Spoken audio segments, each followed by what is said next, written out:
very quickly. Yes.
All right, jury entering courtroom.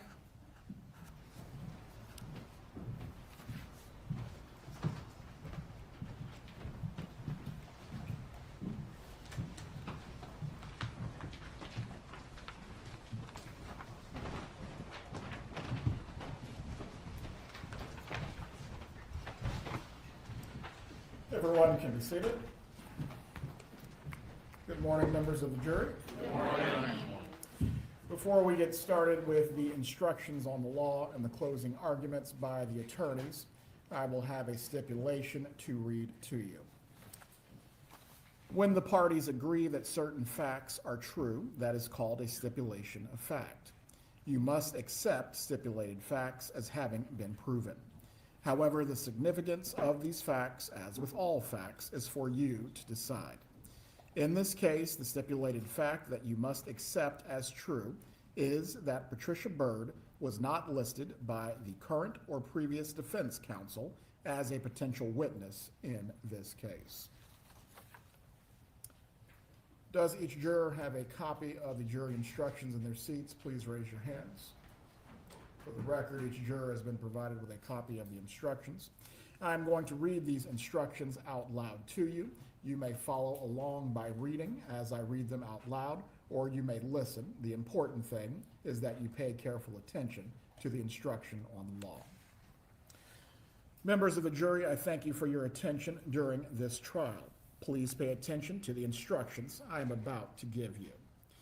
Donna Adelson, the defendant in this case, has been accused of first-degree murder, conspiracy to commit first-degree murder, and solicitation to commit first-degree murder. Donna Adelson is accused of first-degree murder in count 1 of the indictment. If you find Daniel Markell was killed by Donna Adelson, you must then consider the circumstances surrounding the killing and deciding if the killing was first-degree murder. I now instruct you on the circumstances that must be proved before Donna Adelson may be found guilty of first-degree murder. Count 1. To prove the crime of first-degree premeditated murder, the state must prove the following 3 elements beyond a reasonable doubt. Element 1, Daniel Markell is dead. Element 2, the death was caused by the criminal act of Donna Adelson. Element 3, there was a premeditated killing of Daniel Markell. An act includes a series of related actions arising from and performed pursuant to a single design or purpose. Killing with premeditation is killing after consciously deciding to do so. The decision must be present in the mind at the time of the killing.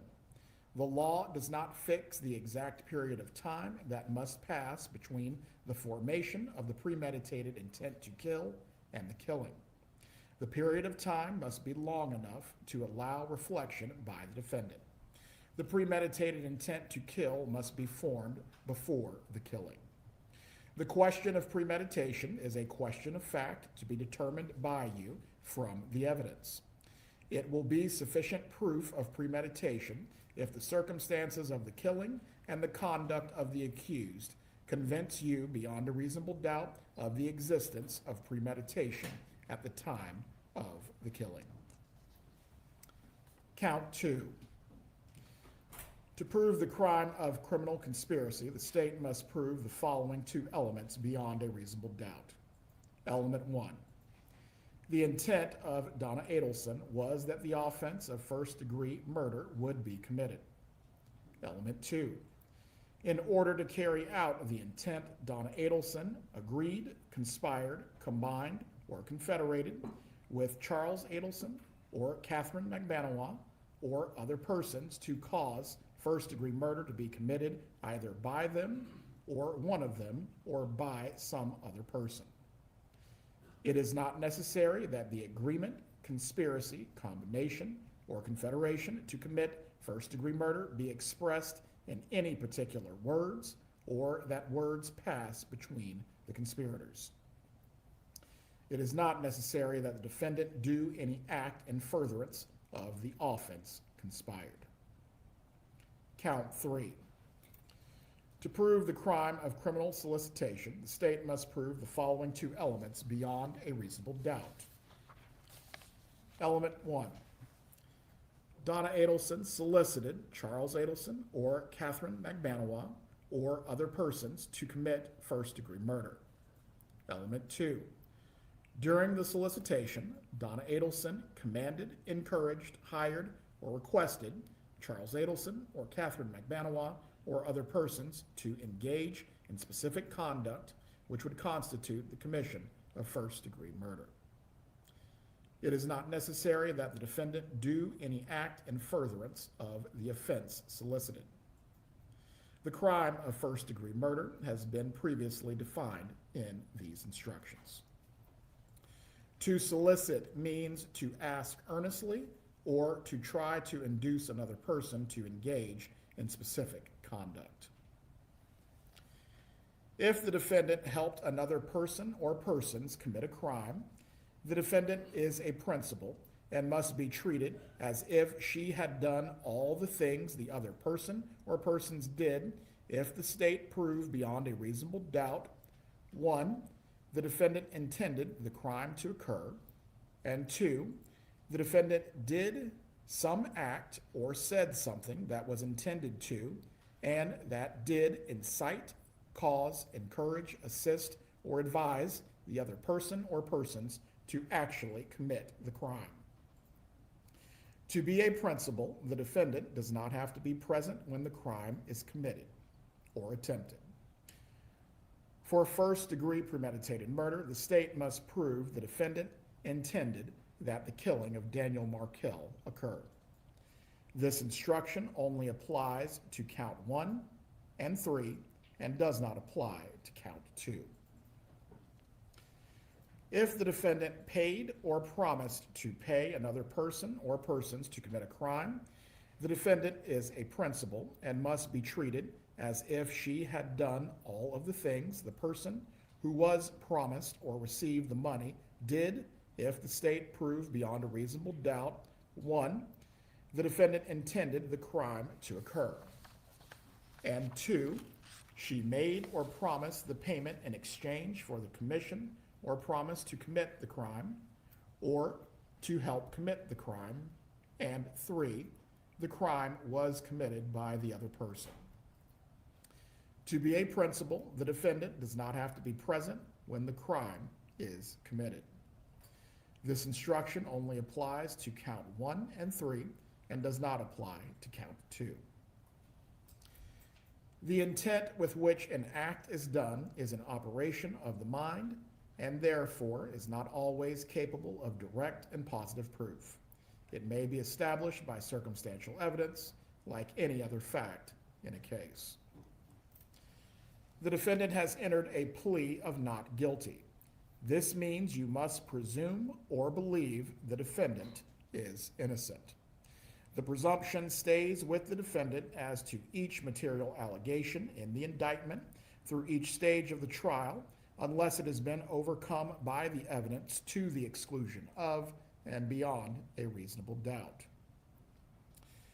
To overcome the defendant's presumption of innocence, the state has the burden of proving the crime with which the defendant is charged was committed, and the defendant is the person who committed the crime.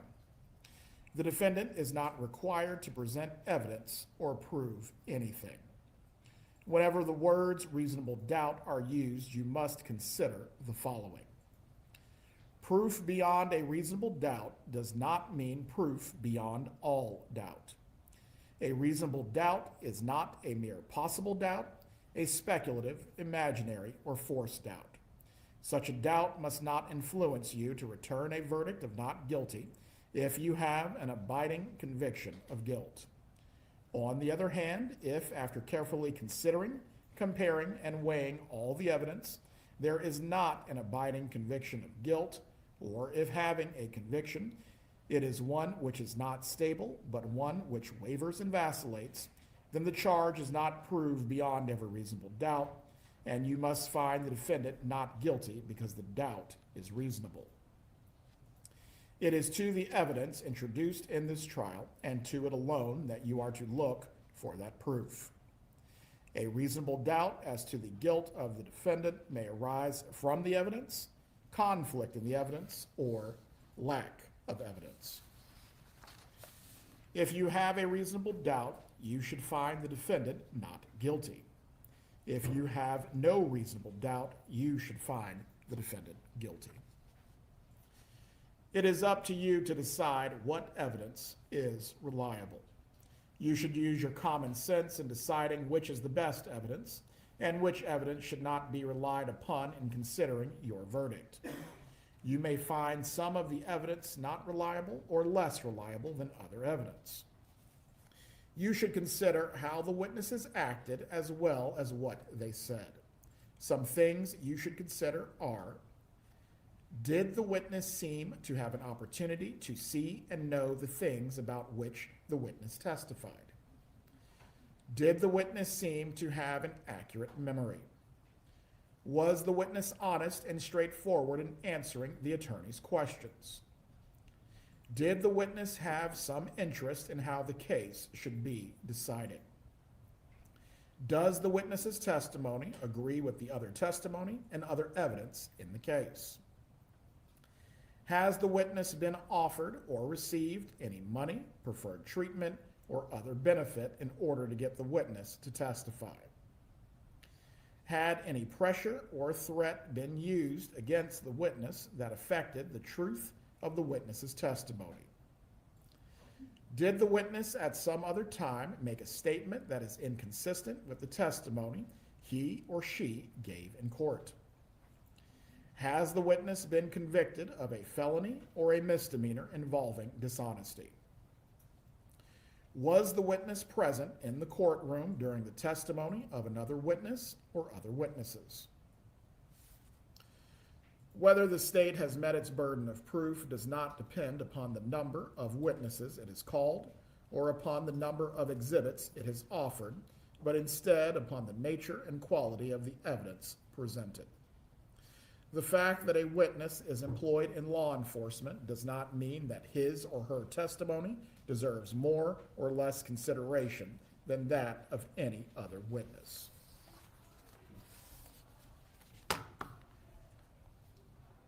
Check on what's happening in the hallway.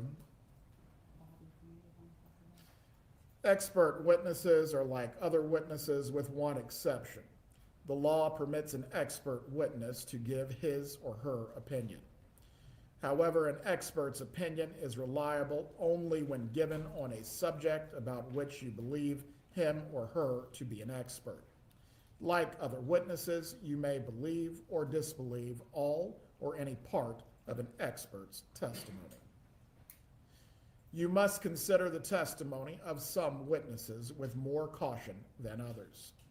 For example, a witness who claims to have helped the defendant commit a crime or hopes to gain more favorable treatment in his or her own case may have a reason to make a false statement in order to strike a good bargain with the state. This is particularly true when there is no other evidence tending to agree with what the witness says about the defendant. So while a witness of that kind may be entirely truthful when testifying, you should consider her testimony with more caution than the testimony of other witnesses.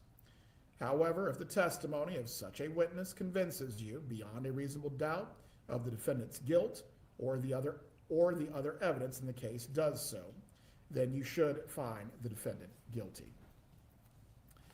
It is entirely proper for a lawyer to talk to a witness about what testimony the witness would give if called to the courtroom. The witness should not be discredited by talking to a lawyer about his or her testimony. You may rely upon your own conclusion about the credibility of any witness. A juror may believe or disbelieve all or any part of the evidence or the testimony of any witness. The Constitution requires the state to prove its accusations against the defendant. It is not necessary for the defendant to disprove anything, nor is the defendant required to prove her innocence. It is up to the state to prove the defendant's guilt by evidence. The defendant exercised a fundamental right by choosing not to be a witness in this case. You must not view this as an admission of guilt or be influenced in any way by her decision.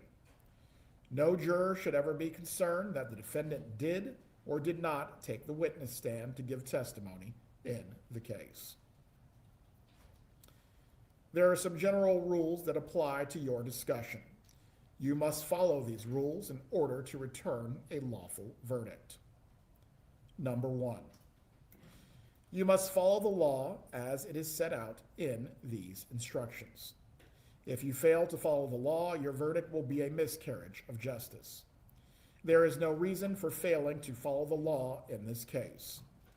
All of us are depending upon you to make a wise and legal decision in this matter. Number 2, This case must be decided only upon the evidence that you have heard from the testimony of the witnesses and have seen in the form of the exhibits and evidence and these instructions. Number 3, this case must not be decided for or against anyone because you feel sorry for anyone or are angry at anyone. Number 4, remember, the lawyers are not on trial. Your feelings about them should not influence your decision in this case. Number 5, your duty is to determine if the defendant has been proven guilty or not in accord with the law. It is the judge's job to determine a proper sentence if the defendant is found guilty. Number 6, whatever verdict you render must be unanimous. That is, each juror must agree to the same verdict. Number 7, your verdict should not be influenced by feelings of prejudice, bias, or sympathy. Your verdict must be based on the evidence and on the law contained in these instructions. Deciding a verdict is exclusively your job.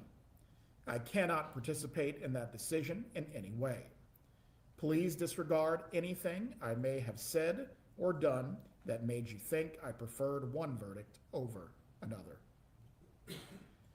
A separate crime is charged in each count of the indictment, and although they have been tried together, each crime and the evidence applicable to it must be considered separately and a separate verdict returned as to each.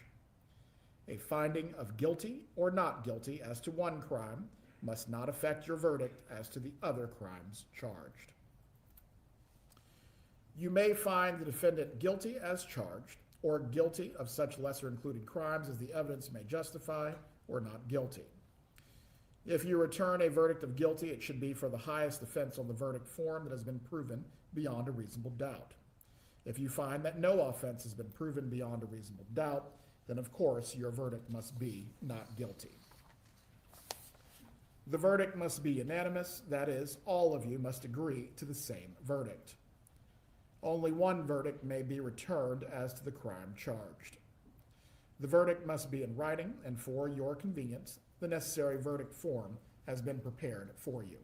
It is as follows. There is only one verdict form which I am in possession of right now, but I will read to you all of the options that are available on the verdict form. State of Florida versus Donna Adelson, defendant, case number 2023 CF 3226.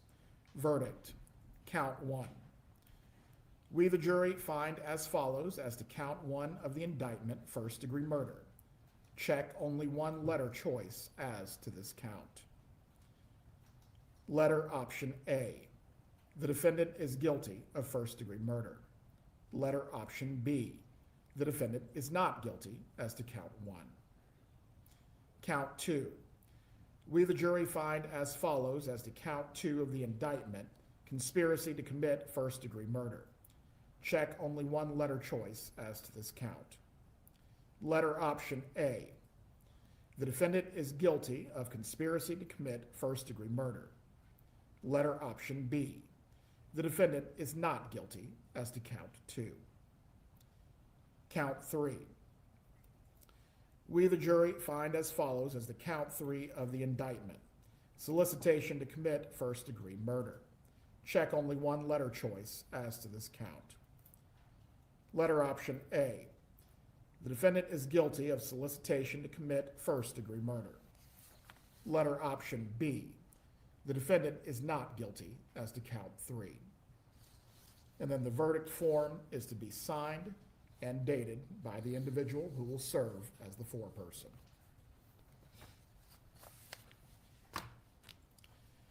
Both the state and the defendant have now rested their case. The attorneys now will present their final arguments. Please remember that what the attorneys say is not evidence or your instruction on the law. However, do listen closely to their arguments. They are intended to aid you in understanding the case. Each side will have equal time, but the state is entitled to divide this time between an opening argument and a rebuttal argument after the defense has given its closing argument. Whether or not you take notes, you should rely on your memory of the evidence, and you should not be unduly influenced by the notes of other jurors. Notes are not entitled to any greater weight than each juror's memory of the evidence.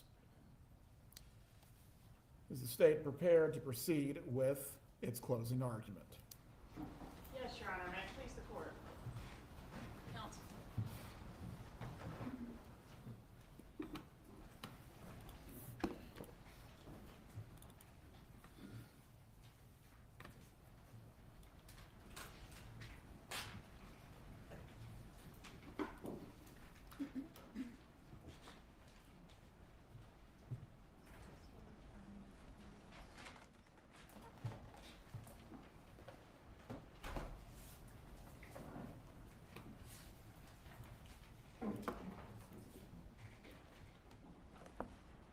Good morning.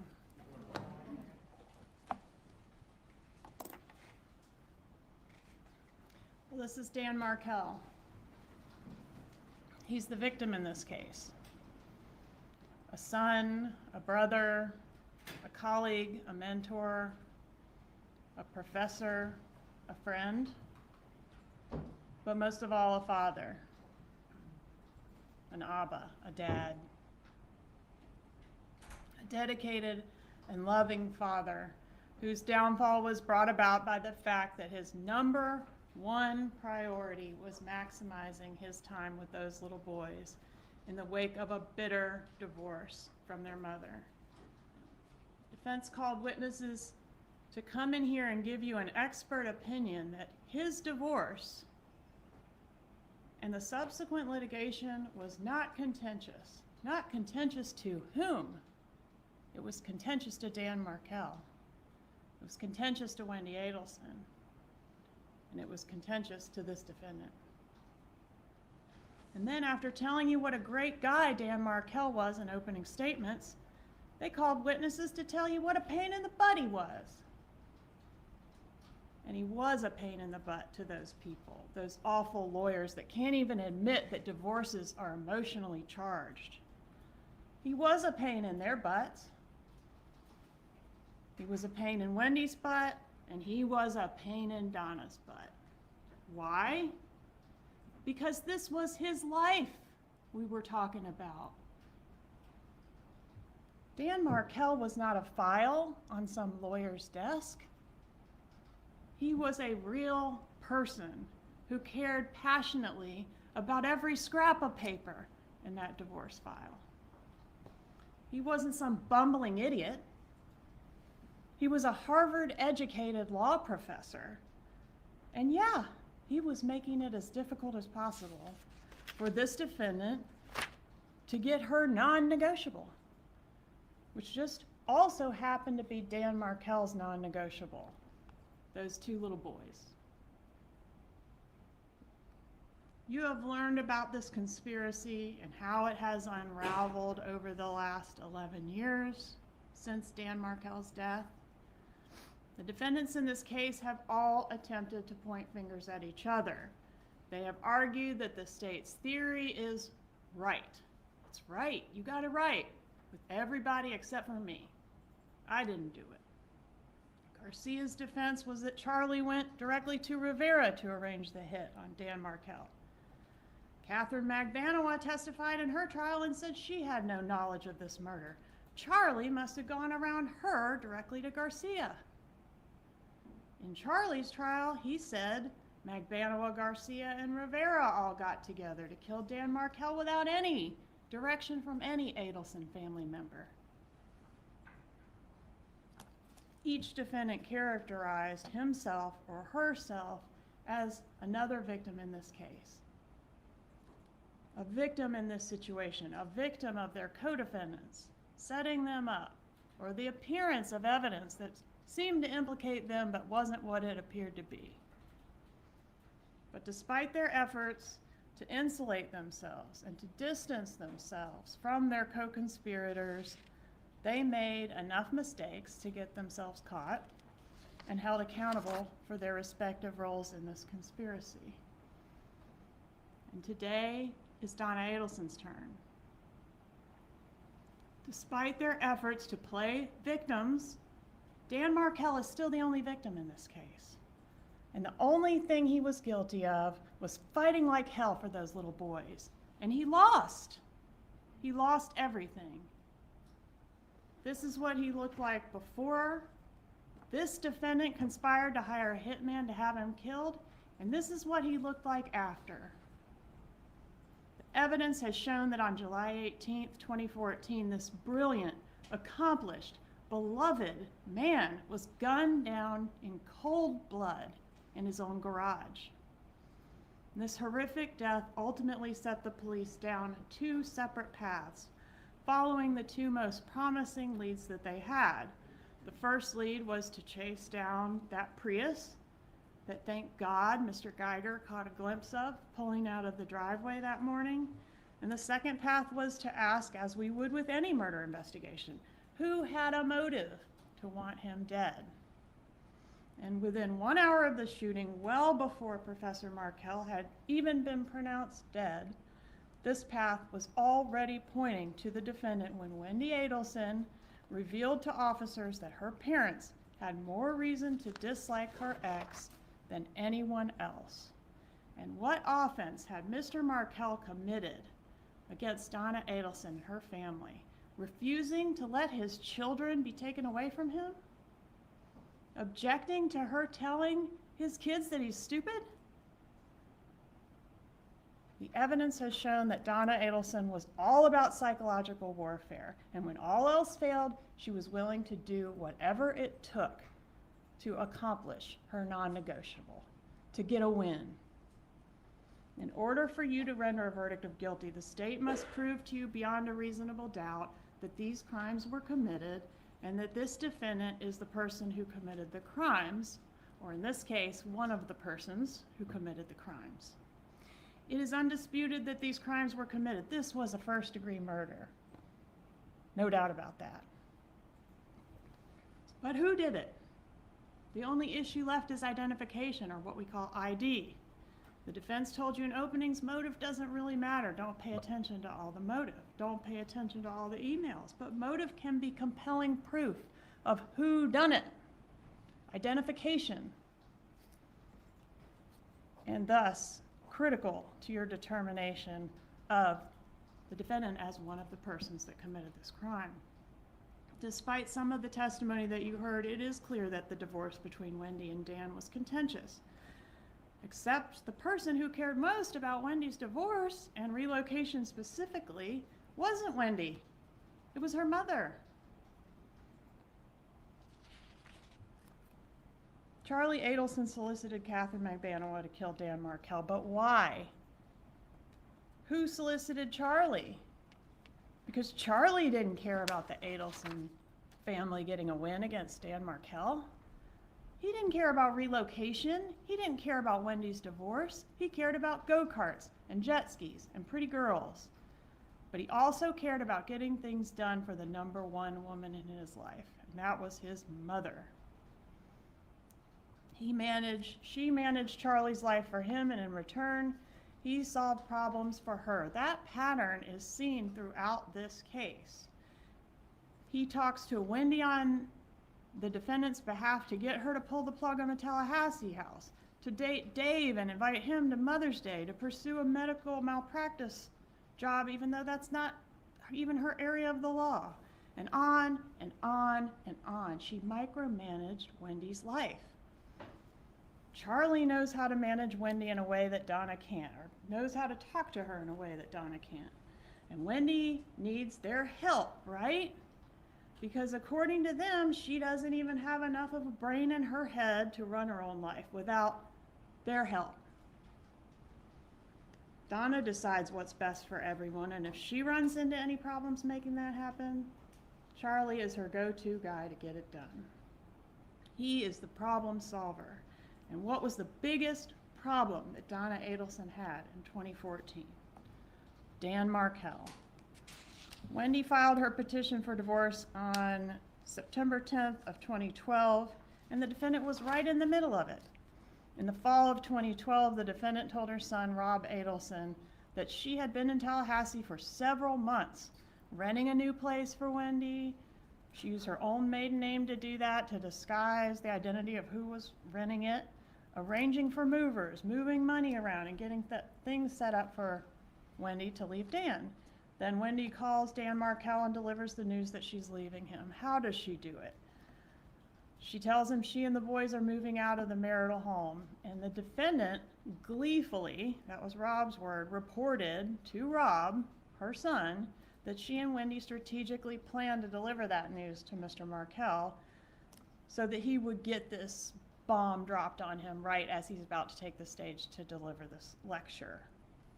According to Mr. Markell in one of his filings, quote, while the husband was away on a short business trip, the wife left the husband in the marital home, taking with her the children's furniture, clothing, toys, and whatever assets, both marital and non-marital, she desired. The evidence has shown that from the start, this defendant was very involved in managing Wendy's divorce. In October of 2012, defendant writes an email entitled, Things to Discuss at Your Mediation to Make Sure You Have in Writing for a Settlement, in which she refers to Wendy as a hostage and a prisoner in Tallahassee. That's what she believed. The email also includes the suggestion that Wendy pursue a restraining order against Dan Markell, that Wendy should go for 100% full custody of those two kids and relocation, and the threat of this conversion to Christianity. Quote, if he leaves you in Tallahassee, the children will not be attending Hebrew day school. That's not a threat, just a warning. A warning that her friend, Ms. Cunningham, on the stand dismissed. Oh, that was just a foolish thing to say, right? But the characterization of these threats as, just something that was a one-off heat of passion thing has been completely destroyed by the evidence in this case, because she repeats it. She plans it with a lot of specificity. Wendy even admitted that her mom was serious about planning a baptism for these kids to change their religion as a ruse to try to strong-arm Dan Markell into giving up those kids. This is an example of the defendant operating with the emotional subterfuge as described by her daughter, Wendy Adelson. Also remember how her son Rob described her. She has rigid and fixed ideas of what she wants. And as long as you comply, things are fine. But when you don't comply, things are not fine. Wendy even admitted that if Dan had relented and moved to South Florida, or at least allowed her to move there, they might have co-parented happily ever after. But Dan did not comply, so things were definitely not fine. The defendant ends this email with, quote, we will help you in any way possible for you to come here. In October, this defendant drafted language for Wendy's petition to relocate, including allegations that Wendy had been upset about having to live in Tallahassee since 2005, and a mention of putting the boys in a Christian school and on a non-kosher diet. Again, that's not a threat, just a reality. And the suggestion that the boys live in South Florida with Wendy and Dan just fly back and forth to see his kids. He can just come see them every other weekend by airplane. Doesn't that sound like an amicable, equal time sharing that the lawyers for the defense described was going on here? Wendy's lawyer says she had no knowledge of Wendy's mom being involved in her divorce, but the evidence shows she absolutely was. Wendy sends the proposed petition for relocation from her lawyer to the defendant with a note that says, here it is, let's edit. And the defendant responds the next day with detailed feedback, including an argument that Dan Markell is incapable of taking care of his own children and that Wendy should seek 100% custody. Arguments which Wendy forwarded to her lawyer as her own, and upon receiving the lawyer's answer, she sends the lawyer's answer back to the defendant. That's in evidence. Defendant's thoughts about Wendy's earning potential and her work environment in Tallahassee. Arguments about she'd be better off with this other job that's higher paying in Miami. And defendant says she's been living in Tallahassee, that she, the defendant, has been living in Tallahassee since the petition was filed to help Wendy with the boys. In January of 2013, the defendant advises Wendy on her amended petition to relocate. And this is where the argument is raised about the job as a major bargaining chip in the divorce. The defendant writes here that Dan needs to know that there's no way in hell Wendy is going to stay at FSU. On January 14th, Wendy files an amended petition with request to relocate, which you can read and see. The petition contains many of the defendant's arguments. She couches this relocation in terms of not only important, but like a matter of life and death. Look at these quotes. It will create a major negative change in our lives. It will ruin your entire life. The rest of all our lives. Mine, Dad's, and even Charlie's will be affected by how well she can perform and act before July 31st to try to get this relocation thing turned around. Donna has even started pre-screening men for Wendy to date in the Miami area. In February, Dan files his response to Wendy's motion to relocate, alleging Wendy took his stuff when she left. The sole reason for relocation is to be close to her mother and family in South Florida, and that contrary to what Wendy put in her pleading, he was not seeking to leave FSU. He wasn't trying to move. Wendy failed to comply with their Skype agreement, that Wendy exhibited deceitful behavior, made false statements, showed a lack of integrity, and had unclean hands. Those are some pretty nasty words. Maybe not the worst thing that the defense experts ever seen, but pretty nasty. Dan Markel requests sole decision-making authority for these kids regarding education, medical, and religious matters. The defense lawyer witnesses said, oh, that was never going to work. Maybe that's true. But these were concerns that Dan Markel took seriously. There's tons of discussions in evidence in these binders before you, in the pleadings and in the emails about Dan Markel's desire to raise these boys in accordance with his faith, and his concerns that his wishes were going to go right out the window as soon as the boys went over to be with Wendy or her mother. And defendant took this matter seriously too.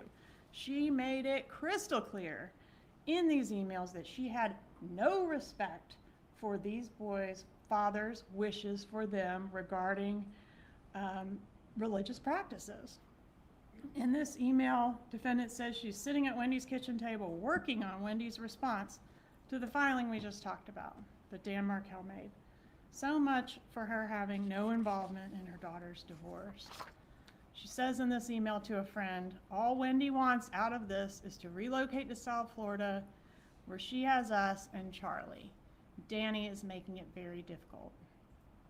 On March 5th, 2013, defendant sends a long email in response to every paragraph of Dan Markel's arguments against relocation, including that Dan's religious practices are fanatical and dangerous to the boys, and that Dan Markel is psychologically unfit to have custody of his children.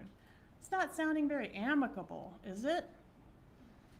In opening statements, the defendant's attorney acknowledged that Dan Markel was an intelligent, accomplished professor and a dedicated father, and the state could not agree more.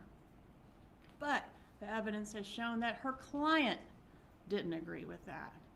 Donna Adelson repeatedly paints Dan Markel as a self-important idiot who's not fit to care for his own children. On March 6, 2013, Dan Markel sends Wendy an email threatening to take her to court over her failure to cooperate with the Skype thing. That comes up repeatedly. Here he says, you've made zero efforts to facilitate that when you or your mother could have easily done so. I don't want conflict or tension. I desperately want peace and joy. Please let that happen, but do not mistake my politeness or desire for cooperation as a lack of firmness. I will not tolerate failures on your part to keep our agreements. They did have a Skype agreement, and she was violating it, and he was furious about it. This email was forwarded by Wendy to this defendant, so she knows about all this stuff. Dan Markel sent Wendy an email in December, which was pretty personal, and in which he is kind of a mea culpa. He apologizes for things that went wrong in the marriage and takes some accountability for what he views as his mistakes in the marriage. And Wendy forwards this email to her mother. Then Donna responds to this personal email and goes through Dan Markel's writings paragraph by paragraph, suggesting how Wendy can manipulate his words against him. Oh, look, he's admitting this here. This will help you in the divorce. And she does it in Wendy's voice. It's weird. Look at it. So although sometimes Wendy seems to be complaining about her mom overstepping, she's trampling my autonomy, it's like she's also inviting her mother into her business and wants her help, but also don't trample my autonomy. In fact, Wendy thanked her mom for the thoughts that she gave on this letter Dan Markel wrote. She also wrote that she never would have left Dan Markel without her mom's support. In May of 2013, the defendant refers to one of Dan Markel's responses as a, quote, 23-page rant. Then she doubles down on relocation as the most important and non-negotiable part of Wendy's divorce. I mean, how many times does she have to tell y'all it's important, but somehow the defense is still it wasn't important, or it was over. It didn't matter. She notes here that Dan Markel threatened Wendy with federal kidnapping charges. He threatened her daughter with federal kidnapping charges for taking those kids without telling him where she was going when she left. The defendant signs off, "I'm too angry to write anymore." And the evidence has shown that this nice, normal, sweet little grandma certainly was angry. To support the argument that Wendy should be able to relocate because Dan was always traveling on work trips, the defendant sends Wendy this email. And it contains every date, like the date ranges that Dan Markel has been out of town traveling for work since the birth of their first child. That's 4 years. She is able to go back and send to Wendy, he was out of town this date to this date, this date to this date. It's a little shocking that she recorded that information, but we know she is a very detailed person. She keeps these extremely detailed day planners. But Dan Markel's travel schedule is of particular interest, in fact, in light of the fact that the hitmen knew that Dan Markel had to be killed on July 18th because he was going out of town the next day. The question is, how'd they get that information? Who had that information? Then the next day, Dan Markel files a memo of law asking for the attorney's fees and saying that, quote, if costs are not awarded, then the wife and her affluent parents who are bankrolling the wife's litigation so they can enjoy closer access to the grandchildren will persist in vexatious and groundless litigation. Dan Markel knew that Wendy's parents and their considerable resources were a big part of why this divorce litigation was dragging on. They thought he was filing frivolous stuff to drag out the divorce and the proceedings, and he thought the same thing about them. On June 21st, the court issued the order denying relocation. When Wendy was on the stand, the defense made a big deal out of, oh, you didn't tell mom it was final, did you? You stipulated to it, didn't you? Which we later learned was because the judge had already ruled at sidebar that it wasn't going to happen. But basically, you kept your poor mom in the dark and she thought this was still something that was viable and you didn't tell her it wasn't. But on redirect, it was proven that that was not true. Defendant did know that the order was final, and she expressed this in an email to her friends. Poor mom wasn't kept in the dark on anything in this family. In fact, the defendant recognized perfectly well that this order meant she wasn't going to get relocation through the courts. She wasn't going to get what she wanted through the legal system, but that wasn't the only way to skin a cat, was it? She wasn't deterred by a loss in court. Instead, she started looking into other options to get a win for the Adelson family.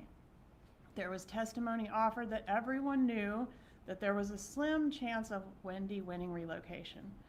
Maybe everyone knew that on the lawyer's side, but the defendant didn't know that. She was not happy about this loss in court. Here she laments, unfortunately, after paying a lawyer $600 an hour for 10 months, case preparation, the judge listened to Wendy for 1 hour and made up her mind. Outrageous. So at the moment, we will not be allowed to relocate. Note the phrase, at the moment. Jibbers had not beaten the Adelson family yet. Defendant concludes this email anyway. If I sound angry, it's because I am. We're all very upset and cannot believe the outcome. She couldn't believe relocation was denied. When Wendy expresses defeat over the court's order, the defendant isn't having it.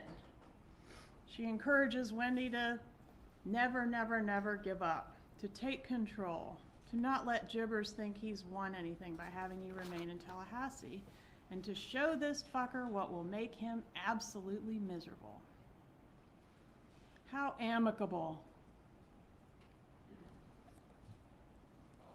Then defendant solicits Wendy to put on the performance of her life because Jibbers hadn't beaten the Adelson family yet. And this is where defendant reveals her plan of action, including having her Jewish grandsons baptized and offering $1 million to Dan Markel to facilitate this relocation. Control is a theme that's featured prominently throughout this email and throughout this case. There is evidence that the defendant controlled Wendy, she controlled Harvey, and she controlled Charlie. But she could not control Dan Markel. He wasn't going to give her a win. As long as you went along with her rigid, fixed ideas, things were fine. But if you didn't, things were not fine. Defendant continues to react to relocation being denied and Wendy's inclination to give up on the matter, including, everyone has a price. Now is the time to start. You said this divorce is not about winning and losing, and it's not a competition. You've already lost relocation according to the legal system. Well, it is about winning and losing. We're trying to get a win. You deserve it. You deserve so much more than a life without family, teaching in Tallahassee. Life is tough. If you don't stand up and take a chance, you don't stand a chance. Please, Wendy, do your part and stand up to him. Make an effort to do this so that our group offer will stand a better chance of being accepted. Don't let this temporary move to Tallahassee ruin your entire life. Fight for yourself, Wendy. We'll be there to help you. Just don't tell us that what you need to do is move forward with a sense of peace. Can't have that, can we? That's giving up. Giving up on relocation was not an option for Donna Adelson. Neither was losing. Throughout the trial, the defense tried to distance themselves from these emails. One of the ways they did that was by trying to put them off on Harvey. They pointed out, hey, this is a joint email account. One of these is signed Mom and Dad. And there's a few that are signed Mom and Dad, but it's clear that the defendant is the author of these emails and that she's the one driving the bus on this relocation effort. And during the presentation, we highlight all the dad and I language, all the indications in there that Donna is the author as opposed to Harvey being the author. According to her own daughter, Wendy, she's the dominant force in that household. And according to her son, Rob, she is a controlling person as opposed to the more passive, go with the flow type of personality that the dad, Harvey, has. In opening, the defense attorney told you that this defendant was a normal person, and you don't have to decide she's not a normal person. You're the judge of the facts, right? Was a crime committed? Is this the person that committed the crime? But in this email, she suggests that dressing her Jewish grandchildren up in Hitler youth uniforms would be acceptable. That would accomplish her goals. The ends justify the means for her, people. That is illustrated here, and it sums up this entire case. The defendant wanted this done because that was the only way left to get a win. If he had submitted, if he'd let her take those kids, he'd be alive. If he'd moved to South Florida himself, he'd be alive. But he would not submit. She could not get that win. He was a huge problem, and she made it Charlie's problem. To Charlie, who liked the idea of being a tough guy who had connections to people on the wrong side of the tracks, the price of Dan Markel's life was worth the reward of pleasing his mother and easing her diarrhea and getting her to finally shut up about Wendy's divorce. In the mind of this defendant, all their lives depended on the success of this relocation effort. She tells you as much herself in these emails. Listen to her. And as such, any and all means were justified. Because not everything one has to do in life is comfortable or easy. Sometimes it's ridiculously hard. This is what passes for normal in this family. I said the defendant made Wendy's divorce Charlie's problem, and the evidence shows that the defendant did keep Charlie in the loop every step of the way. Here's a July 10th email that states, just to catch you up on what's happening with Wendy, and discusses who should be involved in the bribe that the family wants to offer to Dan Markel. On July 19th, the defendant requests and Wendy sends her copies of the motions, responses, orders, and transcripts from her divorce so far. That same day, Dan Markel makes a settlement offer that this defendant encourages Wendy to reject, saying the answer is no to all of this. Please, Wendy, we've been with you from day one. Do not accept or sign anything without the two of us reviewing and discussing all of this with you. Screwing him financially is what will aggravate him. But ultimately, a settlement is reached. You all have heard about this date, July 31st, 2013. But contrary to what the defense has told you, the fighting did continue. On October 12th of 2013, 3 months after the divorce was final, the defendant forwards an email to Charlie Adelson, which Dan Markel had sent Wendy. And the defendant adds the note, "This is what this fucker is sending your sister on a regular basis. He is absolutely crazy. Impossible." Does it sound like everything was over? This was the amicable divorce over? Not contentious at all, right? This is fall of 2013, the same time frame in which Wendy starts dating Jeff Lacoste and Charlie starts dating Catherine Magbanowa. On October 13th, 2013, the defendant texts Charlie Adelson, quote, "Horrible evening for your sister." The pattern of this defendant getting worked up about Wendy's divorce and then forwarding it on to Charlie is seen over and over again. Which brings us to Halloween 2013. Several important events in the case occur on Halloween 2013. One, Wendy officially takes Dan Markel back to court, filing her motion to enforce the marital settlement agreement. So she's alleging he violated it, and she's asking to hold him in contempt of court, alleging that he's not paid the agreed upon fees that he was supposed to pay by a certain deadline. Wendy backs out of the contract that she had signed to buy a house in Tallahassee on Halloween 2013. Charlie later brags to the defendant that he talked Wendy out of buying the house, and the defendant calls him a miracle worker for having convinced Wendy not to buy the house in Tallahassee. Also, Charlie meets up with Catherine Magbanowa on Lincoln Road on Halloween 2013, the same day Wendy pulled the plug on the house, and broaches the subject with her for the first time of, "Hey, do you know anybody that I could hire to harm someone?" And she did. Charlie sends this picture of himself and Catherine Magbanowa together to Wendy that night, October 31st, 2013. First night, he solicited Catherine Magbanowa to be a part of a murder, or a part of what would become a murder. Mid-November, Jeff Lacoste meets the defendant for the first time. Remember Jeff? He was Wendy's boyfriend that testified. He said he would meet her 6 to 7 other times in addition to that first time during the course of his relationship with Wendy. Sometimes just in passing, picking Wendy up for a date, other times more substantially, including taking the boys to the circus. And that becomes maybe important later. Meanwhile, the fighting continues into December. We're in December of 2013 by now. On December 16th, Dan Markell emails Wendy and the parenting coordinator that was assigned to help them try to navigate these issues about the defendant, Donna Adelson, disparaging him to his kids. In this email, he introduces what he calls a major issue. The headline on this concern is not buried, guys. Like he says, I'm introducing a major issue. He very plainly gives a preview of the grandma motion, which will ultimately be filed in March of the next year. And here he says that on November 8th, one of the boys announced at a Markell family dinner that grandma, referring to this defendant, says you're stupid. Grandma says you're stupid. Then the following Monday, on November 11th, when Dan Markell was buckling the boys in at the park, they both tell him that grandma says you're stupid.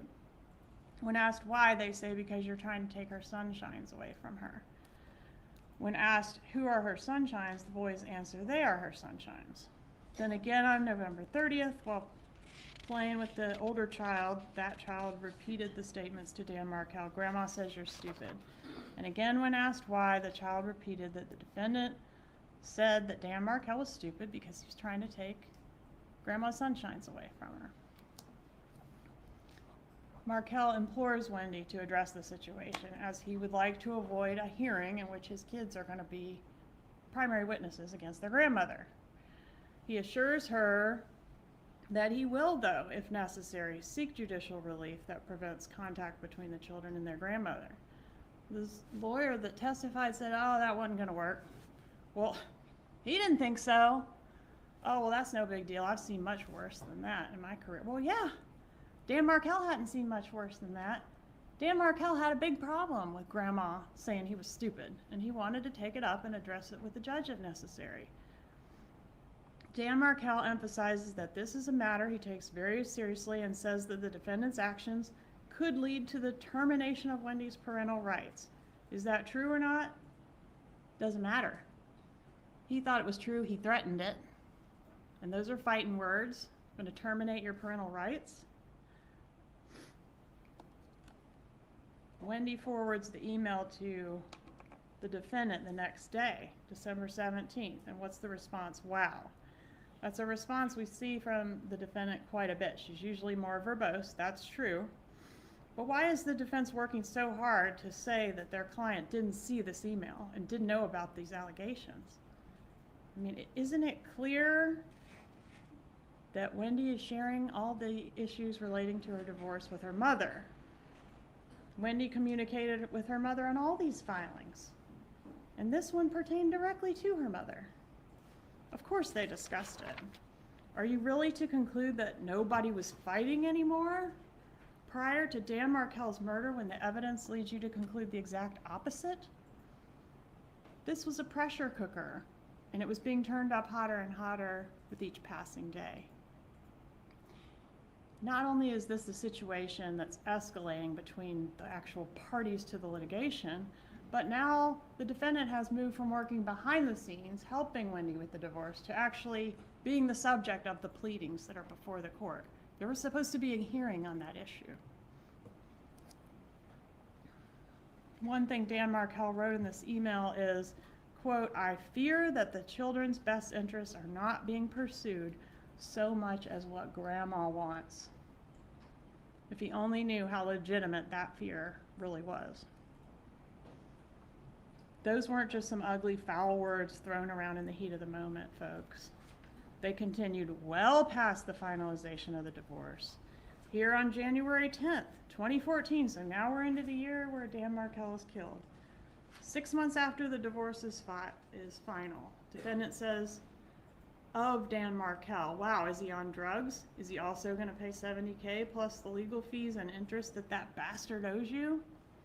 So the bad blood is going strong here 6 months before the murder, and the divorce wasn't really final anyway, in the sense that we're continuing to have pleadings get filed back and forth. In February of 2014, Dan Markell emails Wendy threatening to file motions exposing her for what he said was hiding assets, $200,000 worth of assets from the court, and giving false testimony under oath. And also to accuse her attorney of misconduct. Her lawyer, witnesses say none of that's a big deal, none of that was going to be successful, but he thought it was going to be successful. To him, it's a lot of money. To him, it's a big deal. The next day, on February 15th, 2014, we see a text from the defendant to Charlie. Wendy's totally stressed out. Yesterday was a rough one. She will probably have to go through another depot. Outrageous. Rob Adelson testified that his mother told him they were, quote, depoting Wendy to death. But then their expert witness got up there and said Wendy was never deposed. I guess they didn't provide her with that information or any of these emails or text messages post July 31st, because this thing was not over on July 31st. In this text, defendant accuses Dan Markel of stalking Wendy, and Charlie agrees. The defendant tells Charlie to keep the conversation with Wendy light and don't bring up the divorce drama, which kind of implies there was divorce drama going on. There's a sense in this email and elsewhere in the evidence that defendant and Charlie have to tiptoe around Wendy, like she's this damsel in distress that needs the two of them to step in and help her handle her business. On February 17th, 2024, defendant again reports to Charlie how Wendy's hearing went and talks about how there are plans to seek to have Dan Markel forced to submit to psychological testing. Here, defendant is 7 months after the divorce and just 5 months before the murder, responding to Dan Markel's filing a request to produce, and she says it's time to give it to him. Let's aggravate him the way he's trying to aggravate you. And what can your attorney do to be proactive to give him some grief?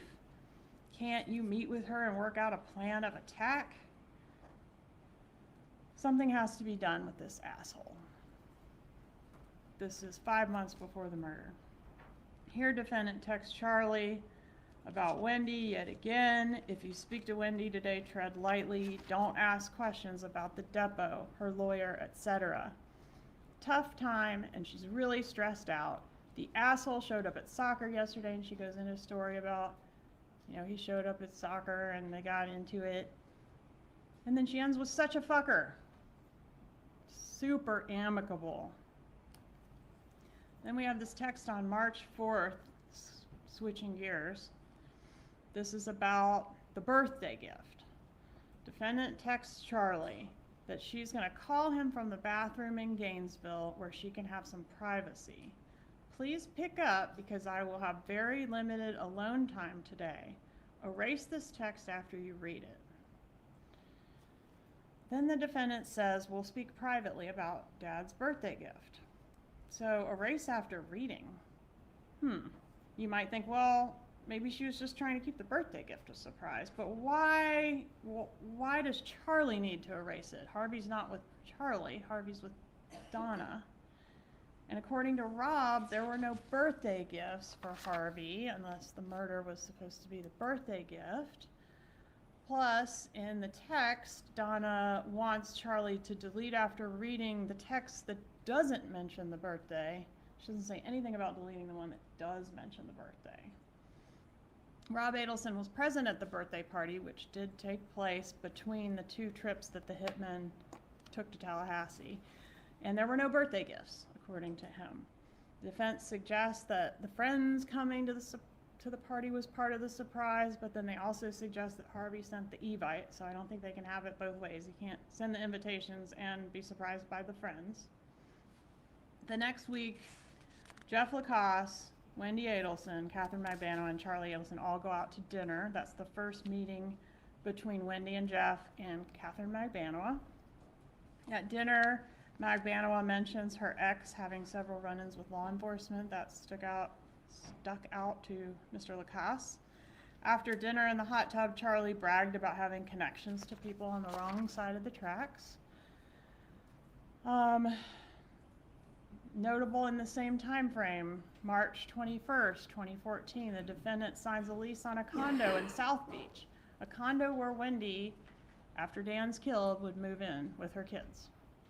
They say, oh, that was a weekend place, so it's pretty convenient timing. You just happen to get this other house and have it set up for Wendy to move into after her ex-husband's murdered, and she's able to relocate.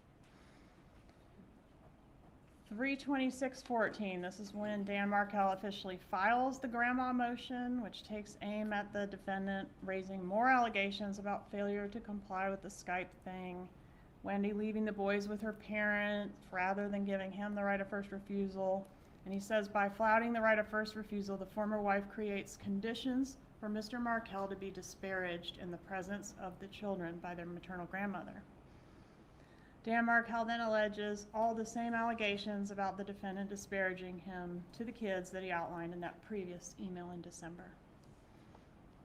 Contrary to what the defense said in court, in his prayer for relief, the remedy Markel was seeking was to have the court order this defendant to have no contact with those boys unless she was supervised, because he didn't want her disparaging him to the boys, and because it was a violation of the right of first refusal, in his opinion, for Wendy to leave the boys all the time with her mom and not give him a chance to have them if Wendy wasn't going to keep them. How do you think Donna took this information? She refers to those kids as hers. She was the one sacrificing her time at the office to be up here in Tallahassee doing for those boys. She had invested so much of her own time in this fight against Dan Markel to try to get a win for the family. And after all that investment in those kids and all the money spent on the attorneys and all that time spent at the kitchen table working on those divorce filings, Donna Adelson was losing. The boys and Wendy were stuck in Tallahassee. Wendy wasn't working at the law firm in South Florida, raking in a bunch of money and dating some new guy that she pre-screened for her. And Grandma's Sunshines weren't in South Florida. That's where they belonged. That's what was best for them. They had lost in court. Wendy wouldn't comply with Donna's plan of action, and Dan Markel apparently wouldn't take a bribe or be strong-armed to allow his kids to come to South Florida. But, as it turns out, Gibbers still had not beaten the Adelson family, because there was still another option, the option of hiring the hitman.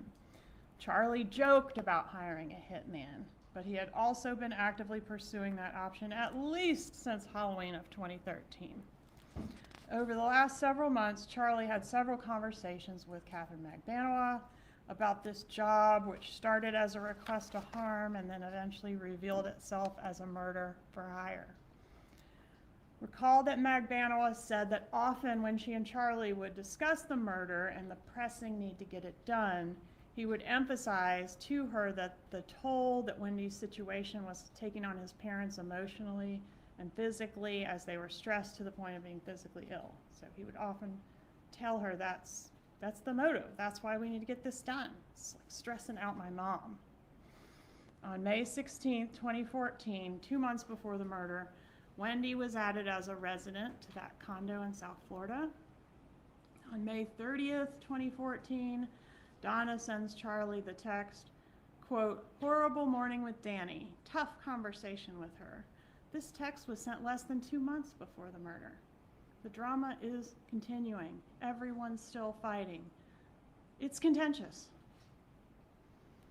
Prior to the June trip, Charlie had prepared an envelope containing the murder instructions.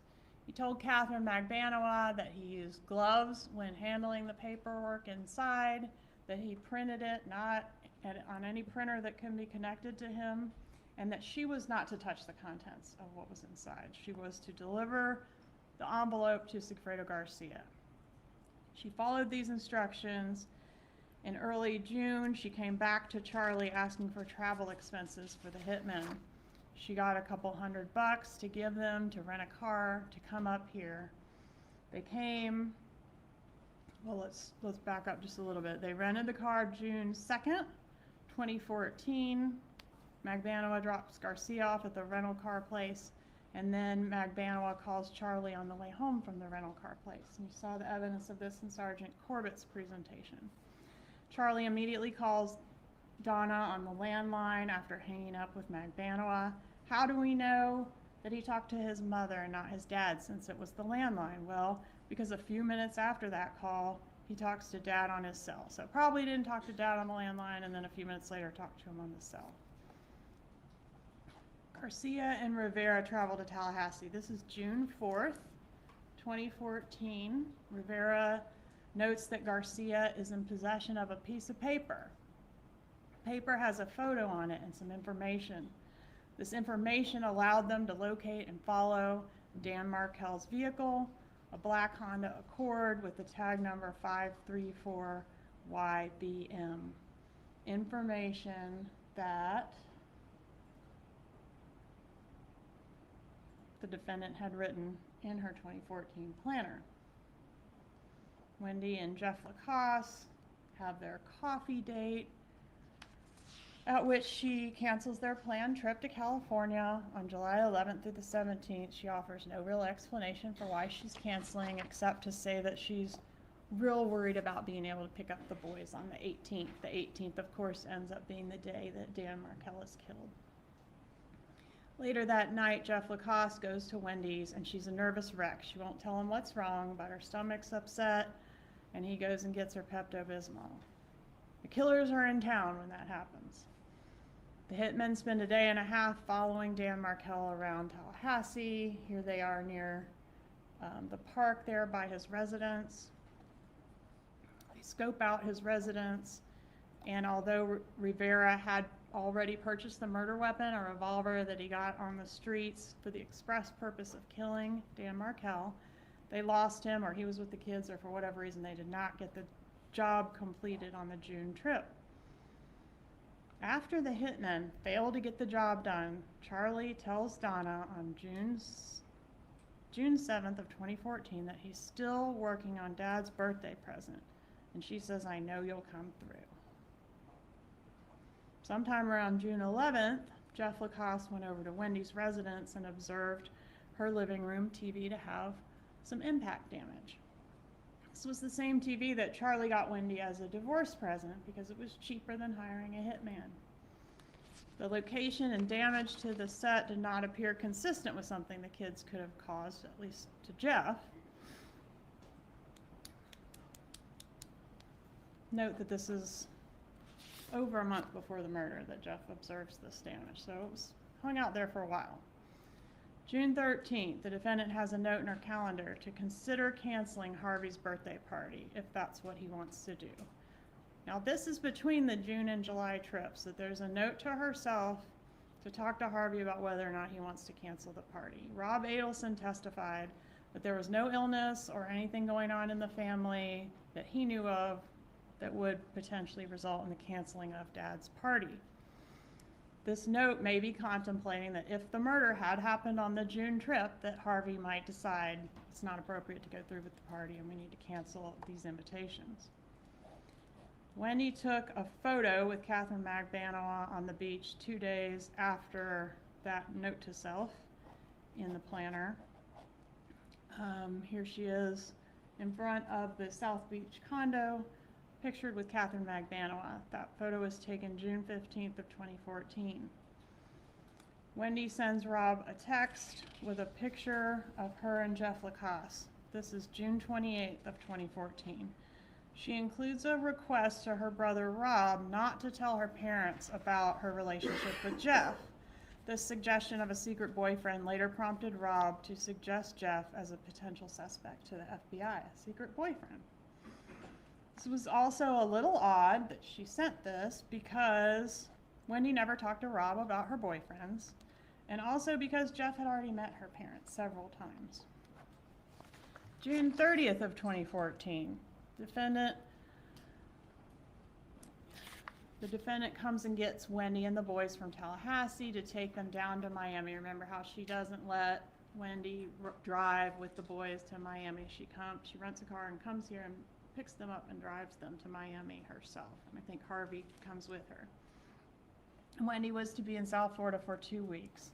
In the time between the June and the July trip, Charlie begins to put more pressure on Catherine Magbanowa to get the murder done. On several occasions when he and Magbanowa were discussing the murder, Charlie would step out of the room to call his mother and then return and advise her that the murder needed to get done as soon as possible. because his parents were so stressed and worried about Wendy's situation. Charlie painted Dan Markel as an awful person to Catherine Magbanua. He was making Wendy's life hell. He was stressing out her parents. Katie knew somebody who could get this thing done, and he wanted it done. Magbanua understood that the murder was needed urgently to relieve the stress on Charlie's mother. July 1st, 2014, we have a single call from Garcia to Harvey Adelson. This call did not connect, appears like it went to voicemail, and we would later learn from Magbanua that this was after an incident in which her two love interests, Charlie Adelson and Sigfredo Garcia, had a little bit of a run-in. Garcia was angry and jealous about Magbanua dating Charlie and tried to confront Charlie. After this attempted confrontation, it's believed that Garcia was trying to call Charlie, but ended up getting Harvey. And that was that one hang-up call, but it ended up being important because it showed up on the tower dump, Garcia's number, and then when we cross-referenced it with all the Adelson numbers, that was the first match that gave us Sigfredo Garcia's name. We would later learn that the real connection between the Adelsons and the killers was Catherine Magbanua and her relationship with Charlie Adelson. The text messages found in Charlie's iCloud corroborate what Magbanua says about the interactions and the call made the day before. So here she's saying, basically, Garcia's being ridiculous and childish. Harvey's birthday evite goes out on July 3rd of 2014. The evite addresses the boys by the last name Adelson. Their name was Markel. This is 2 weeks before the murder of Dan Markel.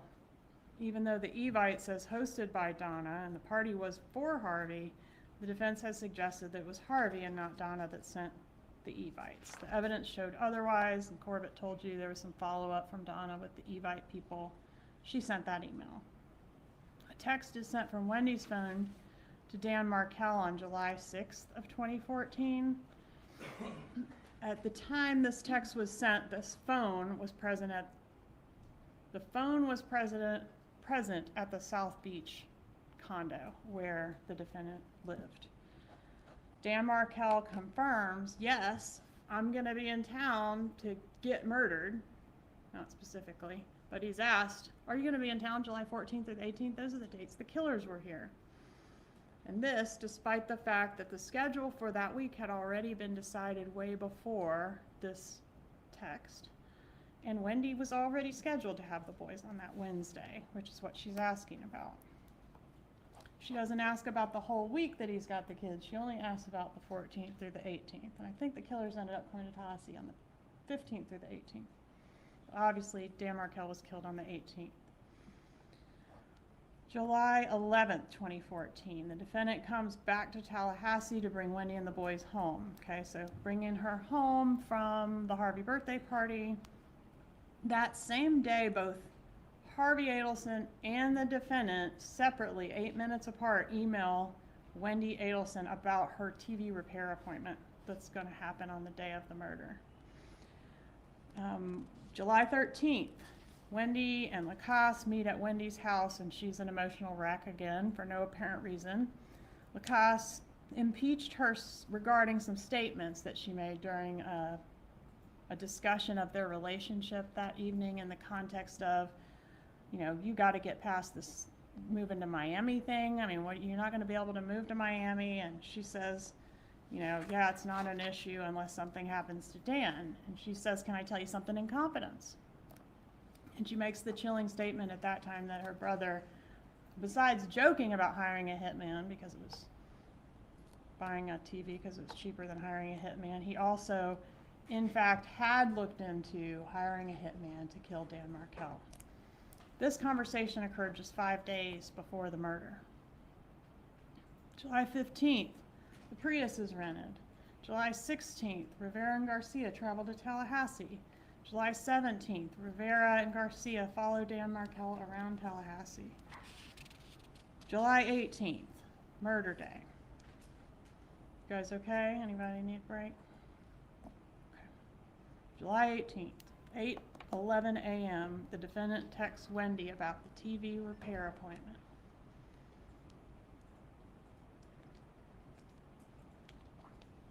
The TV repair appointment was planned for between 8 a.m. and noon that day. And she says, they are on their way over now to help you with the TV sets in your living room. In case she didn't know which TV set it was. This is the TV that Charlie bought as a divorce present because it's cheaper than hiring a hitman. Could it be a coincidence that this TV is also the alibi for Wendy on the day of the murder? While he's being murdered by a hitman? And then, as we know, the defendant later uses TV as code when she's speaking on those wiretap calls. 8:20 a.m., Wendy texts Charlie, "This is so sweet." We don't know what it means, but she's texted him that, and then she deleted it sometime between the time it was sent, 8:20 a.m., and the time that her phone was cell-brighted or downloaded at the police station later that day. 9:04 a.m., Dan Markel leaves a voicemail for Wendy telling her he's headed to the gym and wants to know if it's okay for him to pick up the boys early and take them swimming that afternoon. Wendy says no, he cannot take the boys swimming after school that day. Meanwhile, what's going on across town? The Prius is following Dan Markel into the gym parking lot. There it is at 9:16 a.m. 9:19 a.m. to 9:37 a.m., Charlie and Wendy talk for 18 minutes. Wendy and Dan argue back and forth a bit about him wanting to take the boys swimming, but after getting off the phone with Charlie, Wendy concedes the argument with Dan and says, okay, you can pick them up and bring them back to me when you're done swimming. But of course, the swimming plan didn't happen because Dan Markel was killed. 10:38 a.m., the Prius follows Mr. Markel out of the gym parking lot. 10:45 a.m., Mr. Markel is shot twice in the head, in his vehicle, in his garage. 10:51, the Prius is captured, fleeing the scene on a city bus camera. 11:01, Mr. Geiger calls 911. 11:15, law enforcement arrives at the scene and sets up a perimeter. Dan Markel is rushed to the hospital. He's treated, but the damage is catastrophic. It's not survivable. And he passes away about 14 hours later. 12:30, the hitmen, now headed back south, turn their phones on. They had turned them off for the homicide. They turn them back on. The first phone call that either one of them makes is Sigfredo Garcia to Catherine Magbanoa. They want their money. Where is Magbanoa getting the money? From Charlie. 12:45, so while the killers are calling Magbanoa and heading south, Wendy goes out of her way to visit the crime scene, encounters a roadblock and crime scene tape. Per the officer at the roadblock, she would have been able to clearly see the police activity at her former residence. The residence where her children currently lived half the time and where they woke up that morning.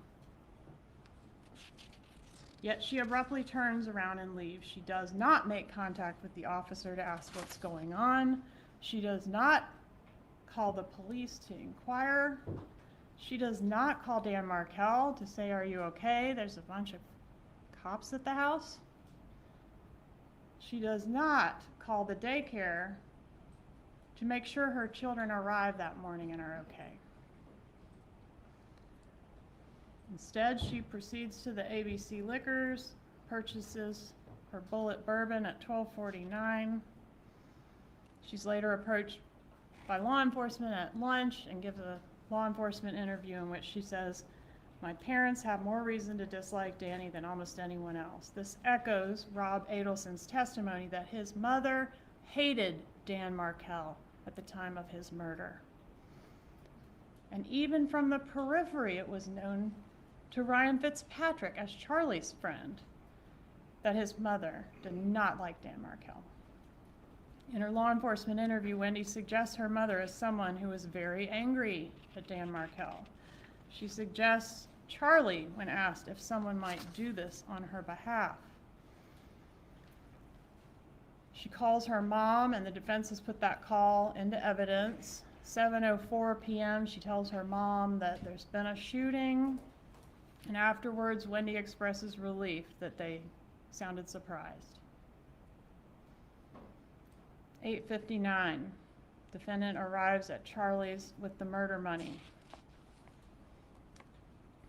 How do we know she went there and that they aren't just old people that drive really slow? Well, there's a text message outside your house.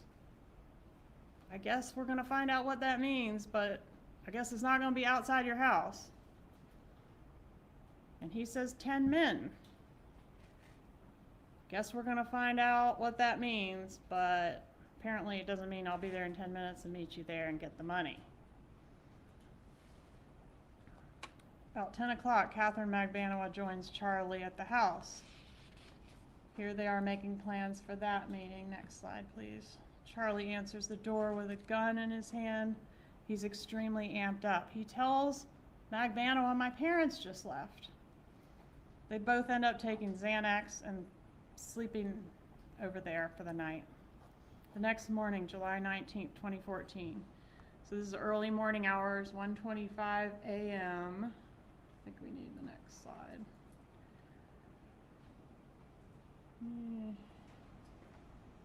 Yeah, 1:25 a.m., Donna and Harvey arrive at their Orlando hotel. In the morning, Charlie puts the money in Catherine Magbanowa's trunk. She's seen at 9:33 a.m. approximately, heading south toward Rivera's house, where she's going to meet up ultimately with Rivera and Garcia and give them the money. Garcia takes the money out of the trunk where Charlie Adelson put it and divides it up between the three of them. Magbanowa says she did not count her cut, but we know she put some of it in the bank, creating the largest monthly cash spike of any of the records we examined for her bank. This cash spike also occurs at a time when Magbanowa was not employed. Rivera says his understanding was the job paid $100,000 total to be split between the three, and that the cut that he received was roughly a third of that at $35,000. We don't know the amount of Garcia's cut, but we know he got at least enough to buy a car and a motorcycle. All right, so July 20th, the defendant and Harvey Adelson take Wendy and the boys back to South Florida. 2 days after, not even 48 hours after Dan Markel is shot. They're gone. Relocation granted. On the way, Wendy receives a call from Detective Isom. She tells him the call's breaking up, and she hangs up, afterwards referring him to her lawyer. Catherine Magbanowa that day, or thereabouts, opens her Ziploc bag of money and finds her cut to be $100 bills stapled together in $1,000 stacks. How we know Charlie keeps his money. She also notes that her cut is damp and moldy. She mentions this to Charlie, and he tells her that his mother washed the money. Not like laundered, like washed. Rob Adelson gets a call from Donna Adelson advising him not to talk to the FBI. What? Rob Adelson gets a call from this defendant advising him not to talk to the FBI, just in case they call. He says, well, I already did. She says, well, you don't know anything anyway, and hangs up. July 24th, 2014, Dan Markel was laid to rest in Canada. His children were not in attendance. August of 2014, the defendant registers the older child for flag football under the last name Adelson. His name is Markel. This is 1 month after their father was killed, and already he's being erased from their lives. Within 1 year, their names would be legally changed to Adelson.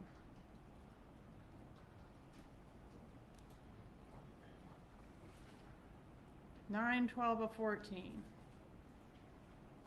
The defendant refers to the younger child by the last name Adelson. 9/17 of 14. The first check is written to Catherine Magbanua, signed by this defendant. This is the murder money. Even though Charlie has signing authority on this account, he could write these checks. He chooses to connect his elderly mother to a murder payment? If she wasn't involved, there is no reason in the world why she would write these checks. The defense said in opening that Charlie told Donna to write the checks because it was his business. But half of these checks were written after the business was sold back to Harvey on October 2nd, 2015. Regardless of who owned the business. Well, members of the jury, you are relying on your memory of the evidence in this case. You may proceed. Thank you, Judge. And regardless of who owned the business at the time, all the Adelsons had an interest in the Adelson Institute. All three of them had signing authority on that checkbook. But the defendant is the one that wrote that check. September 17, 2014, and the 43 checks that followed. Is that consistent with what we've heard? That she would just write the checks and not ask any questions? We've heard that she is assertive, she's controlling, she's a details person. She ran that business and those people's lives. She ran a tight ship. We've seen her weekly planners where she plans out every detail of her own life, making meticulous notes. She kept detailed information about Dan Markell and lots of other things. Rob Adelson testified that she's not the type of person who's just going to do something someone tells her to do. She's going to be asking questions. And we heard that Charlie testified that he told his mother about extortion. He says he was being extorted, right?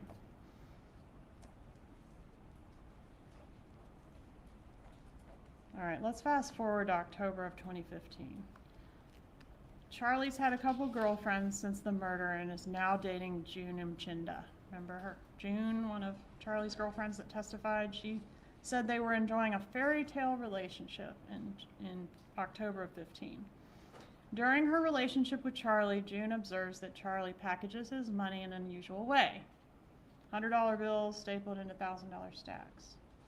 June also observes the defendant to be in control of the family and super involved with the grandchildren. However, she found it odd that nobody in the family seemed curious about who killed Dan Markell, nor did they seem upset about the murder. Rob Adelson also noted a complete lack of curiosity on the part of his mother about this murder in the family. When he asked what the defendant thought happened to Danny, she said, quote, "I don't know and I don't care. It doesn't concern me." As someone who liked details and who always stayed on top of everything, her total lack of interest in who killed her former son-in-law, her grandchildren's father, is totally out of character.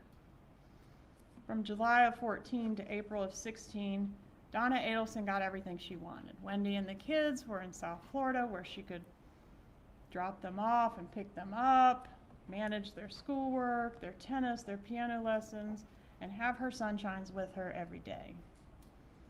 All the while, she's steady paying for the murder of their father. Everyone is living their best life, thinking they've gotten away with murder until the bump. Everything changed on April 19, 2016, when the bump occurred. The undercover approaches Donna and hands her a piece of paper. The most human reaction in the world is to look at the paper. Uh-oh.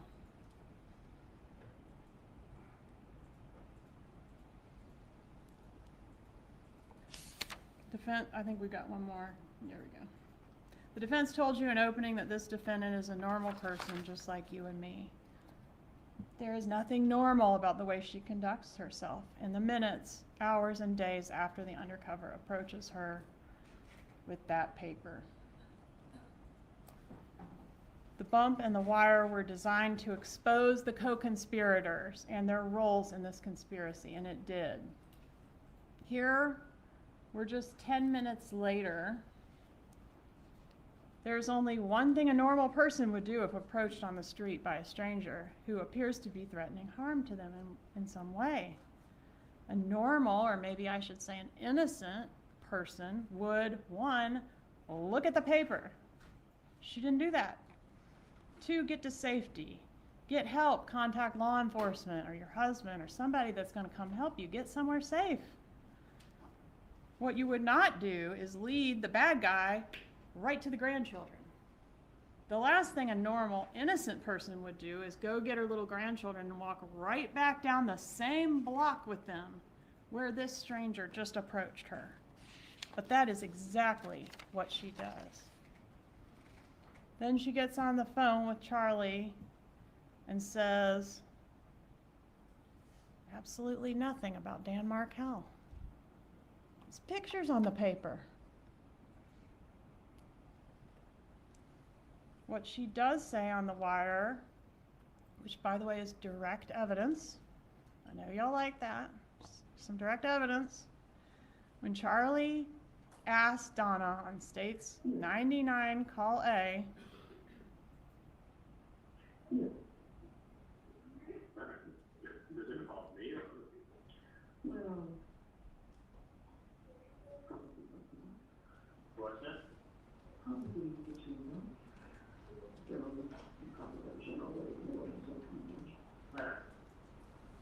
does it involve me or other people? Well, probably both of us. That is direct evidence. If anyone in that jury room wants to acquit her, make them tell you how that is not a confession. In call B, Charlie calls back because he can't stand it. And he asks his mother, will you send me a picture of the bumped flyer? Yeah, let me ask you this. Do you want to take a picture of the letter and send me the salt second?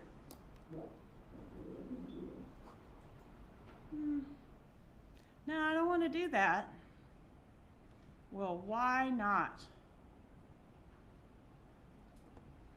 Why not? Normal, nice little old lady who knows nothing about this murder and has nothing to do with it. If Charlie's the one making you write the checks and Charlie's the one that knows something about it, send him a picture of it. He's asking for it. She doesn't want to do that. Why not? Call C, Charlie calls back to say,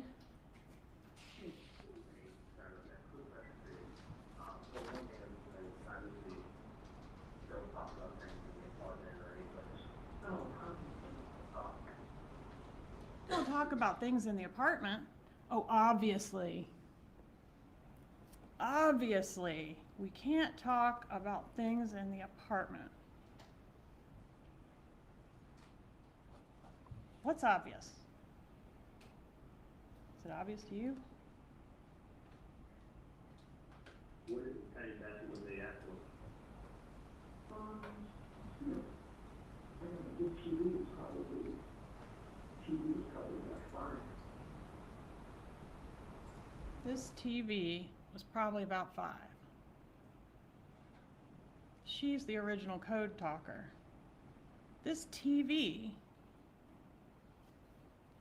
and look what he says. Well, they asked you for $5,000. He decodes it. He's not the one talking in code. He's decoding it and saying what he's picking up what she's putting down. There's no TV mentioned by the undercover operative that approached Donna Adelson on the street. A couple big takeaways for you, please. Innocent people do not talk in code. Second big takeaway, TV is code for the murder throughout this case. You got Charlie's joke, Wendy's chilling statement to Jeff Lacasse, the alibi of the TV, and now here we've got this TV again. A TV that's the alibi for Wendy.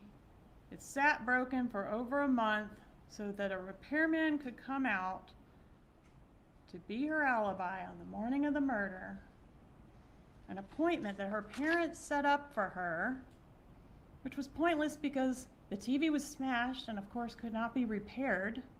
Then she claimed she had an 18-minute phone call with Charlie about the fact that a smashed TV can't be fixed before she got in her car and went to the crime scene, where she did not get out of her car or make any phone calls or make any inquiries about what was going on at the house where her kids lived.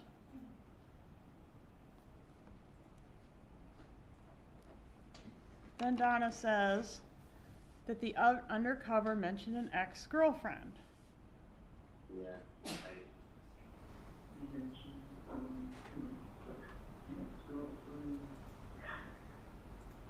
Whereby, without knowing which ex-girlfriend, Charlie calls not his most recent ex-girlfriend, not the one before that. He only calls one, Catherine Magbanowa, because that's the only one he did a murder with.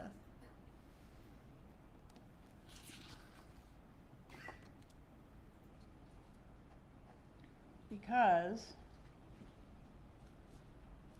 he probably did have a general idea what his mother was talking about. When Charlie brings up going to the police, his mother says, that's not a good idea. Why not?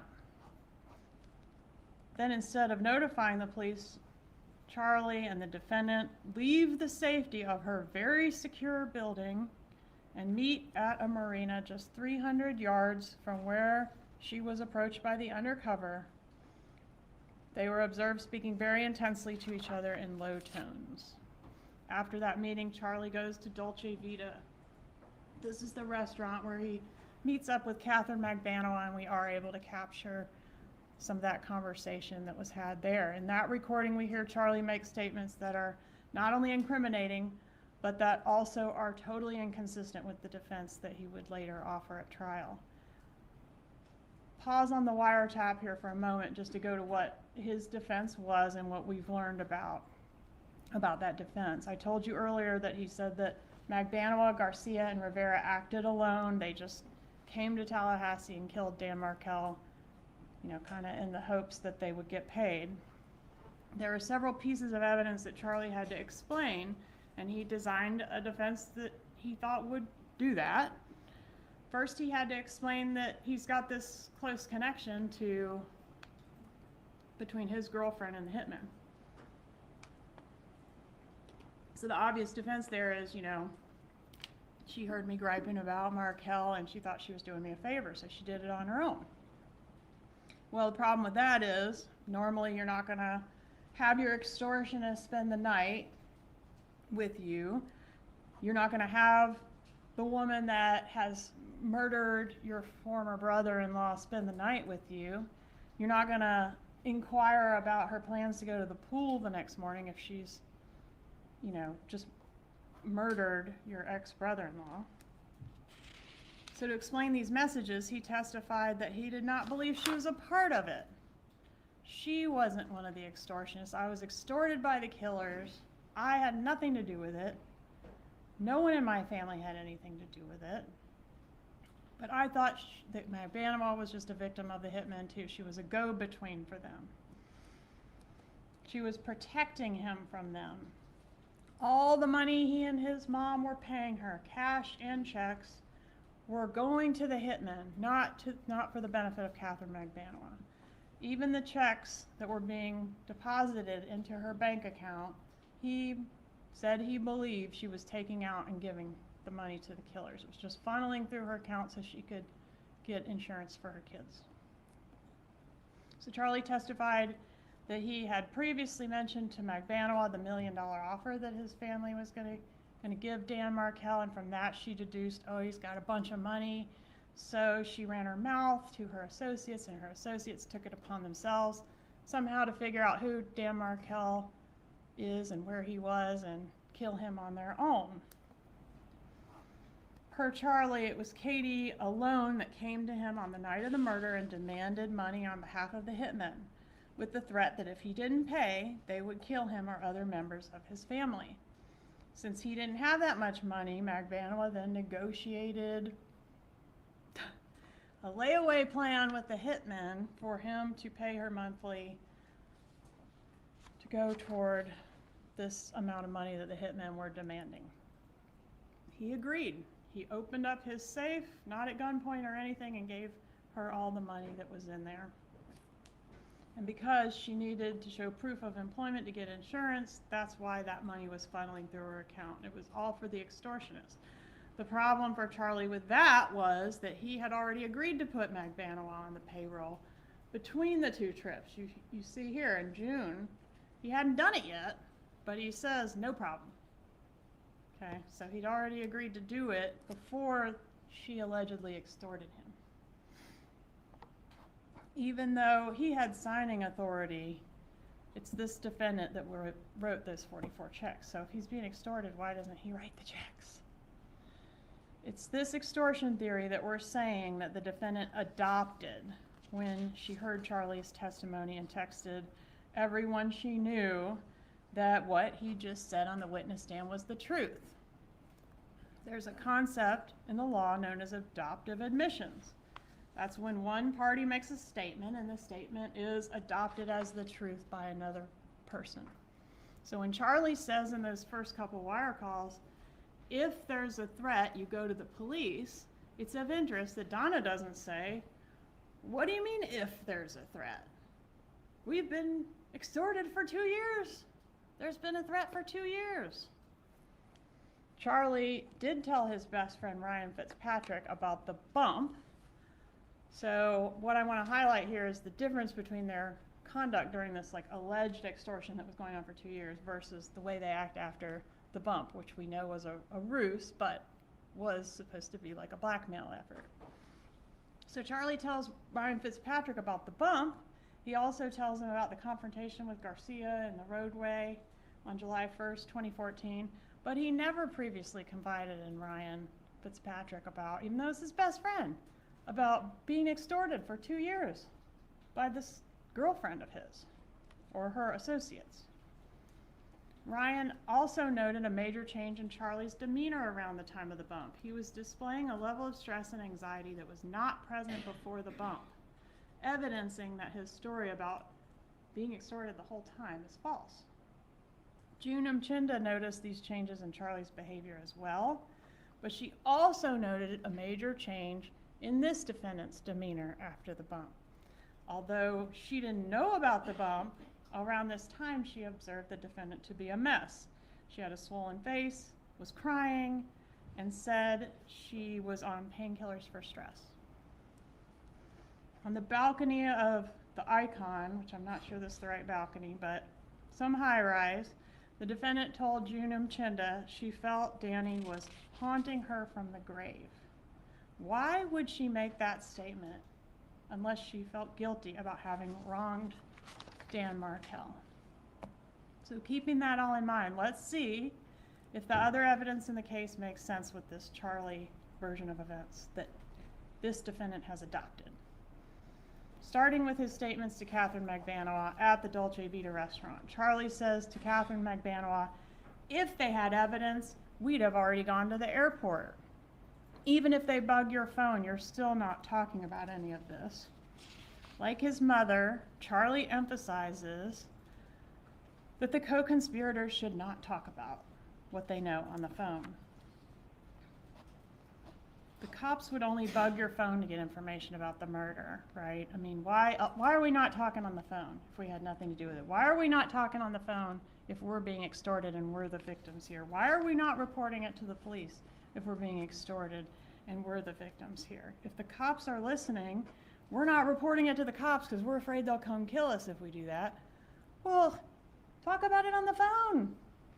If they're listening, they'll hear and they'll know you're being extorted, but they don't do that because it's bull. Discussion about how he's going to start arming himself. So Charlie says at Dolce Vita, I'm going to start, I don't remember his words exactly, but he's going to start carrying a gun and he's prepared to shoot. And he goes through a scenario where, you know, he might have to kill somebody in his driveway and the cops will not ask any questions because he's a dentist. If he's been an extortion victim for 2 years, why is he just now starting to carry a gun? And then he says, if somebody comes up to me asking for money in my house, he's going to shoot them. This is the same guy that's been like too paralyzed by fear over the last 2 years to report his victimization to the police or to anyone. This is a guy of considerable resources that could, I don't know, get some muscle or some help or some something. Not just roll over and open his safe and give all his money to some girl that's not even armed. This is a tough guy that would never tolerate somebody coming up to him at his house and asking for money. But he's talking to the woman who supposedly did that exact thing, came into his house and asked him for money. He doesn't mention, well, I gave you the money, but I'm not giving this guy any money. You know, it's like they don't mention this extortion. So you see the problem. But this defendant doesn't see the problem. She says that that's the truth. The truth is out, thank goodness. The truth is out after we remained silent for so long. Defense does not have to prove anything, but through cross-examination and the witnesses they called, they chose to kind of suggest, you know, maybe Charlie was involved, maybe Wendy was involved. But there's no connection to our client. But Charlie's story was that he and his mom were involved in the sense that they were extorted by Catherine Magbanua, so they knew who did the killing. They just didn't speak up because they were scared, because they were being extorted.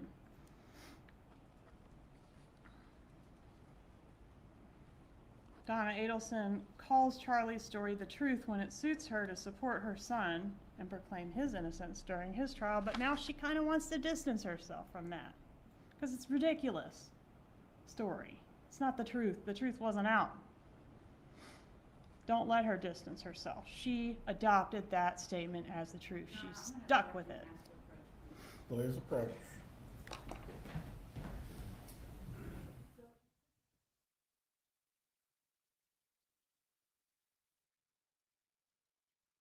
I'll take you to the jury room. Yeah, leave everything right there on the chairs, please.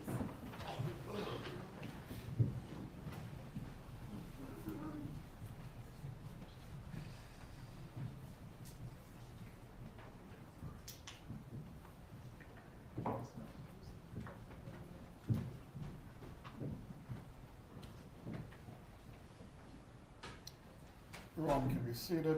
Ms. Fulford, you may argue what you're seeking to raise. Thank you, Judge.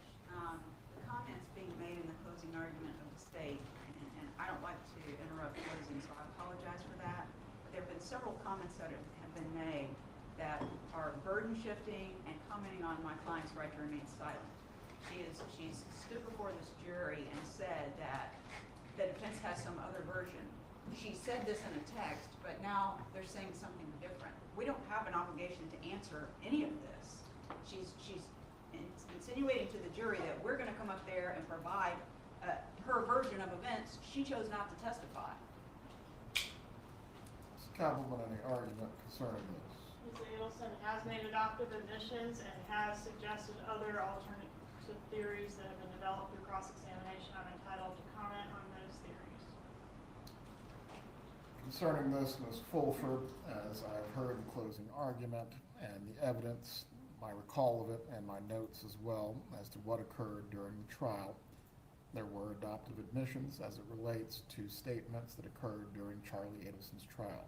While she has not testified, the prosecutor has not made any direct comment on her not testifying in this trial. Also, as well, it is clear she has no burden to prove anything.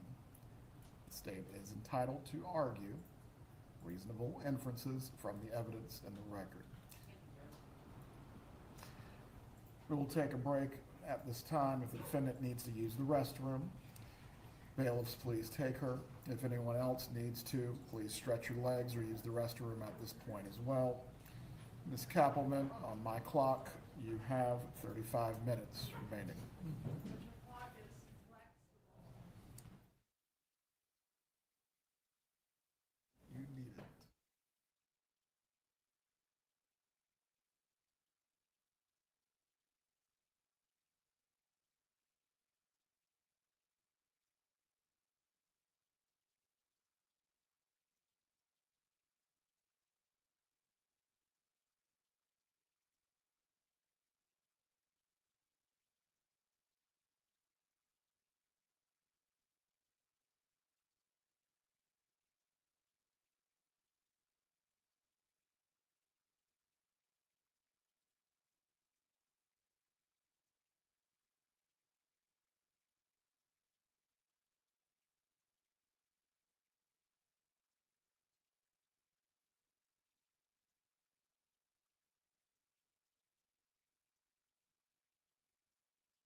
You can be seated.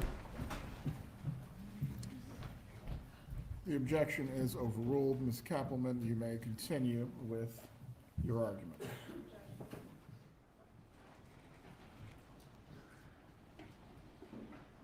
When the bump happens, you get to observe this defendant and her son in action working the problem. Neither of them would ever just lay down and let themselves get victimized by anyone. The bump is an actual recorded example of how these two act when they're threatened by an extortionist, in this case a blackmailer, and it's the complete opposite of how they say they've been acting before in the previous extortion. Several other things to note about this. Let's just compare like the two extortions, the prior one and the one with the bump. So when the bump happens, they resist, right? They don't open their safe up. It's only $5,000 compared to thousands and thousands of dollars they've been paying. $5,000, they don't pay. They resist. They take action. There are in-person meetings between Charlie Adelson and his mother, Charlie Adelson and Catherine Magbanua, and eventually with Dad too, about the bump and what to do about it. The defendant eventually downloads a recording app and records a call to the would-be blackmailer.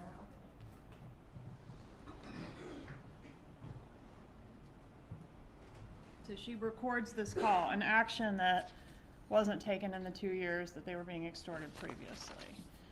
Charlie tells Ryan Fitzpatrick about the bump, although he never mentioned being extorted over the previous 2 years to Ryan Fitzpatrick. They investigate the bump. This defendant questions every aspect of the undercover. His look, his words, his behavior, you know, it's done like that, it's not done like that. Charlie enlists Catherine Magbanua to find out who it is and to handle it, right? Charlie says he's not going to take it lying down. He threatens Nazi shit if they mess with his family. Katie, I don't care what I spend. You'd better kill him because he's going to be a big problem. If he can't do it, I'll have someone else do it. Now these guys want an extra $5,000. You're going to kill him when you've been paying, I don't know how many, $100 and some odd thousand over the past 2 years. You weren't killing anybody then. They don't pay the money. If Mrs. Adelson has been blindly writing these checks every 2 weeks for 2 years, and her son has been paying additional monies each month on the layaway plan to the extortionist, and they've done nothing to investigate it, nothing to report it, nothing to stop it, but now they're going to launch a full-scale investigation over $5,000 more dollars? They don't call out Catherine Magbanua. According to Charlie and this defendant, they've been paying Magbanua now for 2 years, or at least funneling money through her. And here Charlie is talking to the person that's been collecting that money over all those months. But at no point does he acknowledge in that Dolce Vita recording or even allude to this long history of payments he's been making to her. This long history of extortion that's been ongoing through her. While they're still in the restaurant, Charlie gives Magbanua instructions. Say my friends have no idea what you're talking about, and frankly, I don't know what you're talking about, but the name sounds familiar of who's incarcerated, so I'm going to give you something as charity to help the less fortunate, but do not contact these people again or they're going to the police. The whole time you're talking, just say, I don't know what's going on, and only use the words help and charity.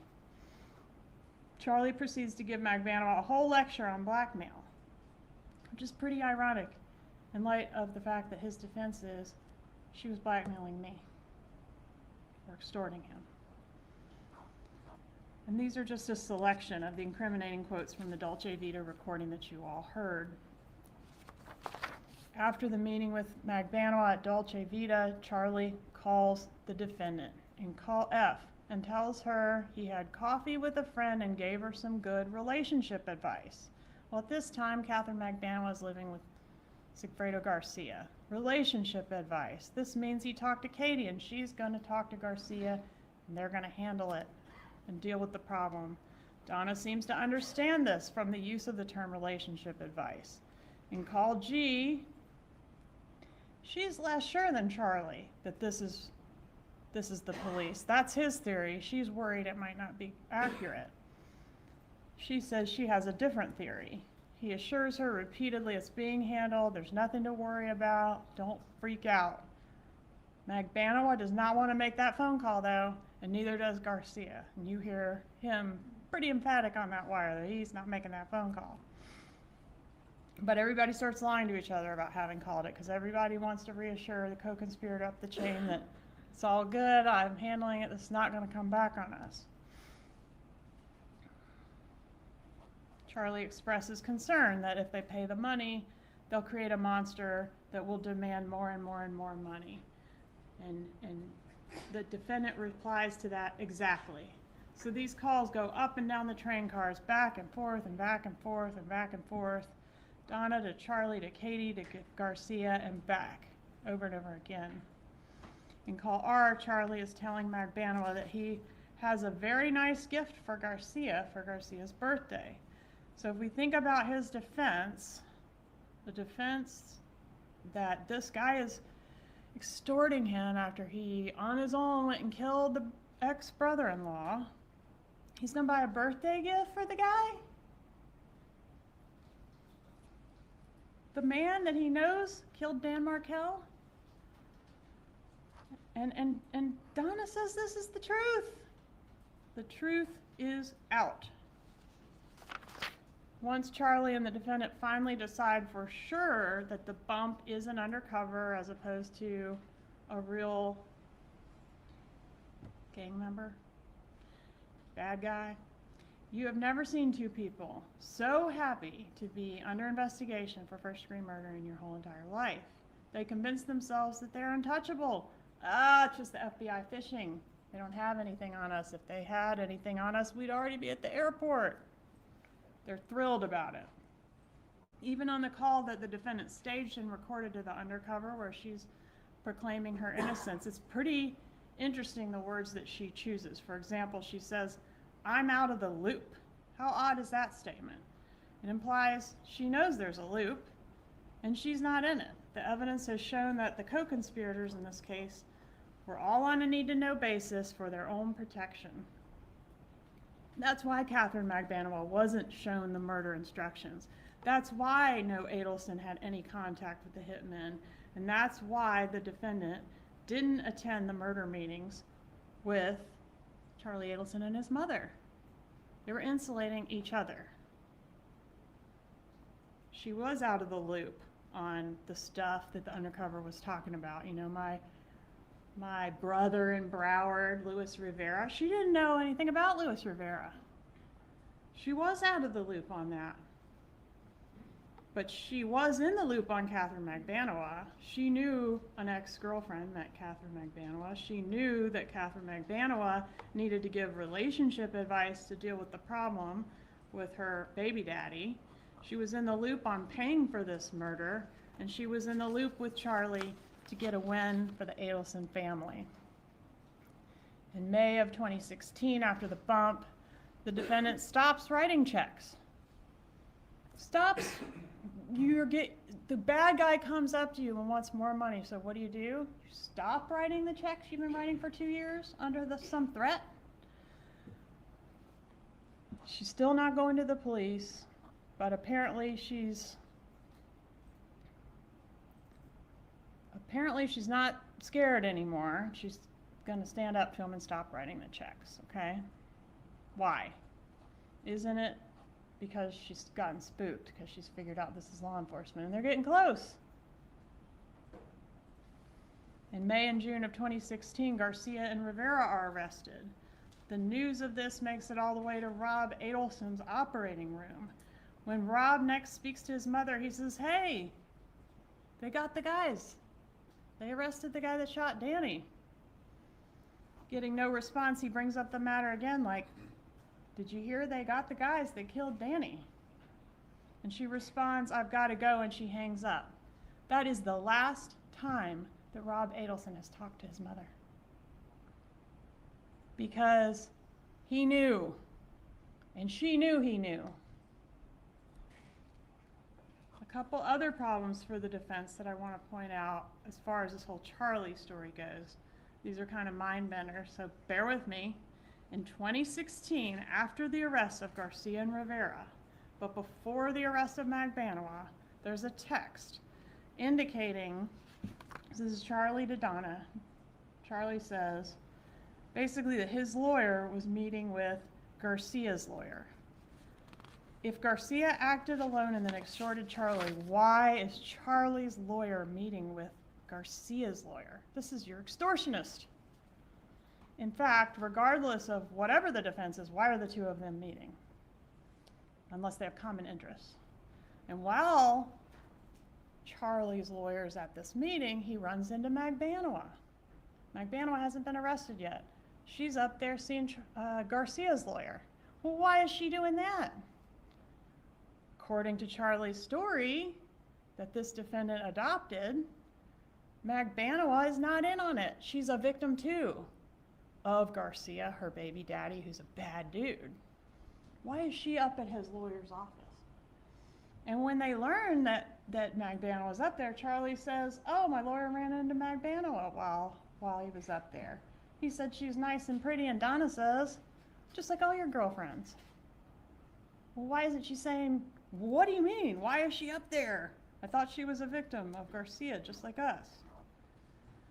All right, so here's another text. This one's from August of 16. In this one, Charlie and the defendant are discussing a newspaper article in the Tallahassee Democrat, which talks about a drug dealer that the killers had contact with when they were here in Tallahassee from Miami.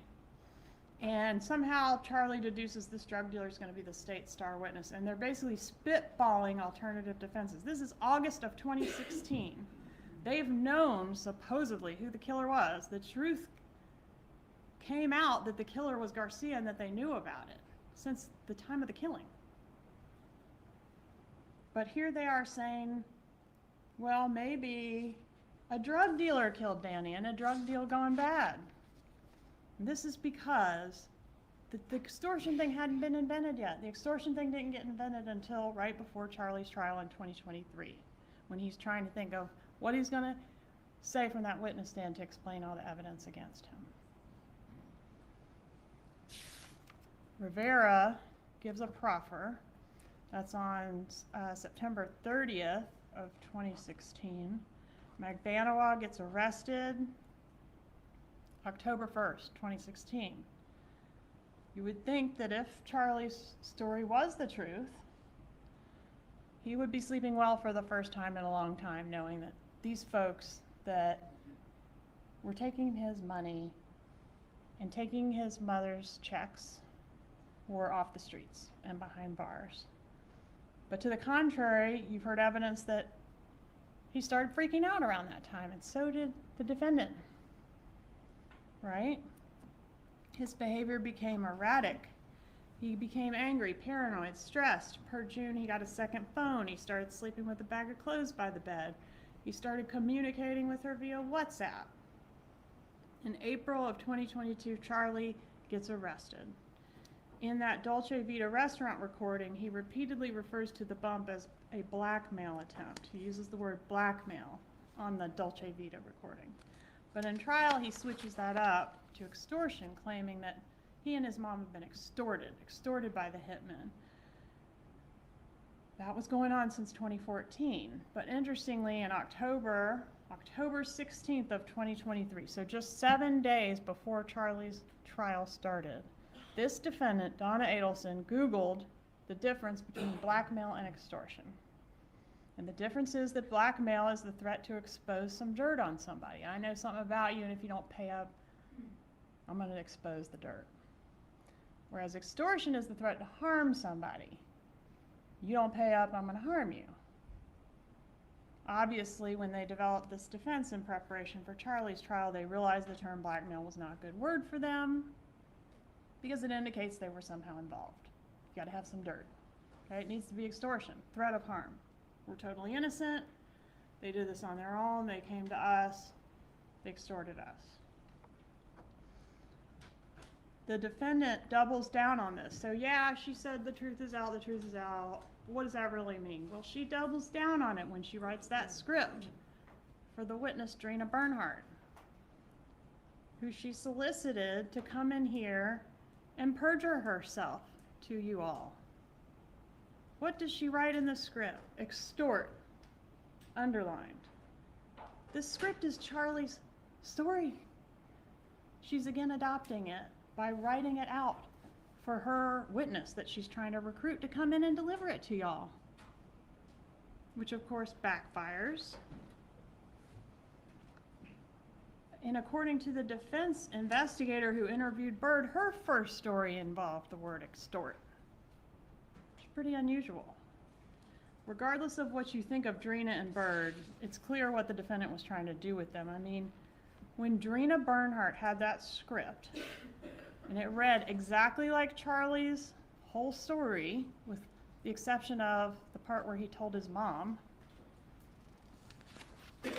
it was in the defendant's handwriting. That was very compelling evidence that this defendant was trying to buy herself some witnesses.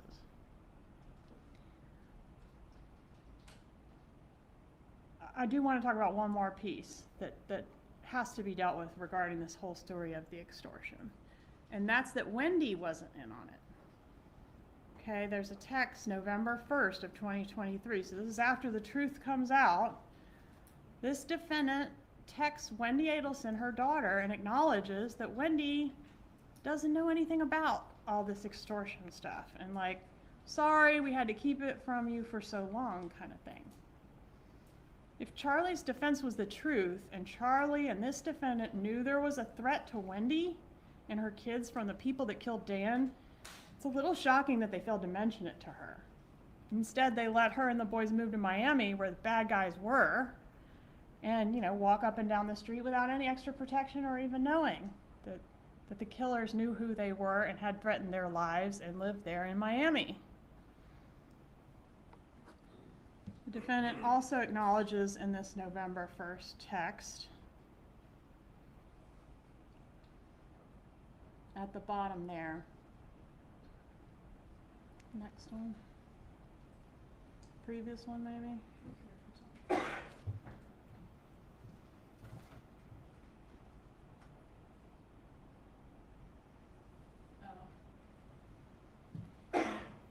Okay, on that text, which is in evidence, it says,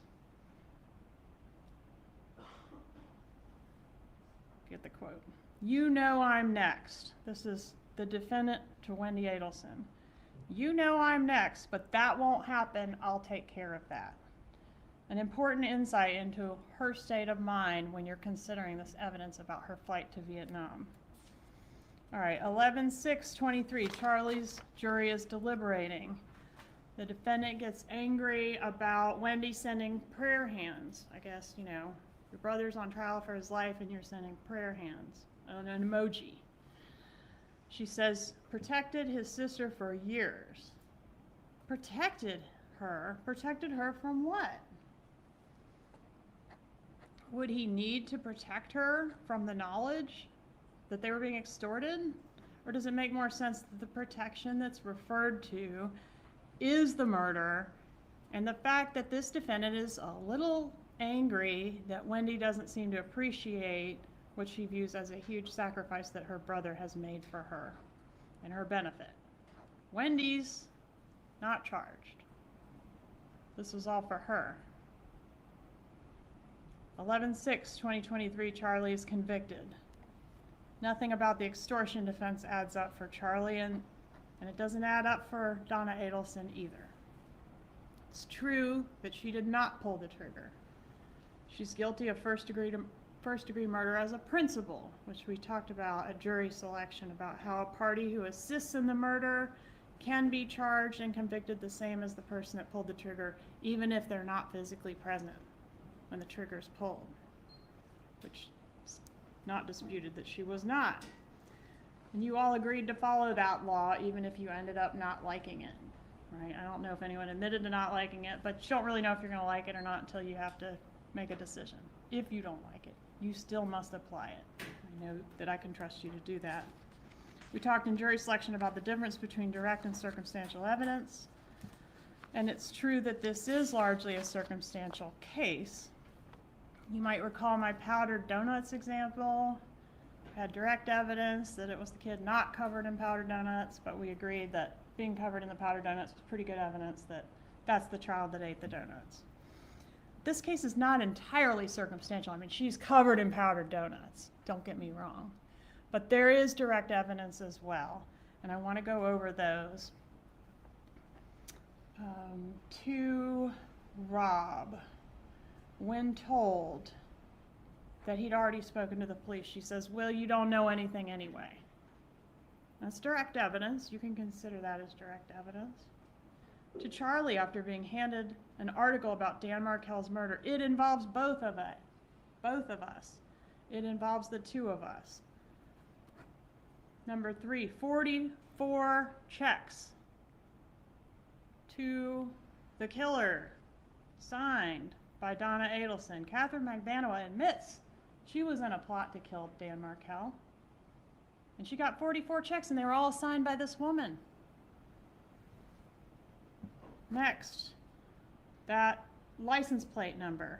She had the car, make, model, and license plate in her 2014 planner. Her statements to Bird, she admitted she did what she was accused of. The script written by this defendant in this defendant's handwriting for Drina Bernhardt to come in here and deliver to y'all about stuff that wasn't true.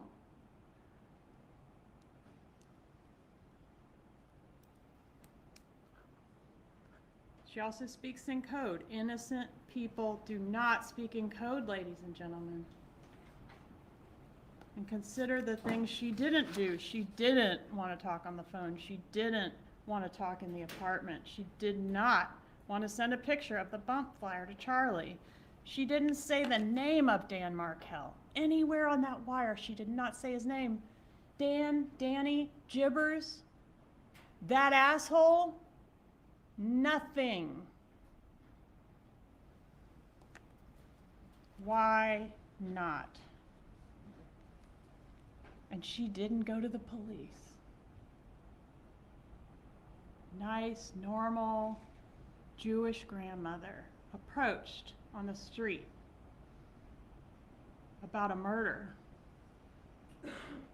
and an extortion attempt. She didn't go to the police? Why not?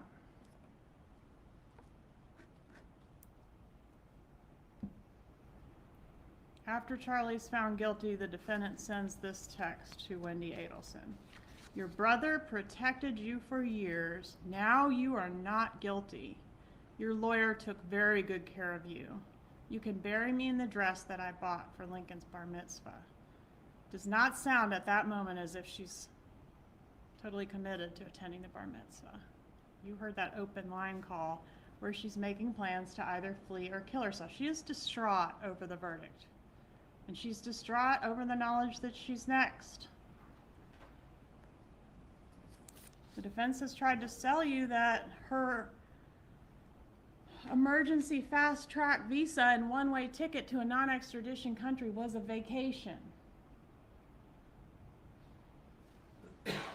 On November 7th of 2023, this defendant Googled a list of U.S. extradition treaties. She was looking for a non-extradition country, and she booked a ticket to one with a stop in another non-extradition country. She applies for a fast-track emergency visa for Vietnam. I wanted it the fastest I can get it. She indicates a 30-day visa is not sufficient. She requests for the longest visa, which is 90 days, which is past the bar mitzvah date. She tries to get Wendy to help with business assistance. And when Wendy doesn't respond, she ends up asking her friend, Annie Cunningham, who y'all met in court. She says, I can't say exactly why, but we need you guys to come here, both of you. Wendy's not responding to us, and we have an issue that we cannot discuss over the phone. Why can't you discuss it over the phone? You're just going on vacation. Annie responds, basically, just say the word. When they leave for the airport, Harvey leaves this note dated 11/12/23 for Wendy regarding what is needed to sell some property, a gun. Donna makes notes in her planner to have Wendy have the lawyer tell Charlie where they are on the lawyer's private line, so the call will not be recorded. Why not? Y'all are going on vacation. You're coming back. You're not fleeing. There's also a note in her planner to cancel disability insurance. That doesn't seem like something one does when they're going on vacation. There's a note, tell Wendy due October expenses, child support through mid-November 2025. They're presumably for Charlie's son planning to pay child support 2 years in advance. So this is made in 23. All right, November 13th, 2023, the defendant is arrested trying to board a one-way flight to a non-extradition country. I mean, y'all decide if it's a vacation. This is a conspiracy. I mean, this took a lot of thought and effort. It's not a typical murder case. The defendant and her son set this up in a way that was designed to protect them. The main benefit of the structure of this conspiracy is that each party can insulate or distance themselves from each other. The primary risk of a conspiracy is that you're doing it with other people, right? You can get caught. Somebody can squeal. Somebody could give you up. And that's why the conspiracy is not shaped like this. Rather, they're not all huddled up together. They're going to be more like train cars. This is the way we see the communication flow throughout the course of the conspiracy. The best way to insulate yourself from your co-conspirators is to organize the conspiracy like a train car, with each car only communicating with the one in front and the one behind. That way, if someone gets caught or cooperates with law enforcement, they won't have enough information on you to give you up. And it's also very important to position yourself within the conspiracy such that those that have the most information on you are those most loyal to you.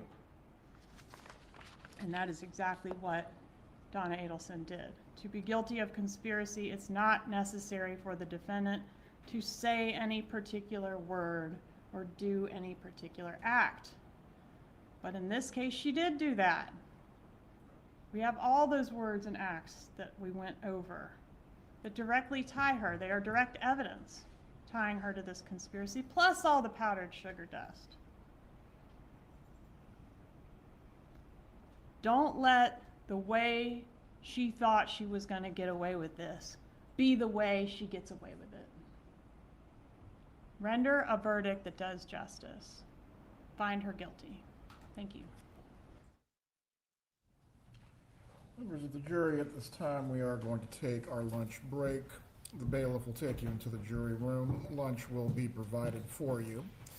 Once again, I'm going to remind you, do not discuss this case with each other until we have come to its conclusion. You may discuss any other matters, but do not discuss the case. Do not seek out any outside information. The bailiff will take you to the jury room. The lunch will be delivered shortly.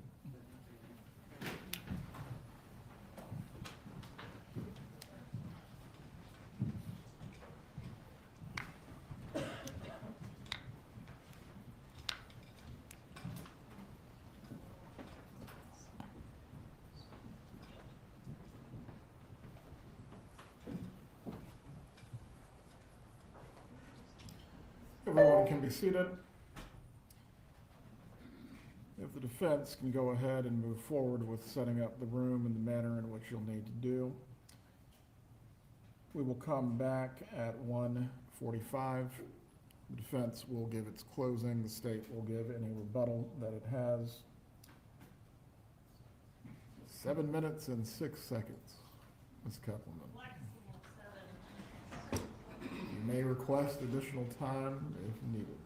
Mr. Zellman. With respect to us setting up, we're gonna need the exhibits. The exhibits are obviously not gonna stay in here during a lunch break. So once the clerk gets back from her lunch break, and we'll obviously come back a little bit early, but Please return then by 1:20 so that way you can get set up. thank you, Your Honor. Judge, do you want the demonstratives that were admitted, not admitted, but that were shown as demonstratives to be if anything does need to be reviewed, anything that was presented to the jury, even as a demonstrative, I'm sure will be of use to the appellate court. All demonstratives for the state or the defense that were used during the trial, these will be court exhibits. Yes, sir. We're in recess. Defense is to return at 1:20 to set up. For everyone else, please return by 1:30.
demonstrative, here in The ones that are in evidence, yes.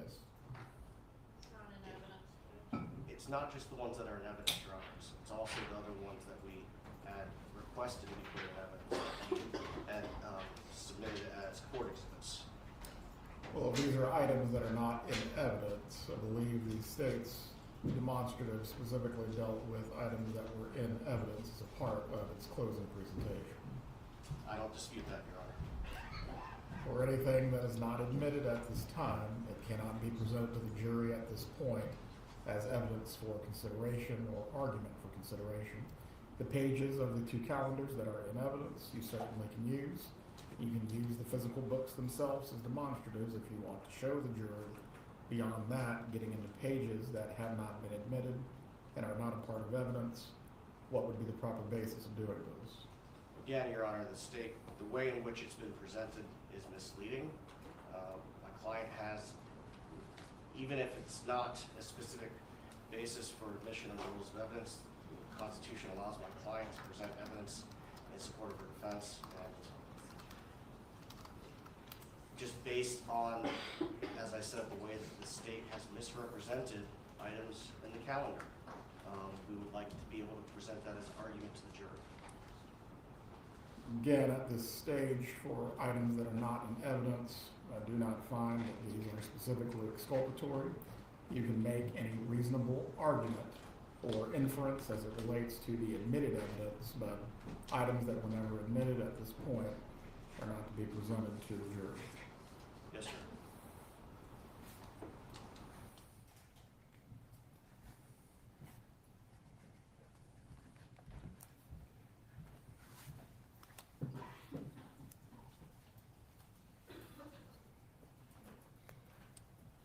You can bring in the jurors.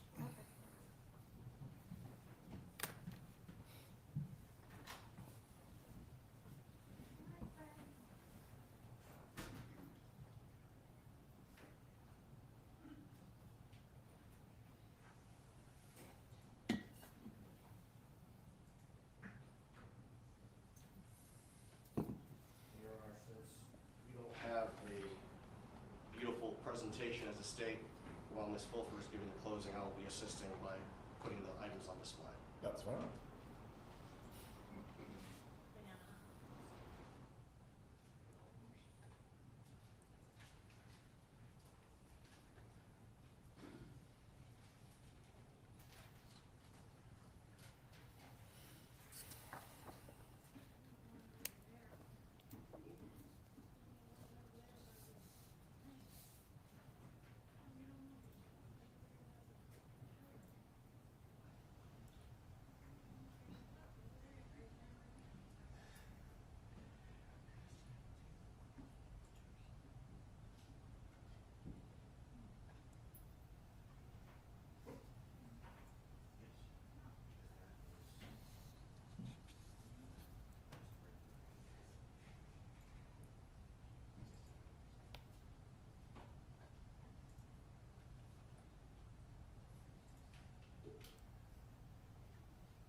Everyone can be seated. Members of the jury, I hope you enjoyed your lunch break. At this time, we are going to continue with the defense's closing. Defense, you may proceed. Good afternoon. It's been a long day. You've heard a lot, but I hope you'll stay awake so you can hear me too, okay? So, it's been what, 2.5 weeks, I guess, since you started this venture with us, and you've heard an awful lot. And I'd like to take you back to my opening statement. In my opening statement, there were some things referred to today that I'd like to address. The first one is that I stood up in my opening statement and said all of these wonderful things about Dan Markell, and then I called witnesses to attack him. That is not true. That is not true. In fact, the defense is the only part of this case that actually elicited evidence through testimony about the good qualities of Dan Markell. We elicited that on cross from his ex-wife, Wendy. And all of the things I told you in opening about what a wonderful man he was, a wonderful father, well-educated, successful, we elicited that testimony.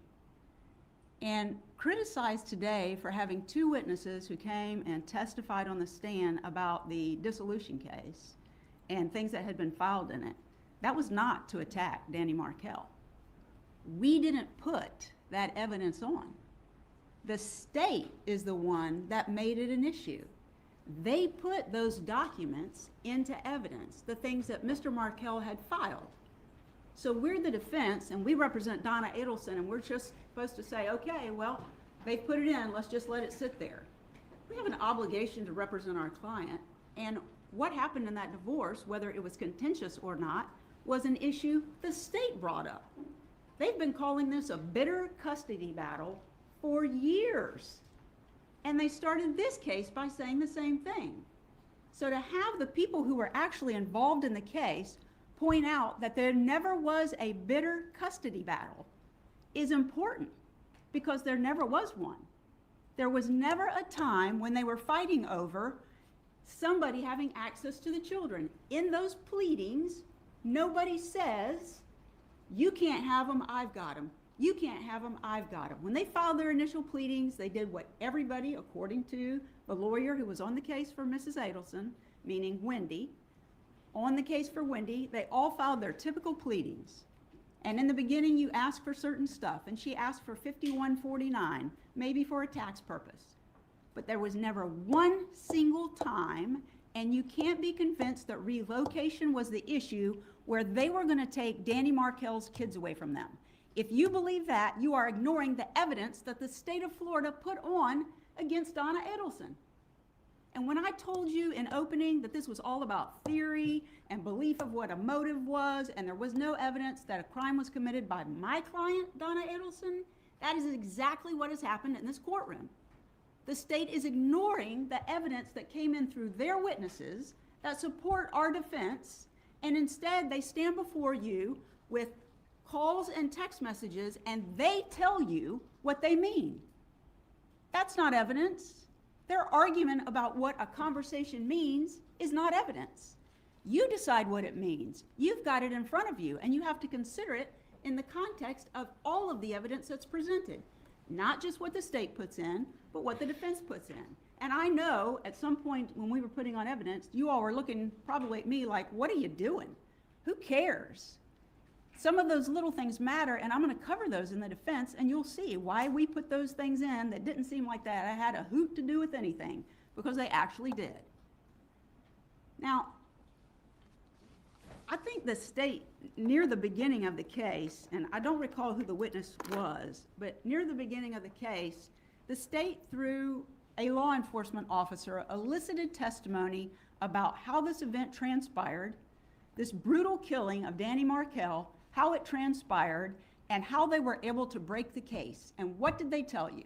They told you they broke the case because Luis Rivera, who was one of the killers, decided he would cooperate with the state of Florida in exchange for a deal, which for his crime, he ended up, the testimony was, he got 7 more years for committing that crime. This is the man who got in the car, got the gun off the street, drove up to Tallahassee, Florida, stalked, is the best way I can describe it, Danny Markel in a car with his children from his home, watched him take his little boys out of his car and put them into the daycare center, followed him again to where he went to work out at Premier Gym, and sat in wait for him. Sat in wait for him. And then when Mr. Markel came out, trying to work some things out with his ex-wife Wendy about having the kids and who's picking them up at what time, even leaves her a really nice voicemail that they could get together and walk at the school to talk about the education of their older child, where he was going to be going to school because he was going to be starting kindergarten. And Wendy pushed back. You know, she pushed back. This was his time with his little boys, and she's telling him no. You know, I've got plans. Well, it wasn't her time to do that. So leading up to his death, she's arguing with him over about an hour and a half worth of time that she thinks she's entitled to with the kids, but it's his time. And I agree with the state of Florida. The most important thing to that man was those little boys. And he fought for every minute he could get, and rightfully so. Then he drives home in his car while he's on the phone, and Luis Rivera, driving the car that's been stalking him all day, pulls up behind him in his driveway. Sigfredo Garcia gets out and shoots him twice in the head, and they pull off at a pretty high rate of speed and leave Danny Markel dying inside his garage. Left him to die. Those are the people that killed Danny Markel. Those two people. And the state has all kinds of arguments about how Mrs. Adelson's involved because she said these things about him, and we'll get to that in a second. But if Luis Rivera is telling the truth, what did he tell you when he got on the stand? What did he tell you? He said, and this is his signature on this document dated March 11th, 2025, when he was deposed, and those numbers and circles are his. And he testified to you that, where are my numbers?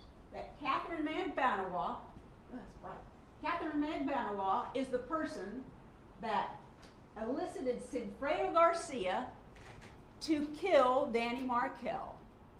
Now her versions change over time, so we'll have to address a few of those. And then she says she didn't even know Luis Rivera was involved. This is a woman who the state has admitted lied first time, second time, third time, fourth time, maybe the fifth time. Every time she puts herself under oath and swears to tell the truth, she's going to say more. She told you she didn't even know Luis Rivera was involved, but the phone records that were put in by the state of Florida prove otherwise. Because during the time that they're traveling to Tallahassee, when she can't reach Sigfredo Garcia, whose phone is she calling? She's calling Luis Rivera. This woman can't tell the truth. But in any event, Luis Rivera then puts this number 2 next to Sigfredo Garcia because he's the one who actually killed Danny Markel.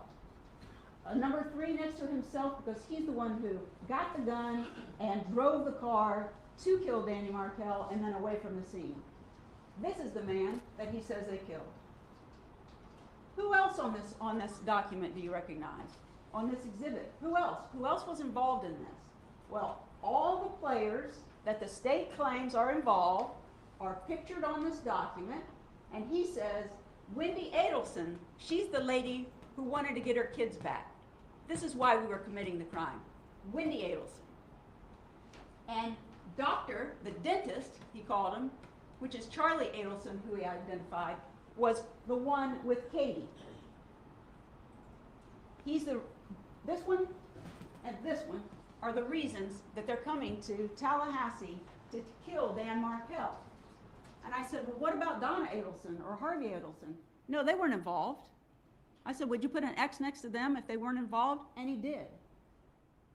Donna Adelson's name never came up, but Luis Rivera is telling the truth according to the state. That's who you're supposed to believe, and he says my client is not involved.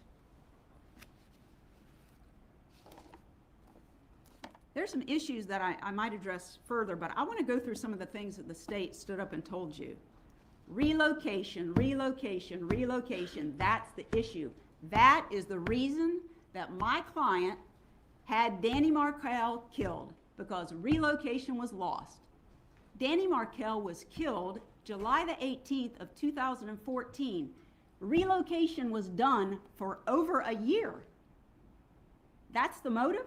It's been over for a year, and they said yesterday in court that the relocation issue didn't stop when Danny Markell was, when the divorce was over. It continued going on. The emails showed that. There is not a single email that's been put in by the state that shows that my client, Donna Adelson, was continuing on a rampage about relocation. The last email that they showed you today that my client wrote about relocation was July the 19th of 2013. The divorce was final on the 31st, said and done. They bring Wendy Adelson in here to testify. That's their witness. And she said it was done. Now, have Charlie Adelson and Wendy Adelson been honest with their mother? The evidence says no, they haven't been. Because the whole time Wendy Adelson is telling her mother, she's telling her mother that relocation is what she wants. She's the one who starts that. She's the one who asks her lawyer about it. The whole time in the spring leading up to this hearing, Wendy Adelson admitted in her testimony she's sending these messages to her life coach and telling her life coach, you know, I think I want to stay in Tallahassee. But she didn't bother to tell her mother that. Her mother still thinks she's trying to get relocation. She does it in April. And then she writes to her again in May. I think I'm going to give up relocation. I can stay in Tallahassee. The kids will be close to their boys. There won't be any plane rides. And I like my job. It gives me all this flexibility. I'm going to stay. But she still doesn't tell her mother. She has her mother believing we got to fight for this relocation. She testified. Well, I said, why did your mother get so upset? Well, she's venting to her mother about what she claims Danny Markell is doing, and she's venting to her mother about what she wants to accomplish, only she's not being honest with her. On the backside, she's making other plans. It'd have been nice for my client, Donna Adelson, to know that, because these emails that have been submitted here, which are proof that she wanted to have Danny Markell killed, would not have been written. And when she goes to her hearing on the relocation in June of 2013, she has her mother stay outside. Her mother can't hear what's going on in the hearing. She admitted she had several witnesses to call beyond the two that got on the stand. And then after the judge made the comment, she gave up. She could have continued with the hearing and put her witnesses on. The judge could have ruled against her, and then maybe she has an appellate issue. She gave up because she didn't want it anymore, but she didn't tell her mother that. When she told her mother, well, this is how the judges ruled, the mother understood that through the court system it was done, but not with her daughter, Wendy. Because you can continue to negotiate all the way through a final judgment. And that's what those emails say. They do suggest some crazy stuff. They do. But she puts in there, we're trying to negotiate. We're trying to negotiate. Get this, you can still work on this. She doesn't know when she's writing those crazy emails that there's no reason to write them because her daughter agreed. You know, you can have a dismissal on an issue. You can have a denial on an issue. She agreed to it with prejudice, which means it is over. She already made an agreement. She's not going to seek relocation anymore. So my client is hanging out there trying to support her daughter, and now she's sitting in a court of law charged with murder because of what she wrote in emails. Because the truth is, you are here to judge my client based on her conduct leading up to and to the time of death of Danny Markell. That's her conduct. Can you consider things she said and did after to see if it corroborates that she was involved? You can.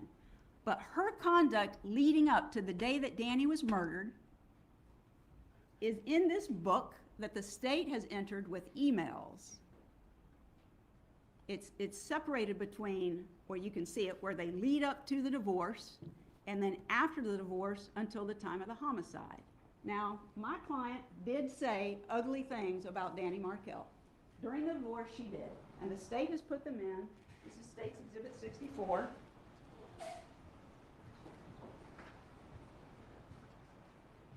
And they have emails going up through July the 11th of 2014.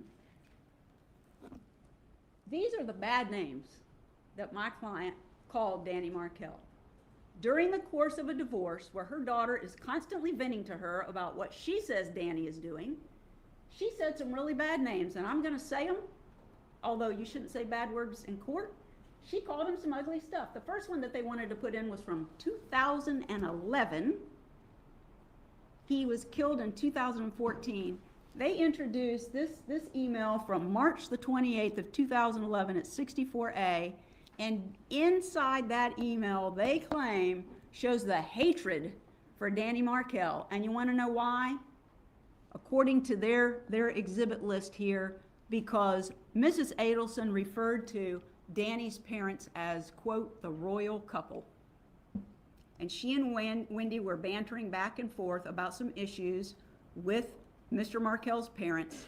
That's not hatred on Danny. It's not even hatred on his parents. We're sitting here with murder charges because she did something like that, called somebody a royal couple. She said other bad things. She called Danny a major fucker, Gibbers, which Wendy Adelson testified that she came up with that nickname for him, a religious zealot, and Wendy testified that the issues in their marriage included matters of he had now become more strict in their religion than she wanted to follow. That was one of their problems. She called him a royal jackass, a piece of shit, a fucker, crazy, a bastard, and she called him Elvis. That's why we are sitting here today. That is hatred for somebody. That proves they wanted to have him killed. Are you serious? You call somebody some bad names and that means you wanted them dead? My client has lack of any ability to stop herself from saying things. She can't do it. And I'm not trying to be offensive to her, but she can't. And all of these emails that they have introduced prove it. She is not a one-word person.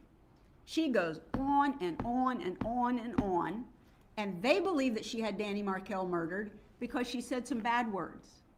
There's not a lick of evidence in here that they submitted of what she did prior to July the 18th, 2014, where she said not a single word, that she wanted him killed, she was planning to have him killed, she was going to find somebody to kill him, she was going to pay somebody to kill him, she was going to kill him, that she was glad he was dead. That's not in here. And this is it.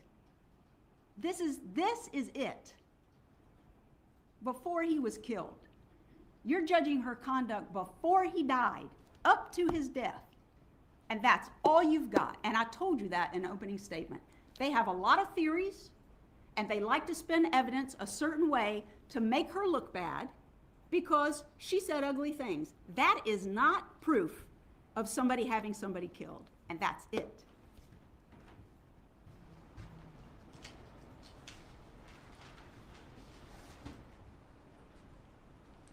Besides the relocation issue, which has been dead for over a year before he's killed, bad choice of words, I apologize. It had ended over a year before he was killed. Now they want to bring in something called the grandmother motion. This is what had to push her over the edge. Their own witnesses said she didn't know about it. Let's see who testified to that.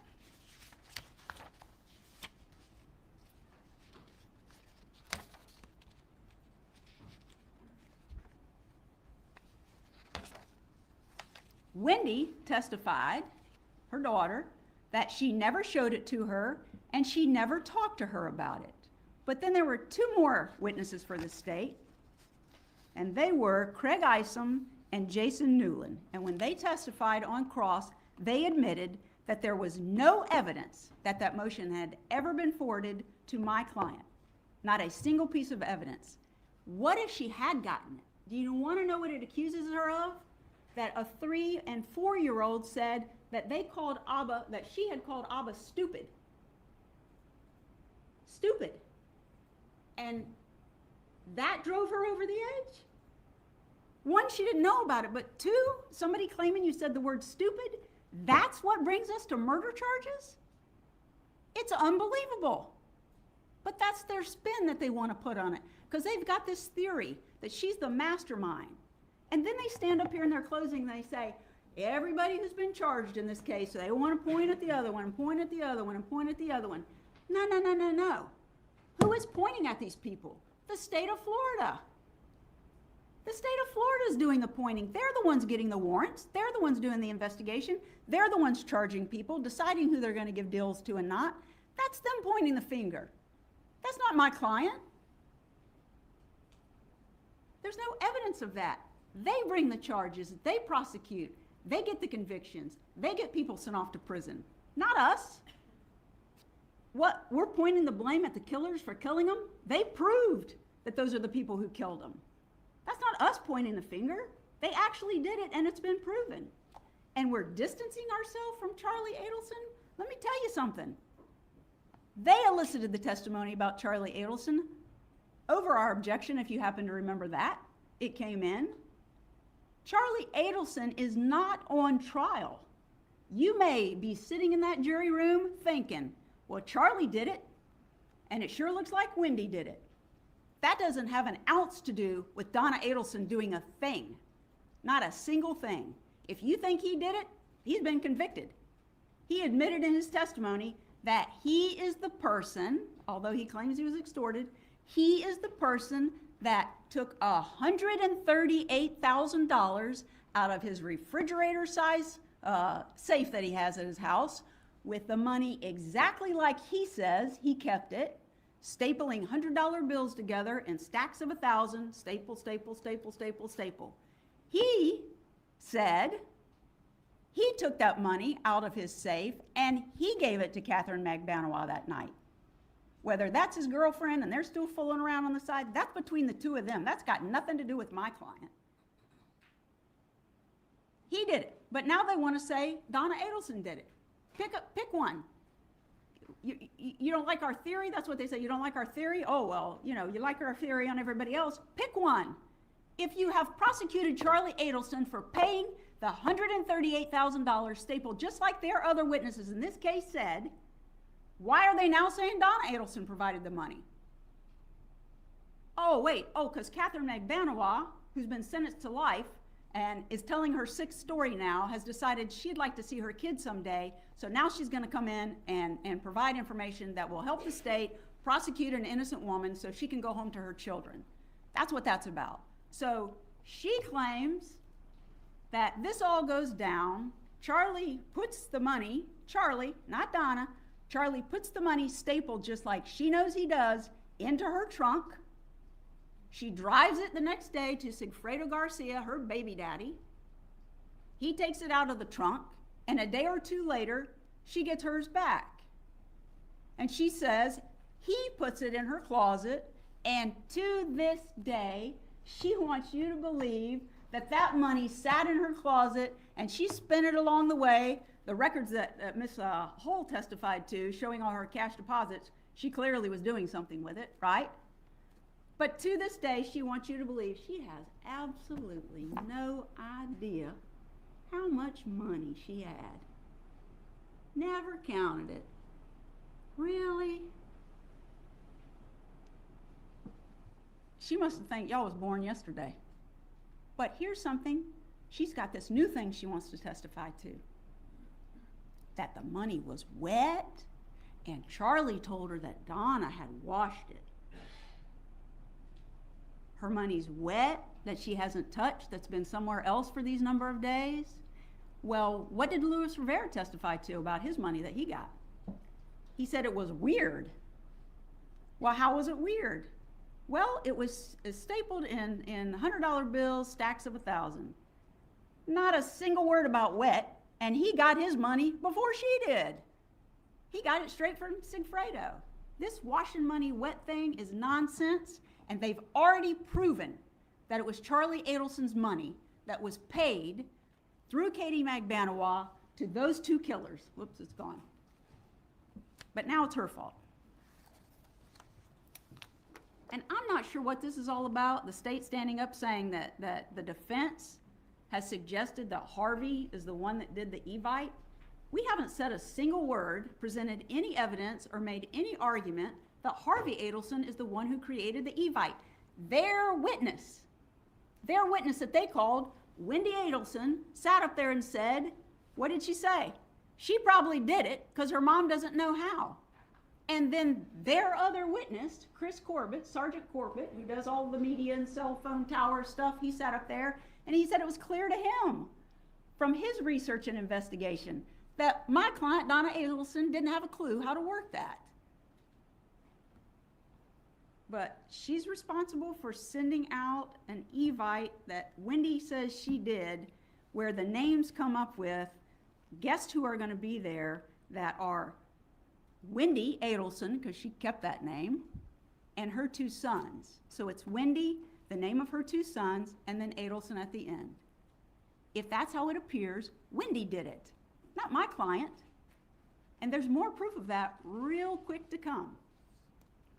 But the Evite thing is a non-issue. I just can't imagine what that is about. The state has argued that between the time the killers came to Tallahassee in June and the time that they came back in July and actually killed Danny Markell, that Catherine McBanawa said in her testimony that between those two time periods, when she was discussing scenarios with Charlie, he would say he had a call from his mother, step out, have the call, come back in and say, oh, they're stressed.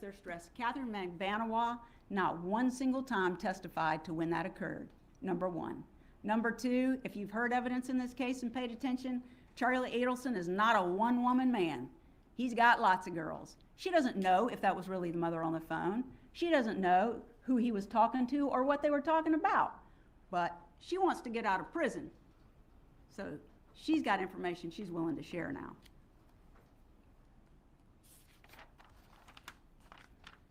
Charlie's business. There is a slide that the state had in its presentation this morning that they showed to you that shows that Charlie Adelson owned the dental practice up until 2015. Do you remember seeing that slide?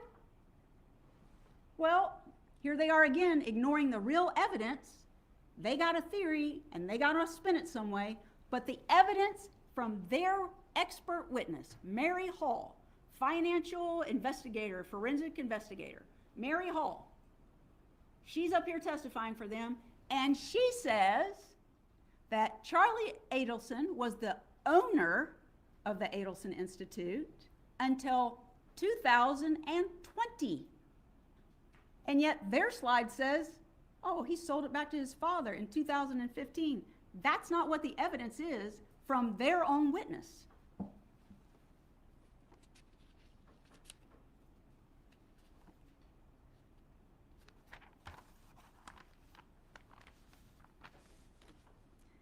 There was some argument from the state about some things that were in Mrs. Adelson's planner in 2023 around the time that Charlie Adelson was convicted, and they apparently were going to flee the country, take flight to a non-extradition country. And there's a notation in there shortly after Charlie is convicted that says cancel disability insurance. They want you to take what they believe that means as they were canceling their insurance because they were going away and never coming back. Could it be? Those were the words that were used. This is not a could it be situation. This is beyond a reasonable doubt. They have nothing other than that notation. Well, could it be that Charlie was convicted and he no longer needed disability insurance because he was going to prison for life? Just as likely. How about this could it be? Could it be in State's Exhibit 142 on the front page that they showed you with this little notation, notify everyone who was invited to the 70th birthday, that party is off if That's what HJ decides to do. And that's on June the 13th. Could it be, the state says to you, that if the killing had actually taken place the first time the killers came up, then they'd be canceling the party because Danny would already be dead? What? Does that, where is the proof of any of this? Could that be what it means? This is not, could it be? And a birthday present. The birthday present, according to the state, for a 70-year-old man is that they're going to have Danny Markel killed. Happy birthday. Let's have a party. What? There's no birthday present, according to Rob Adelson. Wendy Adelson, who was at the party and who was involved, and there are emails that tell this, involved in helping get a caterer for the party where the man came and cooked paella out on the balcony for everybody, but that's what Charlie decided to give. But you got to read the worst in every single piece of evidence that they present to you. You have to, because that's the only way you can convict, and they want you to convict her. There's no evidence that there was a birthday present to Harvey Adelson to have this man killed. None. But that's their theory, and they're still spinning it. And you gotta ignore the witnesses that they put up there in order to follow their lead into that jury room and convict my client. Let's talk about Rob Adelson. They brought him in here, and he got up there and he testified on the stand about allegedly all of these things that he claims his mother said. If you were paying attention by the time we got to cross-examination, what did we learn about Rob Adelson? Well, he's a doctor, and he's got little kids, so he's real busy, which is his explanation for why he rarely speaks to his family on the telephone and has, in that time period, only been down to see his family 2 times in a 2.5-year period. And he rarely talks to them on the phone, but somehow Miss Adelson has made all of these comments. This is a guy with an axe to grind, right? He doesn't have any of this information. He's not talking to them. They got him to come for the birthday party, and what was his testimony? He's a busy guy. He flew in the night before the birthday. He was at the birthday party and got up the next morning, packed his bags, and put him and his wife and his kids on an airplane and left because he was busy. He's not hanging out with his family. He's nowhere to be found. Oh, but you got to believe everything he tells you. A huge percentage of the argument of the state was, well, what did Rob say? What did Rob? Rob doesn't have the knowledge of anybody. He's not here. He lives in Albany, New York, and he's not around these people.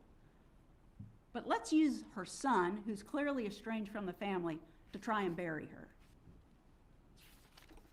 You're smarter than that. So my client has been charged with the murder of Mr. Markel, conspiracy, the planning to commit murder, and solicitation, hiring the hitmen that killed. We're going to go through the jury instructions briefly. The judge has already gone through them, but we're going to go through in a minute what actually is there that the state has to prove. And just like I said in opening, what the state thinks happened does not matter. What they believe happened does not matter. What spin they want to put on it does not matter. You can only make your decision based on the evidence presented to you, and up through the time that Dan Markel was killed, that's all they got. She said some ugly things, and oh, she meddles in her children's lives. Meddles in their lives. Gets involved in their divorce. She's a parent. She's just being a parent, not a killer. She's a meddler, not a murderer. They haven't proven that to you.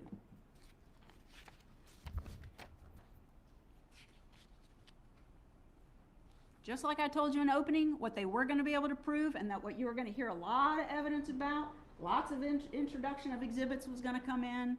They proved that those 2 men killed Danny Markel, that Catherine McDonald was the one who found the killers, that Charlie Adelson is the one that paid the money. That's it. Oh, and Wendy Adelson is the one who wants to get her kids back. That's why they're killing him. Nothing about Donna Adelson. We sat here for days listening to testimony of witness after witness getting on this stand. Not a single one of them connected my client to Danny Markel's murder. Not one.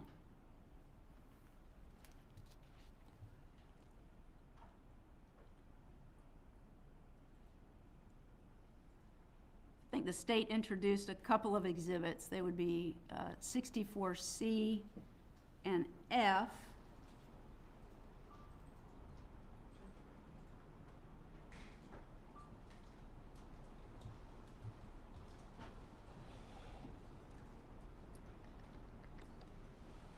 Sorry, I can't do technology. Somebody has to help me. And these are emails where she's giving her daughter advice on what she should do, preparing for mediation. Oh, how terrible of her. But what they didn't want you to see in this email, you see that highlighted part?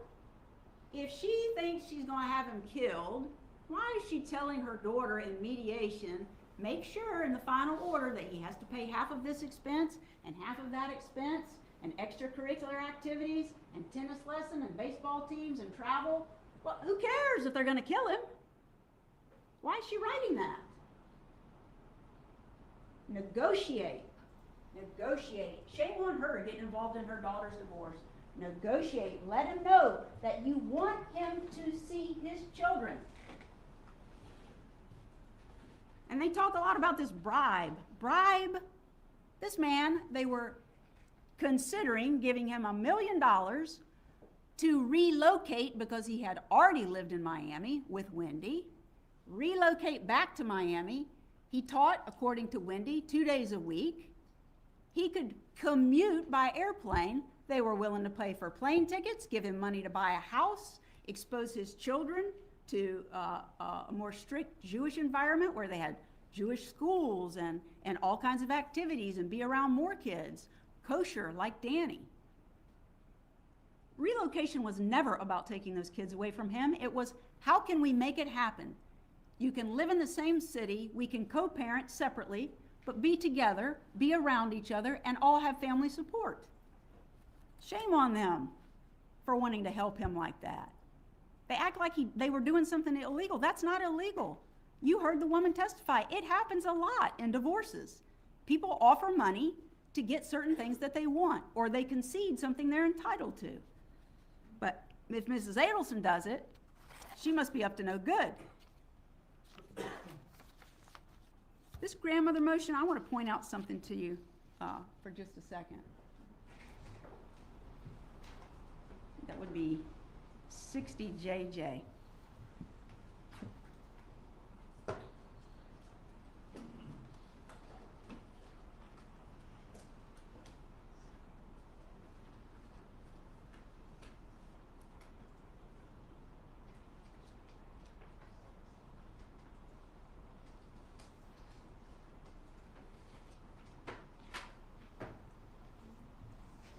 The state calls this the grandmother motion because they're prosecuting grandma.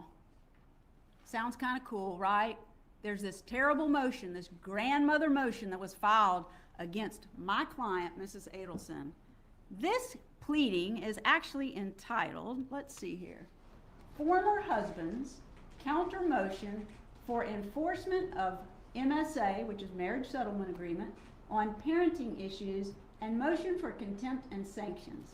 And this pleading goes on and on about, he says Wendy's refusing to facilitate video teleconferencing with the 3- and 4-year-old, that she's failing to regularly facilitate telephone contact with the children, that she routinely violates the right of first refusal, resulting in the children missing days from preschool, that she violates her duty to inform that's in the MSA, she fails to follow clinical recommendations, she violates by refusing to communicate with Mr. Markel, she persists in inhibitory parental gatekeeping, refused to provide access to have both children on one of the child's birthdays. The only single complaint he makes about my client is she called him stupid, according to a 3- and 4-year-old.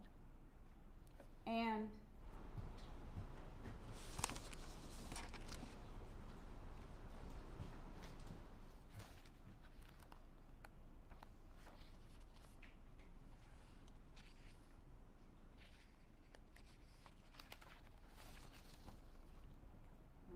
do this, but I'll try.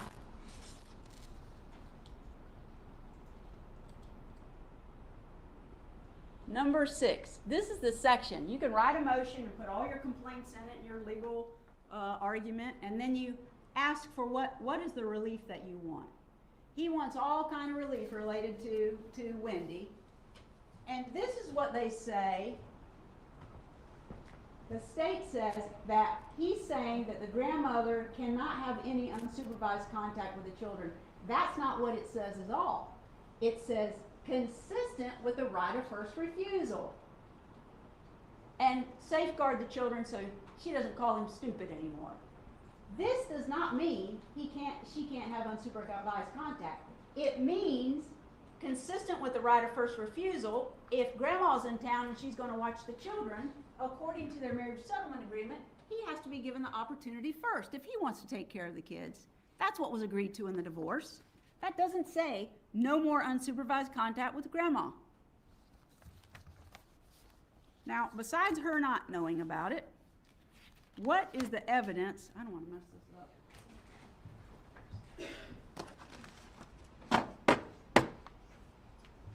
What is the evidence that supports two things?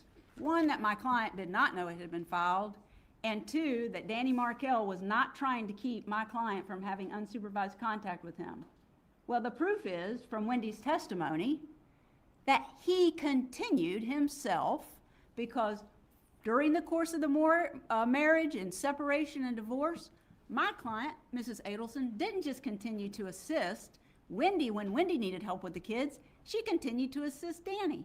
And in fact, that motion was filed on March the 26th, and the testimony was, for almost 2 weeks in April, my client watched the boys while both parents were out of town. And my client facilitated the Skype with the grandsons for Mr. Markell. Now, if he's really worried about her having unsupervised contact, is he going to leave him with her for almost 2 weeks in April?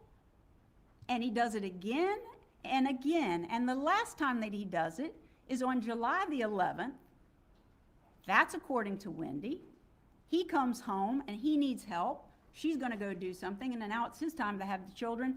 So he asked my client, Mrs. Adelson, if she could watch the boys, and she does. And she knows he likes this particular kind of banana bread that she makes, and they're going to mock us for this, but that's okay. He likes this particular kind of banana bread. It's got chocolate chips in it and no nuts. And so what did my client do?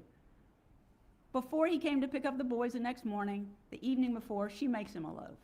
But she hates him. She hates him and she wants him dead. And clearly he hates her because he filed a motion. It's unbelievable. Us sitting here is actually unbelievable.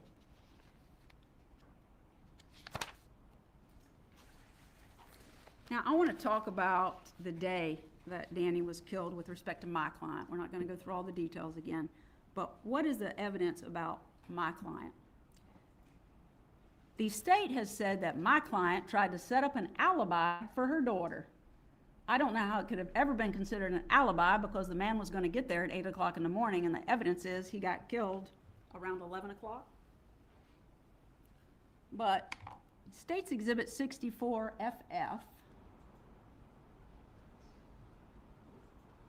is from the Geek Squad. And the state presented earlier that not only did Donna Adelson send an email to Wendy that morning, or before then actually, not only did Donna send an email to her about the appointment, but Harvey, the dad, did as well. And here is the form that was completed, not by Donna, they say Donna arranged it. Mr. Harvey actually made this appointment for the broken television. They had purchased a plan for protection on this television and believe they may get a replacement or a repair. When they made it, you have to fill out some information on the form. And what does this say? Would you be willing to accept a sooner appointment if one became available? Yes. Well, now, are you going to accept an earlier appointment if it becomes available? If you've got a homicide planned? That doesn't make any sense. This is supposed to be her alibi, but they're agreeing you could come earlier if you want. And then the mother sends an email. Do we have that? And what she tells her daughter is, If you can't keep Friday, July the 18th between 8 a.m. and noon, call that number to reschedule. The contract is under Harvey Adelson's name with Dad's cell phone number, but the purchaser is actually Miss Donna's name and cell phone number, and she provides her with a work order. Here, we did this for you, like we do everything else for you, and apparently that's a bad thing according to the state, helping your kids this much. But here, we helped you out, but if this doesn't work out for you, change it. A fake alibi, that's what they want you to believe. You gotta read bad into every single thing they present to you to come to the conclusion that they come to. Now let's talk about Defense Exhibit 71. There was, according to the testimony that you heard from the state, Wendy Adelson was interviewed at TPD the day that Danny was killed. They went and found her at a restaurant, and they've introduced these pictures about what she did that day and where she went and how she took the long way around. But she's sitting at TPD being interviewed, and she has requested to be able to call her mother.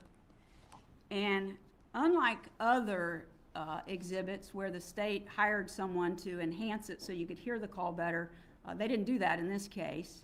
And the recording is actually inside the room. You can see it. That's an interview room at TPD. And not only are you hearing what Wendy is saying, there's the victim advocate that testified that my client was shocked when she heard the news, but my client is actually on the other end of the phone, so it's not real easy to hear. But if you put the headphones on, you're actually going to hear some things, and you can hear what my client's reaction is to finding out that Danny Markell has been shot, excuse me. Can we play that? If you could just please put your headphones on. It's not easy to hear.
I haven't actually put the headphones on, but hopefully that assisted you in hearing, but like the victim advocate for TPD testified, she was shocked.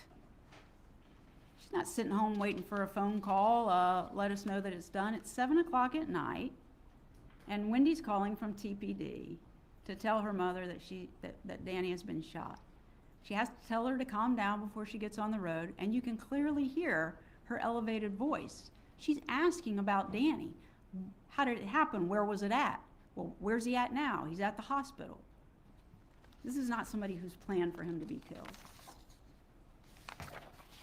Now, the state has made a pretty big deal about the road trip that the 70-year-old man and 64-year-old woman take that evening when they leave their home.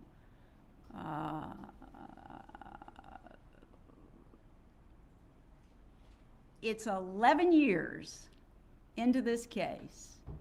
It's this July that just passed before the investigator in this case, who's given testimony again and again, after he's deposed, decides, I'll go ride the route. 11 years. They've been claiming now, my client, arrested almost 2 years ago, that this ride is completely off, but they haven't even tried it themselves, right? And even when he testified, and also when Agent Sanford testified, first of all, he didn't do the whole route, he did a segment, because he's determined that in this segment is where Mrs. Adelson was at for too long. Did you take any snacks when you did the ride? And he's only doing part of it. Well, yeah. Did you get some coffee? Yeah. But they've calculated this drive for these folks who have just received horrible news and they're clearly upset about it, that they had to be at their son's house dropping off money that was washed, because there's a period of time that it takes them longer to get to their hotel in Orlando than it should have. They took into consideration nothing with respect to their age, that they hadn't had anything to eat. They didn't calculate any time in to stop and get gas, or to use the restroom, or to maybe sit down and have a meal. None of that's counted in. It's got to be a strict from here to there, and you're not there, then you must be doing something bad, and it must have something to do with murder. They give no consideration to that whatsoever. But what's stronger than that is their own testimony from their expert. They have all of these slides that they've shown you where they can show where everybody is in the entire world. And did you notice that for the killers, they had collected records with SunPass and cell towers, etc., and they have a whole map that they're showing you where they went and what they got. They got the SunPass records for the killers. Agent Sanford said that my client was a person of interest from the beginning, but he had her locked in a year. And yet here we are 11 years later, and they never bothered to get her SunPass records. They can get them, they got the killers. If they want to tell you that they're stuck in a certain area and they've gotten off in a certain place, all they had to do was get those records. But they didn't do it. They can prove where the killers are, but not my client. But one thing for certain that they did say is they cannot put my client's phone at Charlie's house during this time period that they say that they took too long to get somewhere. They also testified that there is never a point in time that evening where Charlie's cell phone is hitting on a tower and either Harvey or Donna's cell phones are hitting on the same tower. They don't even have them in the same vicinity, much less the house. But they want you to believe that means Mrs. Adelson was there dropping off money. They have no evidence of it. It's just their theory. That's all it is. You can't convict somebody based on theory. You have to have evidence beyond a reasonable doubt. Now, how about this text message that says outside your house? According to them, outside your house means outside your house. I'm not saying that's illogical to jump to that conclusion, but do you have any evidence of it? No, they can't put her there. And according to State's Exhibit 142,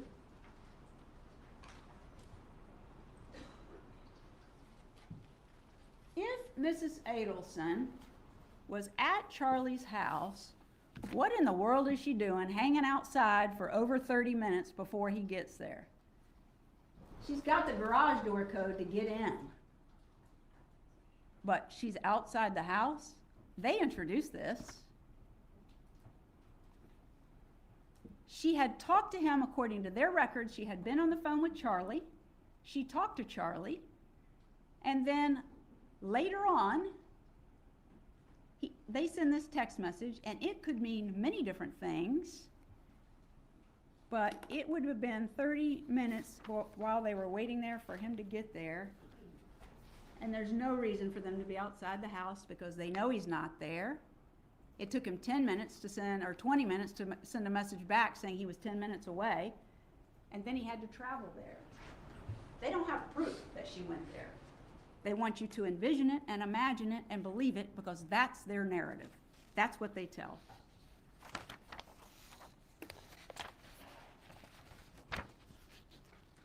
And I don't think I said it before, but the witnesses, the additional witnesses that testified that Charlie kept his cash, these $100 bills stapled together, that was Miss Umchinda and Mr. Fitzpatrick. They both testified they knew Charlie well, and that's what he did. No evidence at all that my client did that. Do you remember back in jury selection? I didn't do it for Miss Adelson, my co-counsel did, Mr. Zellman. But he asked you a series of some similar questions, and he asked you, would you agree that the state could make a mistake in the theory of their case? Yeah. Would you agree that law enforcement could make a mistake in their investigation and determining who they think committed a crime? Yeah. That was the overall response that we got. It was asked of everybody who came up that got individual questions. I mean, questions as a group. Well, according to Special Agent Pat Sanford with the FBI, do you remember his testimony? According to him, he has never made a mistake. Not one time in his career has he ever thought somebody committed a crime and he ended up being wrong. You know what the problem is? When he thought she was a person of interest from the beginning and then he, according to his testimony, locked in on Donna Adelson, the path didn't lead to Donna Adelson. They tried to build a path with something as flimsy as these emails that they say are the motive for her to have him killed. They made some other mistakes. Rob Adelson calling him to testify was a mistake because they've clearly relied on his evidence, and he testified himself. He wouldn't have the basis to give it. He's never around. And then they called Patricia Bird. That's their next mistake. She claims, different ways, that Donna was going to buy her some land and a trailer to put on it, a small car to drive, and fix her teeth to testify untruthfully. She said that a white female investigator actually offered her all of those things. But then when it was pointed out to her that the investigator that came to see her was actually an African-American female, oh, it was her that did it. Then she wants to tell you that my client confessed to her. I asked her, did she do what they said you did? And Miss Donna said yes. Well, she's not clear on this confession because when Mr. Zellman was asking her questions, she couldn't remember if it was Donna said she wrote the checks or she confessed to the whole crime. But here's a woman sitting in front of you that has come up all of a sudden at the end of the game, and here she is claiming that an investigator offered her these things, and that was for false testimony, that Miss Adelson was trying to elicit false testimony, have her come in here and swear under oath and testify to things that were not true. Well, both investigators came in here and said that never happened. She was never offered anything. She never told us that Donna had offered her anything. Most importantly, she never told us that Donna confessed. None of that. She's facing going to prison, and she has an opportunity to come in here and testify against Miss Adelson, so she can get a deal. What was she facing, 5 or 6 years? Here's the biggest part. Did you hear what the judge read to you this morning before he started with the jury instructions? He read to you a stipulation. As he explained, that means the state and the defense agree to certain facts, and you must accept them as true. And what was the stipulation? Patricia Byrd was never on the witness list for Donna Adelson. Well, isn't that interesting? She was going to come in and testify falsely for Donna Adelson, and she's never been on a witness list. And then you got Drina Byrd. This is not just someone who is hoping for some help in her case. She already got it. Her testimony was she is a 27-time convicted felon and/or crimes involving dishonesty, facing 15 years in the Department of Corrections as a prison releasee reoffender, which means you get day for day with no gain time. Here she comes saying she's got all this evidence, and Donna's offering to do the same things for her that, oddly enough, Patricia Byrd in the same cell block has said is going to happen.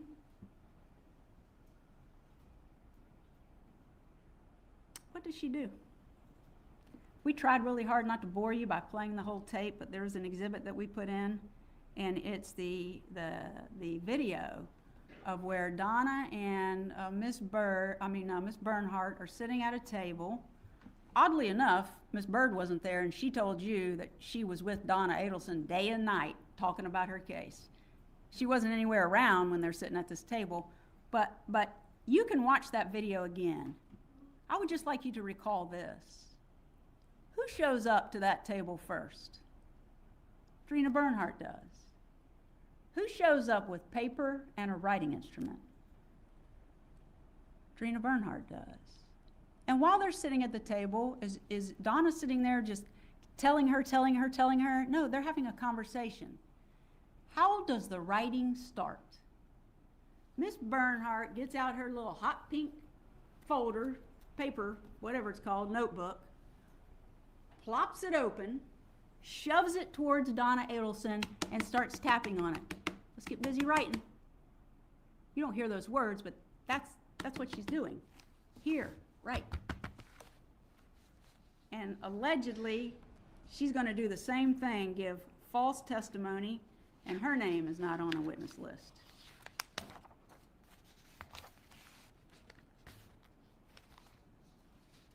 A little bit more about Catherine McBanawa. No, actually, I covered that. So if this is all they've got, up until the time that he died, just that she said bad things about him and helped her daughter with her divorce, what is the evidence that they have after Danny Markell was killed? They put this evidence in. They got nothing to show that my client was involved in any way leading up to the time that he was killed. But they elicited the testimony that it was 2 months after the murder when Charlie Adelson discloses for the first time to his mother what he knows about the case. Now, all she knows is what he's telling her, but it's 2 months after the murder when he's telling her, well, what happened was I got a girlfriend, and I had told her about this $1 million offer, and she said it in front of some of her friends, and they've gone up there and killed Danny Markell, and now they're demanding money, and so they said if I didn't turn over my third of the $1 million, this is what he claims that they elicited, if I didn't turn over that money, then I'd be dead in 48 hours, or they'd kill my family. So he goes into his safe and pulls out $138,000 cash, puts it in a bag, gives it to Katie, tells his mother 2 months after the homicide, now he's being extorted. She works at Adelson Institute. They want you to believe this is a family business. Does family work there? Clearly. But who owns the business? Who does the money belong to? Who is Mrs. Adelson writing and paying all the bills for? Who's she doing the salary for? Everybody there. Everybody there. So he tells her, write around $1,000 a month to Katie Magbanawa. It'll save my life.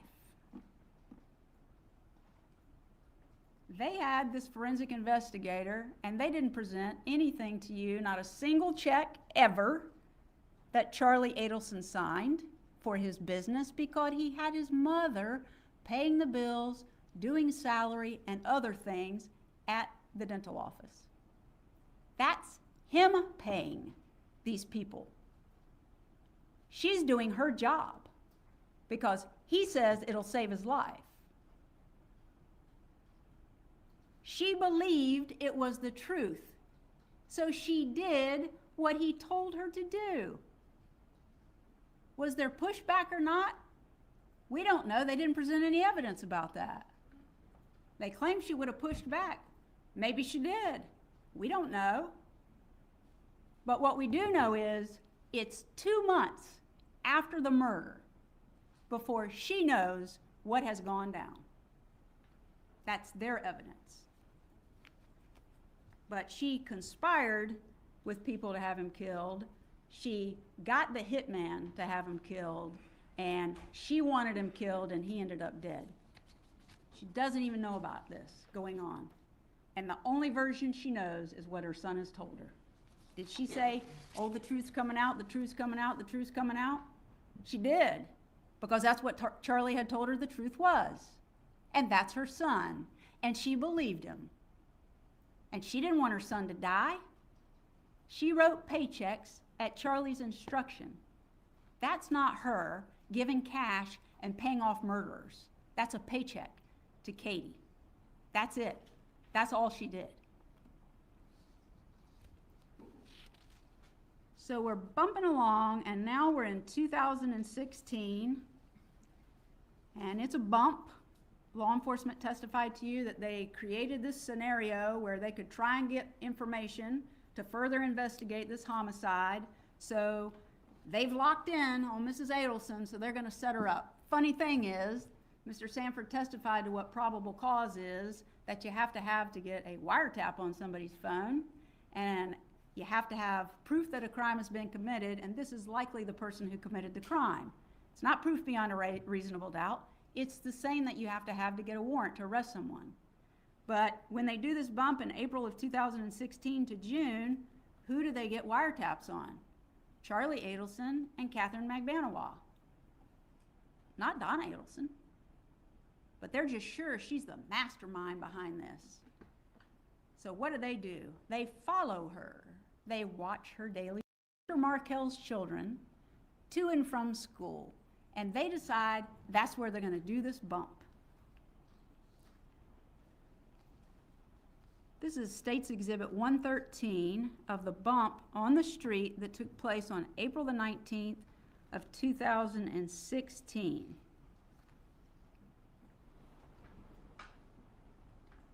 Am I in anybody's way?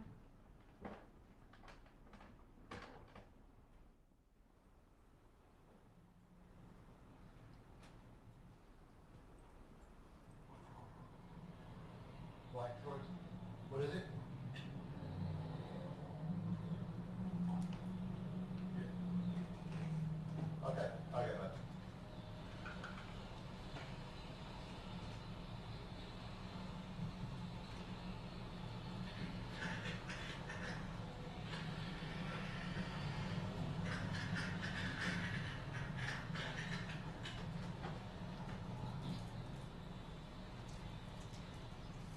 Excuse me, Mrs. Adelson? How you doing? Just want to give you this. Listen. No, don't be scared. Listen, just want to let you know that we know that your family has been taking care of Katie and her friend Hugo for quite some time after your problem of the ones that were solved. And I want to let you know that my brother, he's incarcerated. He helped your family with this problem you guys had up north. And we want to make sure that he's going through some rough times. We want to make sure that you take care of what he's going through, the way you're taking care of Katie.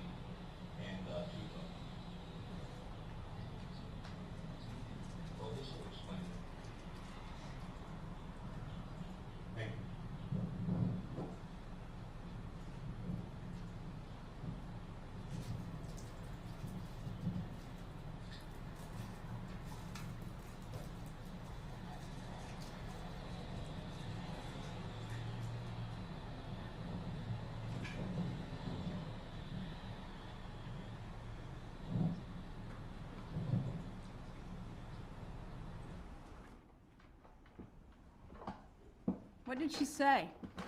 You scared me. And he goes on his little explanation, and her response is, I don't know what you're talking about. Now, the state says, from what happens next, which is a phone call that Mrs. Adelson makes, she has to be involved in this murder. Because she doesn't call the cops, she calls Charlie. Well, why'd she call Charlie? Because Charlie has confessed to her his role in paying the killers back in September of 2014, that it's his money, claiming he's being extorted, claiming his life is at risk. That's who she's gonna call, because guess what? Now this man is talking about the people who are involved in the murder. You're taking care of Katie. So yes, she calls. And the state wants you to believe that there's this huge made-up code. They allowed you to look at the transcripts when that was going on, and you looked, I watched, you were all intent looking at the transcripts and listening to the calls. If you go back and want to hear them again, you're welcome to do that. She's responding to his questions and his instructions not to talk about this on the phone, but he keeps pushing and pushing and pushing, so she's trying to give him a hint without actually saying on the phone what's going on. These are hints, not code words like the state wants you to believe.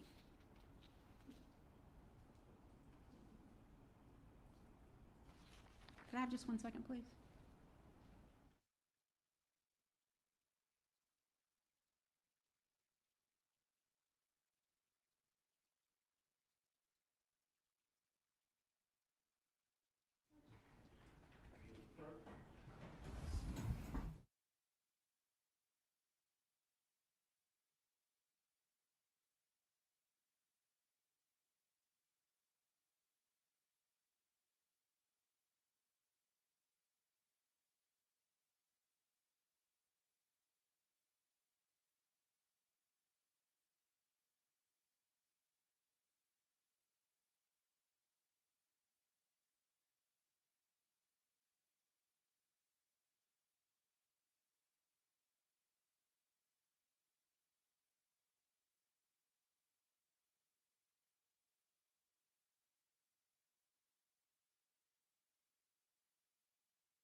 Members of the jury will take a brief break at this time. If you need to use the restroom, please do so during the break, and we will continue with the closing argument.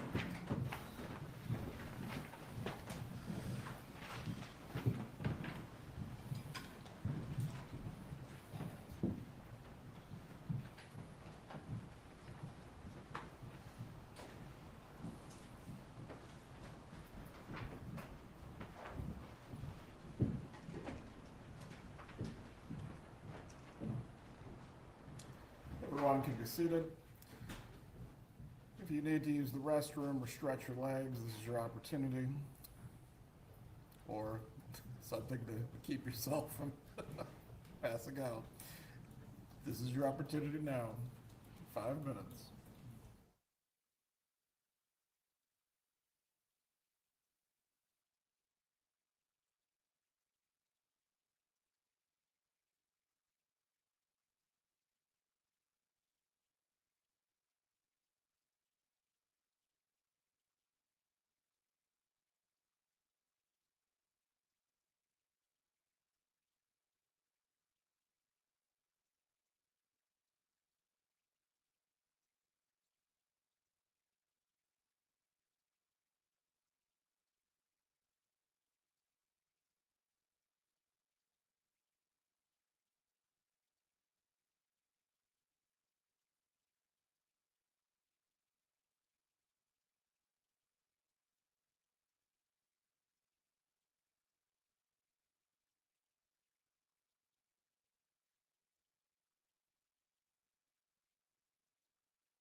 let me get the timer back in the correct position.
everyone can be seated. Ms.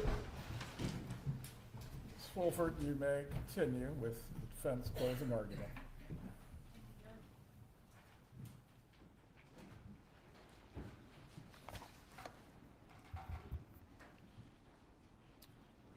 As you recall from the testimony, there was a meeting between Charlie Adelson and Catherine Magbanawa after the mother had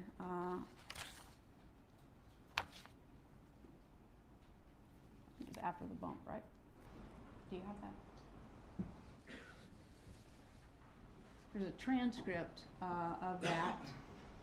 You can't make out everything they say, but this is part of the transcript that I wanted to point out to you. This is Charlie Adelson talking. Don't waste your time with mom.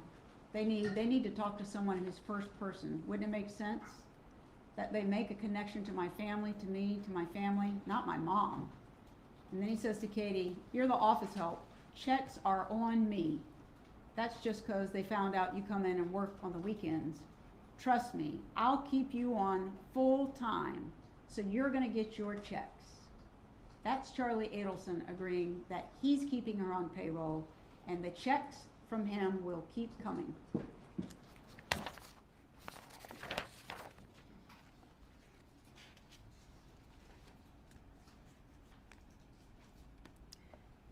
After the bump on the street, Mrs. Adelson receives a letter.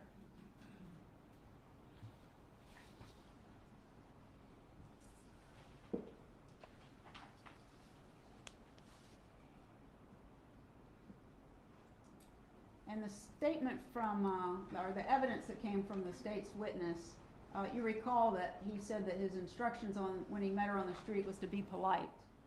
This is not so polite. The next thing, she gets a letter, and it says, "So my phone is not ringing, so you don't care about Tato and what he did for you. He knows he is fucked, and soon so will you." Now, it doesn't say, "I'm gonna kill you," but now the threatening behavior is coming, and they're taking the next step to try and get Mrs. Adelson to come out and admit to something. If she pays the $5,000, bingo, right? She doesn't do that. So that happened on April the 26th.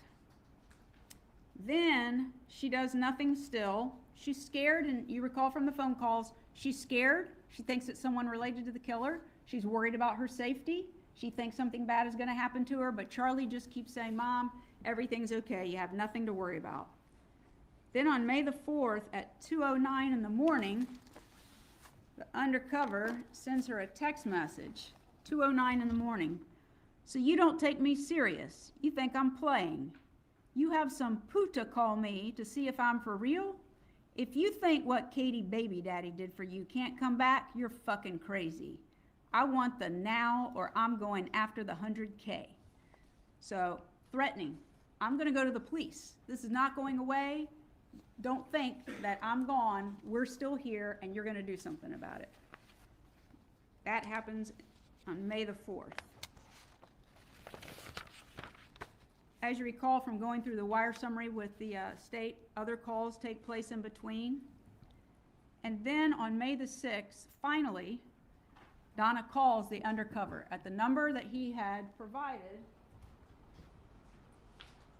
initially, that shows here on State's Exhibit 83 with the article about Danny Markell being murdered. Call or text, that's the number that was provided, 305-712-6570, and the dollar amount of $5,000. Now, the state has said to you, innocent people don't fold the paper up and put it in their pocket. I'm pretty sure there's not going to be a jury instruction that tells you she must be guilty because she folded it up and put it in her pocket. She took it very seriously. She got her grandchildren, she went home, and she immediately called Charlie to report that. But now she's calling the number that was provided, and you've heard from the testimony, she downloaded an app so it could be recorded, but of course it was being recorded by the undercover as well. Could we play that call? And I think we have provided a transcript to you because it wasn't provided previously, if you'd like to read along.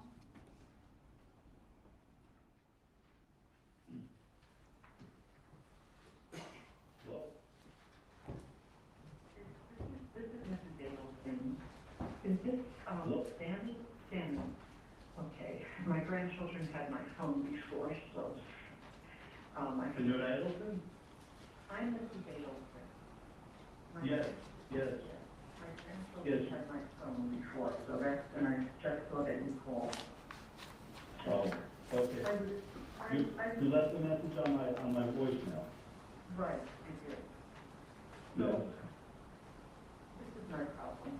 You approached me on Alton Road. You handed me an article from the newspaper about my ex-son-in-law. You told me I need to call you and help your friend who is in prison. Now, at the time you did that, I didn't understand what you were talking about. I didn't call you back. Then you mail me a threatening letter. Then you send me a text message to my phone that says I'm not taking you seriously. So I am taking you seriously. And I really want you to listen to me. I'm listening. I have to tell you, I mean, this is important. I have been so stressed out. I have spoken to 10 or 12 people who are close friends of mine, telling them about this and basically picking their brains and asking them what I should do, because I don't know your friend who is in jail. You mentioned a name. I don't even know his name. I never spoke to him. I don't know what he looks like. I've never met him. I'm sorry your friend's in jail, but I don't know what that has to do with me. You know exactly what it has to do with. You know exactly what. Listen to me carefully. Listen to me. You just gotta listen to me. You need to You gotta, ask who this person looks like, or what their name is, something, because I know there's a big reward out there, and if you need money for your friends, that's the way to get it. I mean, I'm asking you nicely. I don't know who he is. I am out of the loop. It is not me. If I can help, I would help. I mean, that's what. Just like I told you, listen to me. Just like I told you that day, we know that your family had a problem up north. We know that problem was taken care of about a year and a half, 2 years ago.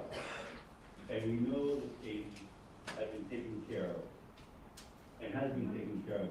Now my brother in jail, we were in Broward together. He told me the whole thing, and he hasn't been taken care of. You know. Now, all that's being asked for is $5K. That's all we're asking for is for $5K. And he told me everything, and I know everything. I know who's involved. I know everything, and I'll get the $100K for myself. You know, All I ask is to send the $5K. Everybody knows what's going on. I don't, you're saying everyone knows. I know I lost my ex-son-in-law. I did not have anything to do with it. That's why I said, ask him what. That's what my brother Tasso told me. He told me everything when we were in jail. He told me everything and who was involved. I know everything. Well, I don't. That's the problem. I'm telling you, it's not me. It's not me. I have had a year of aggravation, a year and a half of aggravation over this. My daughter, my grandchildren. It is not me. And when I asked my friends, what do they think? They said, well, this person needs to get a description of you because of what you look like, or it's not me. I don't know who caused it. It wasn't me. I mean, I don't know. I'll tell you, just like that day when I talked to you, this is not going away. This is not going to go away because Tasso told me everything.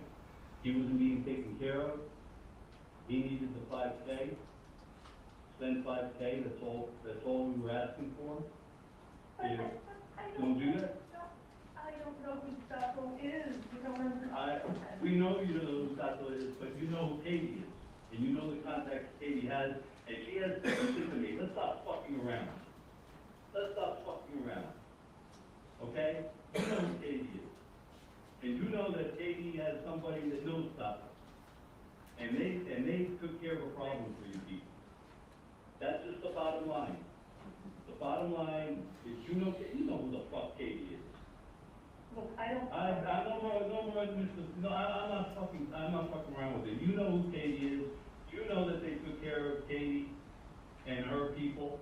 Nobody's taking care of Tato. I know you don't know who Tato is. No, But we know who all of you are. And this ain't going away.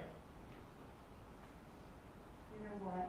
So I can give you that, you want, then the 5K? Here's what you need to do. You need to go and. Don't tell me what to do. I know what to do and I'm doing it. You're looking for money, bet $100,000 or whatever what do you call it, whatever the reward is. It isn't me. You have got the wrong person. That's why I said ask your friends, your. You're Donna Adelson. Yes, I am. Yes, I am. Well, I know, we know who's involved in all this.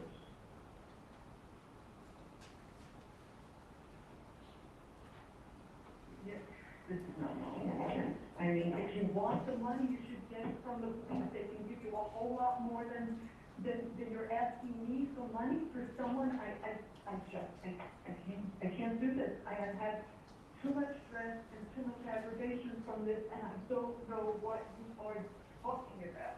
I just don't know. I just don't know. Good, I think you should talk to Katie, talk to people that are involved in this. You'll know, you know what's going on. That's why I'm. You can tell me, you can tell me all you fucking want, but I know you know. Because I know, because I heard, when I was locked up in Broward with my brother Cecil, he told me everything. Everything. He told me everything. Well, then he. I just wanted to take care of him because fucking Katie was being taken care of with her fucking food. I just think instead of asking me, you should get the money from the police. There's a lot of money out there, and I know, if you think you know who this is, then go ahead and do it, because I know it isn't me. I know it isn't me. And I can't take this kind of level of stress. I just can't. I know I didn't do anything. You talk to people, you talk to the right people, you talk to people, you make this 5K come to me. That's all I need. Just do it and get it to me. Do it and get it to me. I'll call you Bye. back.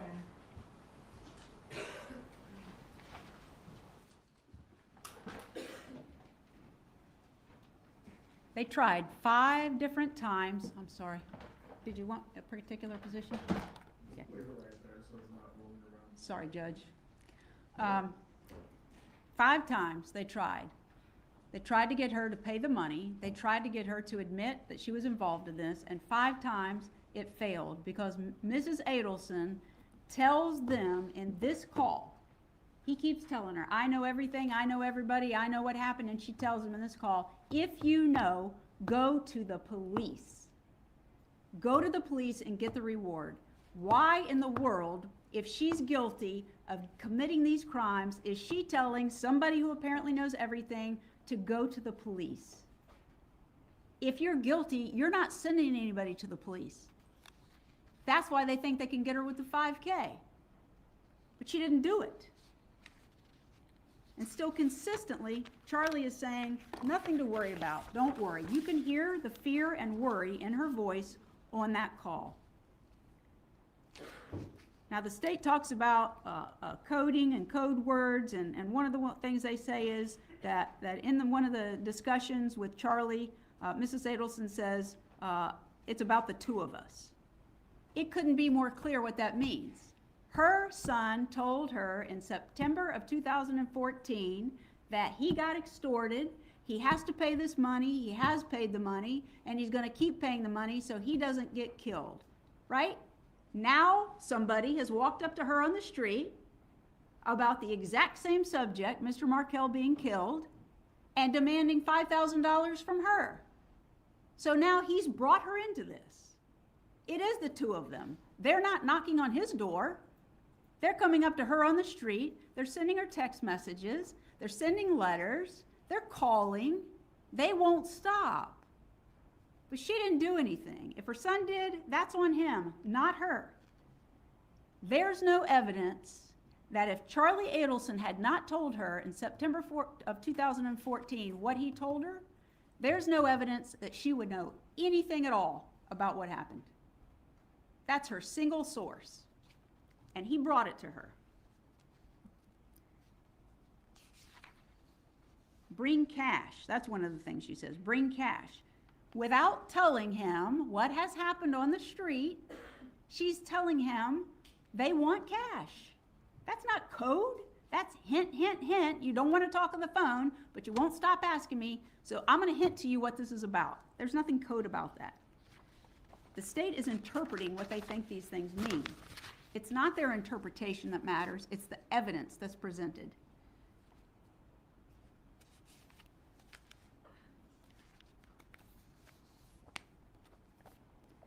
The judge has read you the jury instructions. So I'm not going over all of them with you, but I want to say this. Murder in the first degree, the state has to prove that on July the 18th of 2014, Donna Adelson intended that Dan Markell be killed on that date. They have to prove that.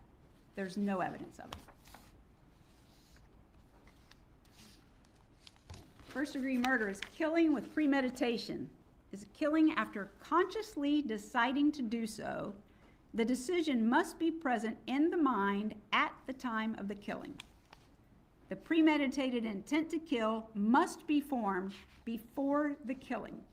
They've got no evidence of her doing anything until after Mr. Markell is dead, when she writes the checks at the instruction of her son. Conspiracy. The state has to prove beyond a reasonable doubt that the intent of Donna Adelson was that the offense of first-degree murder would be committed on the date that he's killed, not after the date, before and up to the time that he shot and killed. They have to prove beyond a reasonable doubt that she had that intent, and they have nothing. Solicitation to commit first-degree murder. They have to prove the following two elements beyond a reasonable doubt. I'm sorry, back to conspiracy. I forgot to say this. In order to carry out the intent, Donna Adelson had to agree, conspire, combine, or confederate with Charles Adelson or Catherine Magbanawa or other persons to cause the first-degree murder to be committed. Had to be before. No evidence of it. Solicitation. Prove the following two elements beyond a reasonable doubt.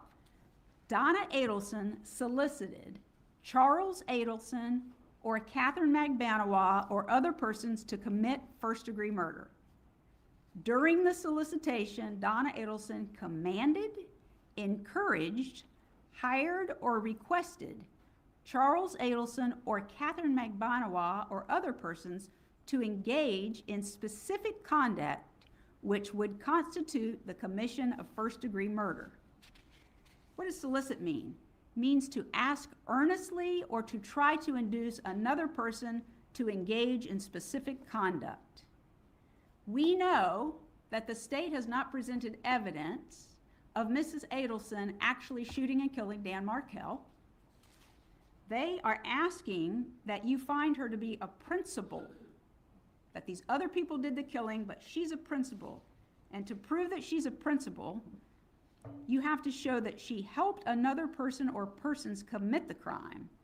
In doing so, the state has to prove beyond a reasonable doubt that the defendant intended the crime to occur and the defendant did some act or said something that was intended to and that did incite, cause, encourage, assist, or advise the other person or persons to actually commit the crime.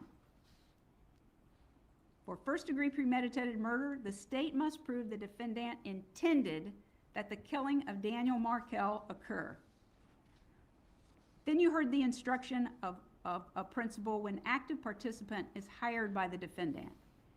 if the defendant paid or promised to pay another person or persons to commit a crime. To commit a crime means she paid or promised to pay them before they killed him. There is no evidence of that at all. She never paid any of her money. All she did was write the checks that her son told her to write from his business account. Says you have to show that she made or promised the payment in exchange for the commission or promised to commit the crime or to help commit the crime. Nothing. There's nothing at all linking her to Catherine McBanawa, Sigfredo Garcia, or Luis Rivera. Her link to Charlie Adelson is it's her son. They like to show those little arrows going back and forth like it's a train, I think they said. This isn't a train. This is somebody's life. Danny Markel's life. And now Donna Adelson's life. This isn't cute. This isn't powdered sugar. They have charged my client with first-degree murder, conspiracy to commit first-degree murder, solicitation of the people to kill, and their example is she's got powdered sugar all over her. No, she doesn't. They want you to believe it. That's their theory, but a theory doesn't prove a crime. They have to present evidence, and they haven't done that.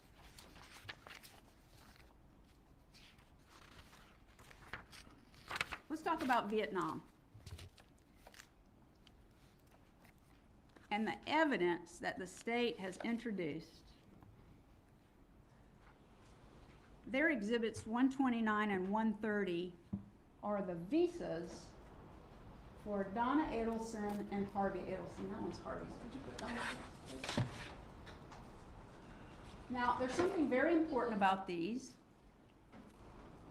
It says their name and what they're going to do. You see that line? It's in, I guess that's Vietnamese, but underneath it, it's in English. And it says, good for single/multiple entries, that it is a visa for tourism, not residence. It's a visa for tourism.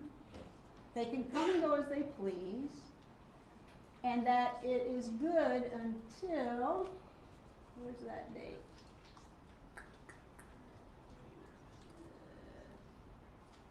Here it is. It's good until, they put the dates backwards. So this is February the 5th of 1950.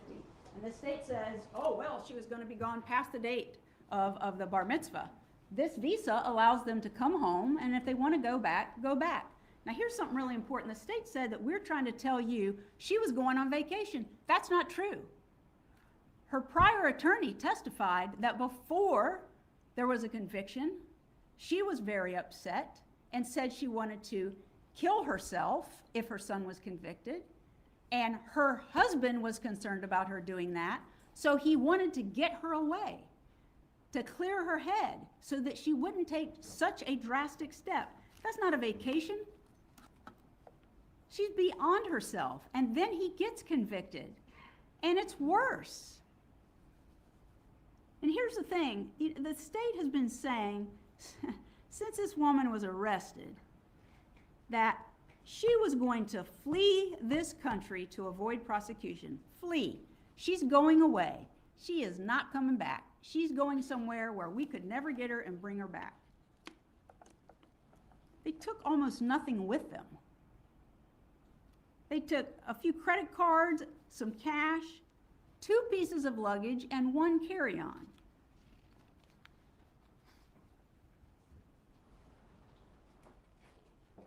This is Defense Exhibit 147.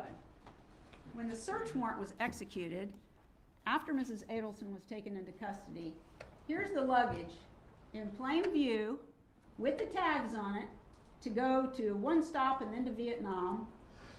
And that's terrible. I'm sorry, I'm not criticizing.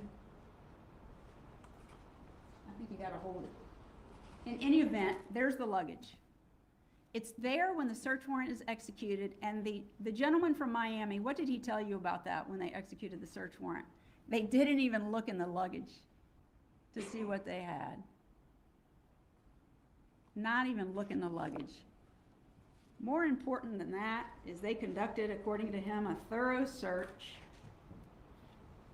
And this is State's Exhibit 160. And it's not real easy to see, and I might just have to pass it along to you because this is really blurry.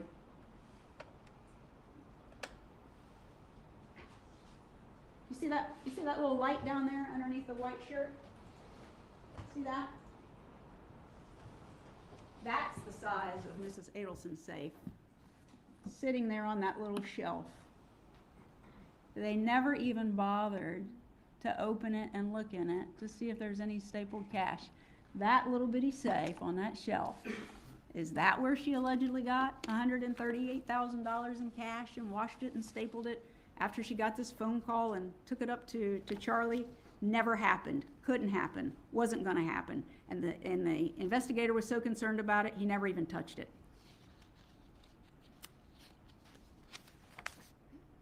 But here's what the state presented, and just like so much other evidence that they presented in their case, this is a state witness. And on cross-examination, when asked, Sergeant Chris Corbett testified there was no proof that they were actually going to flee. When confronted with the 90-day visa, his testimony was, well, they were going to be gone a long time. That's not fleeing. That's not avoiding prosecution. She got arrested almost 2 years ago under that claim. And it took them almost 2 years to come in here and have a jury seated on these serious charges, and they finally admit there was no evidence that she was going to flee.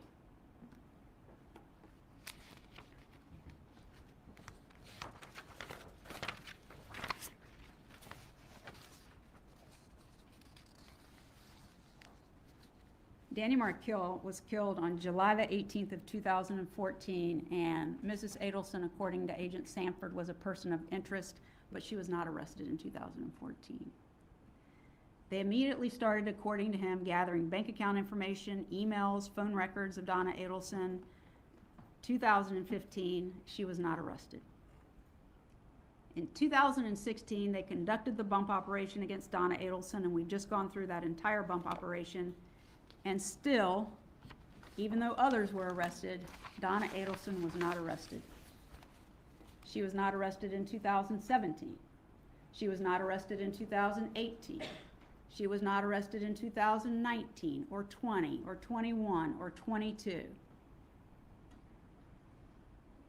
Not arrested. And what did Agent Sanford tell you?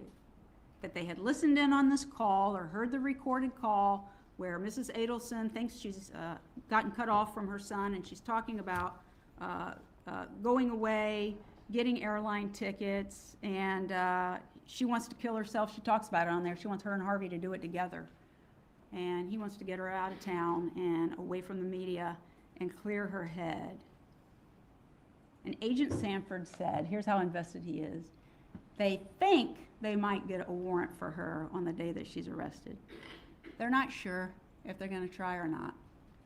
But maybe they're going to. So he's up here in Tallahassee, and what does he do? He hops in his car and he starts driving towards Miami, not even knowing whether they're going to try to get a warrant.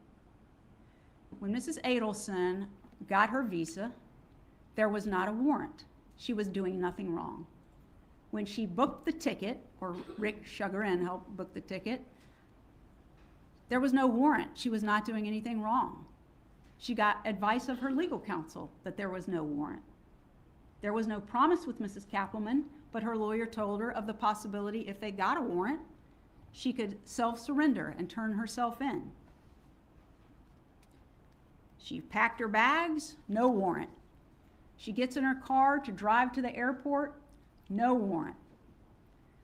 She gets to the airport, and sometime therein, they actually get a warrant, and she knows nothing about it. They go to where she is seated with her husband, waiting for the flight to board, sitting down amongst the crowd, and they watch her and wait, even though they've got a warrant. They don't arrest her. And he gives some, oh, well, you know, there was a crowd of people. There's no more crowd than when you enter the jetway and everybody's trying to get on the airplane. They waited until she presented her ticket and walked through the little door so they could say that she was actually fleeing. It was a setup. They knew exactly what was going on. They set her up so they could claim, oh, we captured the matriarch murderer. She was fleeing the country to flee prosecution, never to return. It was a great story. Got a lot of headlines. Spun with their theory. But we're in trial almost 2 years later, and they know she wasn't fleeing this country. You know, I'm gonna sum it up here. And this is from the state's evidence. TPD, FDLE, the FBI, and one agency in Miami-Dade are all involved. They have people listening to phone calls around the clock, 24 hours a day during this 2-month bump period. In their investigation, in their words, they have collected hundreds of thousands of emails, over 2,000 phone calls during that 2-month period, recorded text messages, bank records. They got experts analyzing all of this stuff. They got cell tower records, and I don't even understand all that stuff, but it supposedly can place you in places.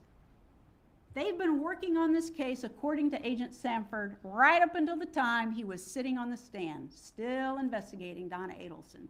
If you were going to have proof that Donna Adelson committed a crime, you should have had it beyond a reasonable doubt before you put handcuffs on her in the Miami International Airport.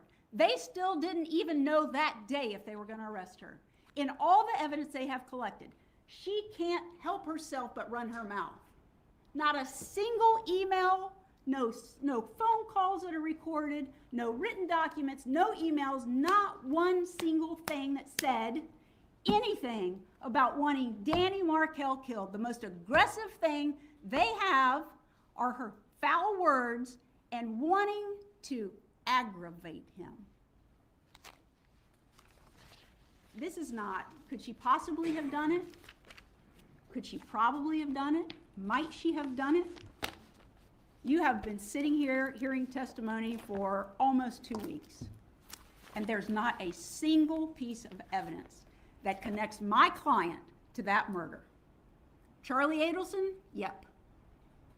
Potentially Wendy Adelson? She's the one who said she hated him. She's the one fighting with him in court. Donna Adelson?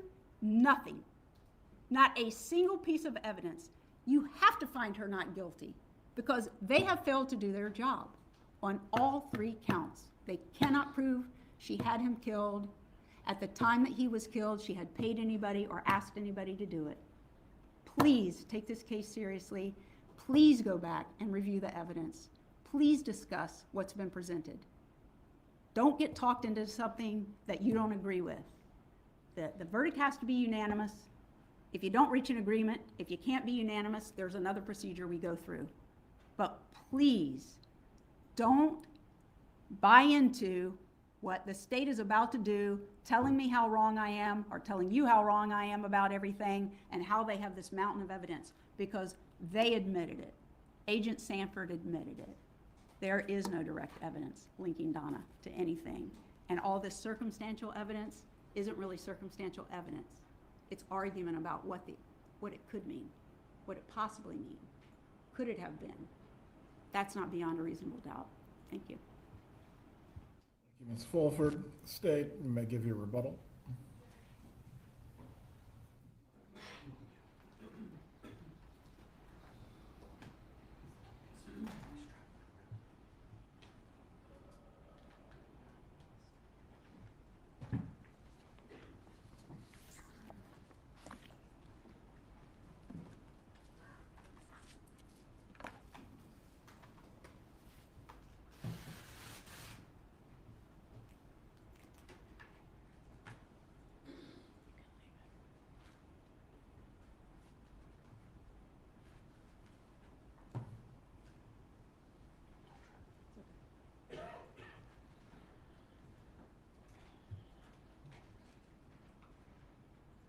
Well, y'all tired of hearing lawyers talk yet? Down for another hour or two? Kidding. think I've got 7 minutes. He hasn't started the timer yet. I haven't. Okay. It does not matter what Miss Fulford thinks, if she's right, if she's wrong, if I'm right, if I'm wrong. What the lawyers say is not evidence. You have the evidence before you. They say it means one thing, I say it means something else. Only you guys decide, right? I think outside your house means outside your house, but apparently outside your house means something else.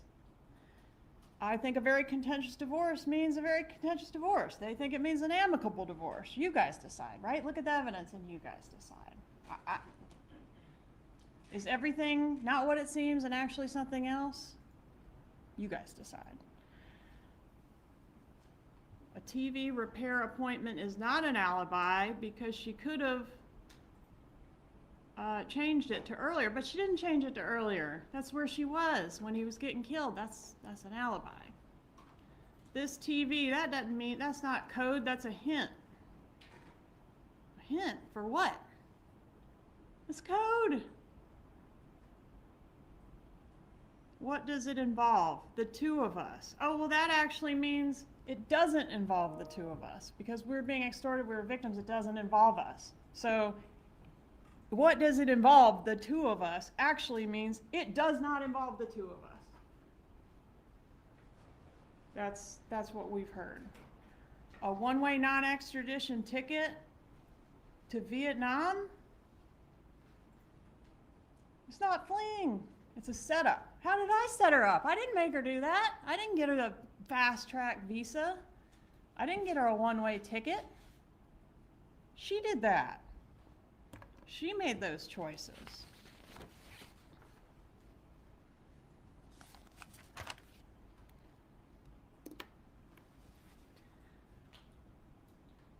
Wendy didn't bother to tell her mom she was ready to give up on the relocation. Yes, she did. Look in the emails. She was giving up, and Donna wasn't having it. That's when she gets the totally unhinged email from her mother suggesting, you're not going to give up. You want to move on with a sense of peace? Hell no, we're going to fight this guy. We're going to dress your kids up as Nazis. That's what happened when when Wendy suggested giving up. Never, never, never give up, right?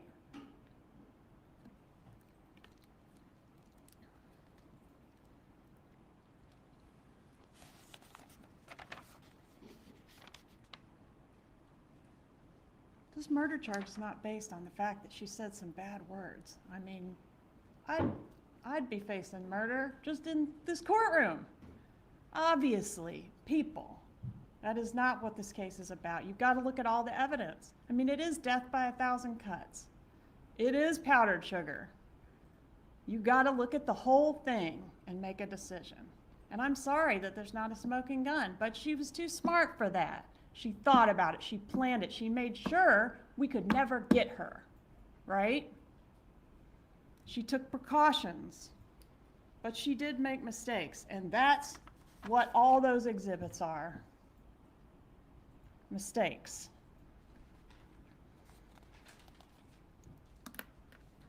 My spin and the spin I'm putting on all the evidence, that's not, it doesn't matter what my spin is. It's your spin. You look at the evidence, you decide. I tell you what I think it shows. They tell you what they think it shows. Here's the other side. And what do they think it shows? They don't have to prove anything. I have to prove the case. Yes. But what are they saying?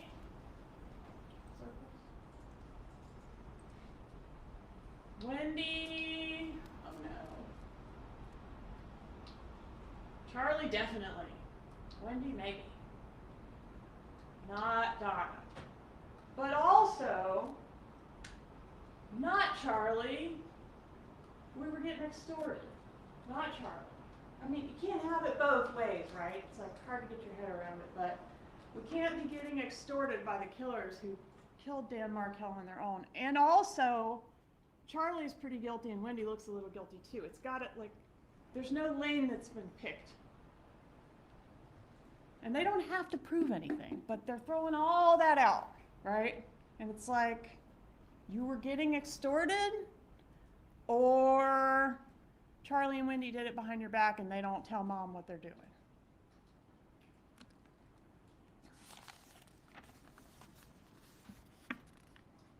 can't charge Donna because Charlie already went down for this. No, that's not true. Everyone that's responsible for this murder should be held accountable for their role, not just Charlie, not just the two killers that came here and shot him. Everyone that played a part in it should be held accountable. They said some things in their closing that doesn't comport with my recollection of the evidence. For example, Corbett said that the defendant did not send the Evite. My recollection is the complete opposite.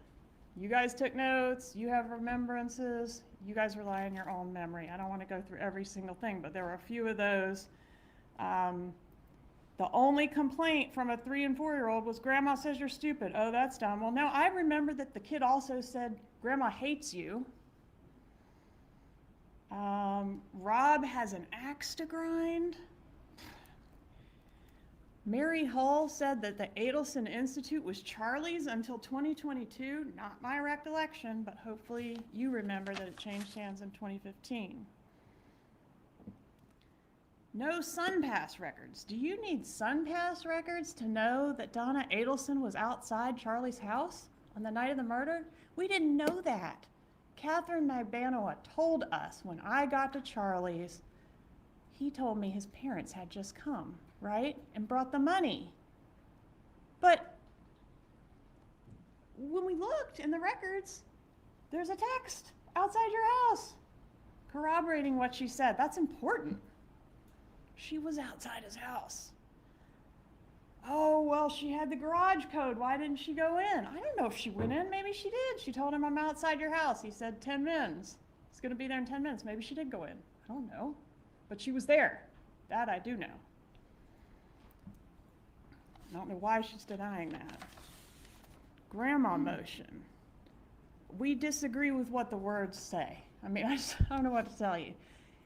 I say the words say, I don't want the kids around Grandma because she's disparaging me. Somebody needs to be there to monitor. They say, no, that's not what it means. It means something else.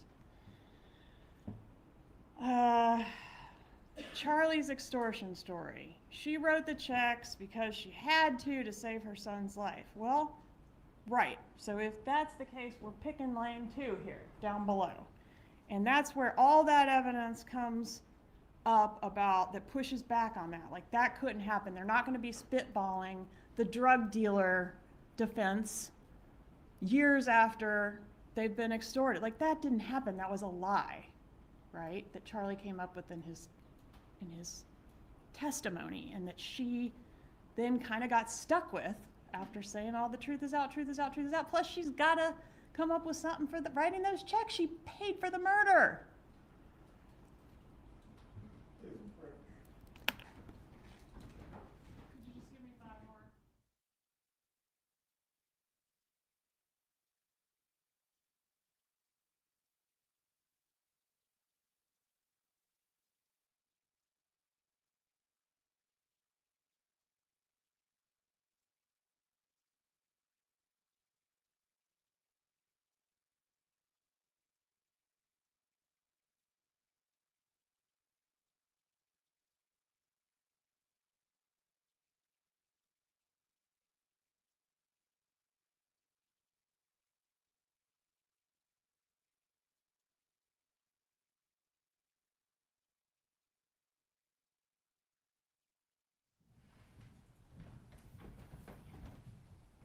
Please continue.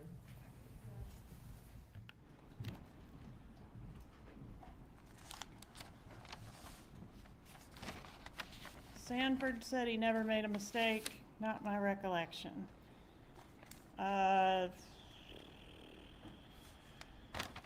What's the pushback on extortion? Her behavior on the wire.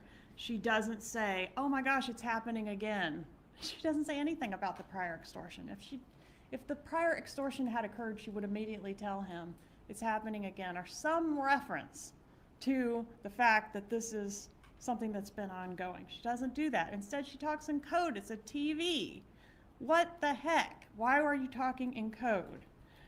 Her Googling extortion versus blackmail 7 days before Charlie's trial. That wouldn't happen if the extortion was real. She wasn't extorted. Charlie didn't tell her there was an extortion because there never was an extortion. She was paying for a murder. She knew it was going to be a murder. She's the one that wanted it done. Her discussion of Charlie's lawyers meeting with Garcia's lawyers, what? If she was being extorted by Garcia and Charlie was being extorted and his life being threatened by Garcia, their lawyers aren't going to be meeting up. Look at those text messages. She said, bring cash. They say, oh, that's not code. She said, bring cash. She literally said, bring cash for dinner on that call. It's not a hint. It's a code word. They say the bump failed. I say the bump succeeded. She said it involved the two of us. That was before we got made, before that Matt Surrey operation where they literally see the camera in the bag and know the camera's in the bag. Yeah, she called and put on a great show when she called the undercover, but what did she say in the first call, the second call, and the third call before we got made, before she knew it was law enforcement? She said it involves the two of us, both of us. To these, okay, I want to hit one more thing. Don't call time on me. 2 years after the murder, we've got two emails, 64T and 64I. The defense told you in opening that this defendant cares about others more than she cares about herself. The problem is that she decides what other people need, what's necessary for other people in their lives, and she is willing to justify whatever ends she thinks are needed, right? Any means to get to those ends are justified in her mind. The problem is she doesn't care about the collateral damage to get to her ends. The evidence has shown that this defendant, I think, did believe that Wendy and those boys were better off in South Florida. She thought that's what they needed. They would be better off with her, and she was angry that that couldn't happen. Dan Markell was the thing standing in the way. What was the cost of that to not only Dan Markell, but to those little boys? Those little boys lost their father. Look what she says in 64T. Children are 2 and 3. Children do not even have a memory of life before age 5 or 6. Look what she says in 64II when Wendy is concerned. This is 2 years after the murder. Her child is having trouble at school, crying because he misses his father. And this woman, this nice grandmother, innocent woman, says, quote, I still do not believe that Ben is sad about his father. Quote, quotations on the sad. 64II. I still do not believe that Ben is sad about his father. I spend a minimum of 25 hours a week with him, and oftentimes more than that, including weekend times and sleepover days, and have never experienced a time when he was sad. I think it's just another phase of the many, many phases that kids go through. The problem is they have a highly intelligent and sensitive mom. She doesn't believe that this kid is sad because she can't take accountability for her own actions and the catastrophic consequences that this had on everyone's life in her family. Not just her son, not just her daughter, not just Rob, not just Dan Markell, but those boys who lost their father. It wasn't better for them to be in South Florida. It was better for them to have their father. You must not base your verdict on the feelings of sympathy, prejudice, bias. Your verdict must be based on the evidence and the law. Yes, she's a grandmother. Most murderers don't look like that. But the evidence has revealed what she is. Please don't let her appearance influence your verdict in any way. It involves the two of us. What about the script? They didn't even talk about the script. She wrote a script for a witness that was perjured testimony based on a lie, an extortion lie that's been proven in court to you to be false. This defendant tried to erase Dan Markell, thinking there would be no harm to those little boys. They don't have a memory of their father. They feel the absence of their father. This defendant decided they didn't need their dad. She doesn't get to decide that. She wanted it done. She brought the money. She stroked the check. She didn't have to do that. Charlie was a signatory, had signing power on that account. He could have written the checks. She wrote the checks. Why? Because she was neck deep in this thing. She wrote the checks. She said it involved the two of us. She wrote that script. May you have the strength and the common sense to see this evidence for what it is. It's only one thing. There's only one truth. It can't all be right. It's only one truth. Render a verdict that does justice. Find her guilty. Thank you. In just a few moments, you'll be taken to the jury room by the bailiff. The first thing you should do is to choose a foreperson who will preside over your deliberations. The foreperson should see to it that your discussions are carried on in an organized way and that everyone has a fair chance to be heard. It is also the foreperson's job to sign and date the verdict form when all of you have agreed on a verdict and to bring the verdict form back to the courtroom when you return. During deliberations, jurors must communicate about the case only with one another and only when all jurors are present in the jury room. If a juror goes to the restroom, the deliberation should stop until the juror returns. You are not to communicate with any person outside the jury about this case. Until you have reached a verdict, you must not talk about this case in person or through the telephone, writing, or electronic communication, such as a blog, Twitter, email, text message, or any other means. Do not contact anyone to assist you during deliberations. These communication rules apply until I discharge you at the end of the case. If you become aware of any violation of these instructions or any other instruction I have given in this case, you must tell me by giving a note to the bailiff. Many of you have cell phones, tablets, laptops, or other electronic devices here in the courtroom. The rules do not allow you to bring your phones or any of those types of electronic devices into the jury room. Kindly leave those devices on your seats where they will be guarded by the bailiff while you deliberate. If you need to communicate with me, send a note through the bailiff. If you have voted, do not disclose the actual vote in the note. If you have a question, I will talk with the attorneys before I answer, so it may take some time. You may continue your deliberations while you wait for my answer. I will answer any questions, if I can, in writing or orally here in open court. During trial, items were received into evidence as exhibits. You may examine whatever exhibits you think will help you in your deliberations.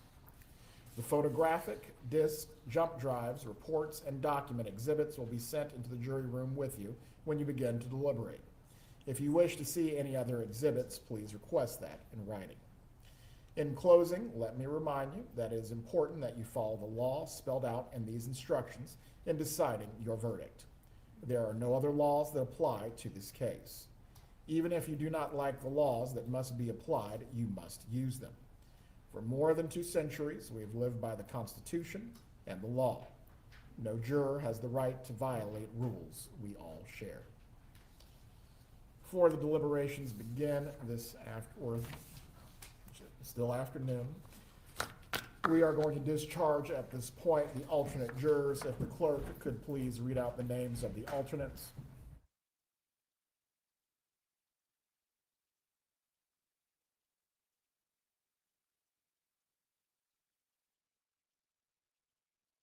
Please let the bailiffs know. I will have my assistant contact you with that information. We thank you for your service. You are excused at this time. Members of the jury, you may follow Ms. Tolbert and Ms. Vance.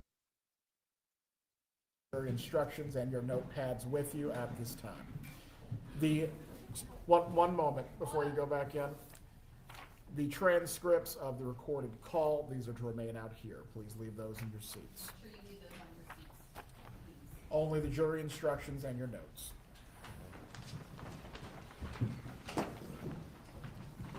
We're gonna take care of the headphones and all that.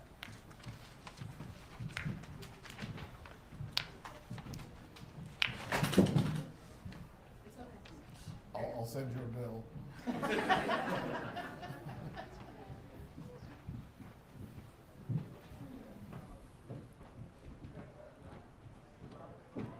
Deputy Bunk, if you can check on the radio to see if there's another jury room possibly that they can be taken to temporarily while the headphones and the audio equipment is moved. Okay. Judge, we learned that the headphones can just be unplugged and there's stuff already set up back there for them to plug them in, so we don't Oh. have to do anything with that. Well, that makes that perfect Sorry, I then. forgot to tell you that. Everyone can be seated. If the parties can review the items that will go back into the jury room with the jurors.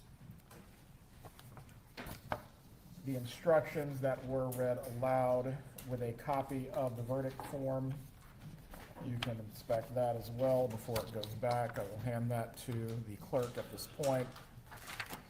Instruction 4.2, instruction upon discharge, that will just remain out here as the case is not yet concluded.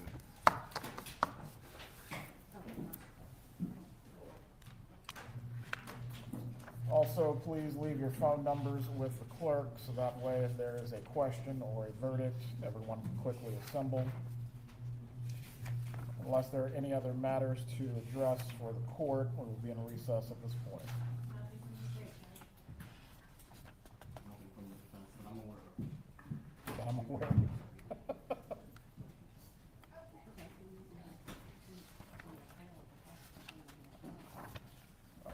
There's the instructions. Verdict form is in there. Check for pages 8 and 9. For everyone else, you may step outside the courtroom or you may remain at this point. We will be waiting for the jurors.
whatever the verdict will be in the case, I do not want there to be any gesturing or anyone making any movements that you either agree or disagree with the verdict.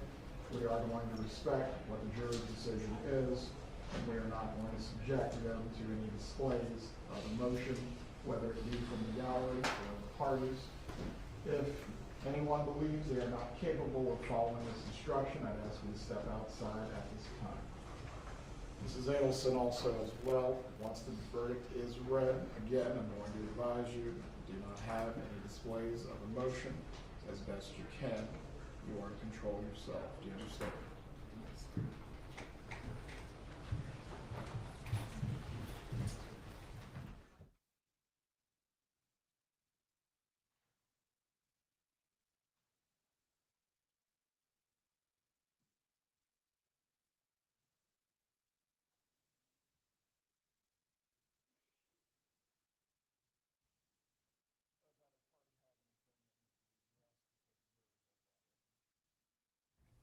There you go. Please bring in the jurors.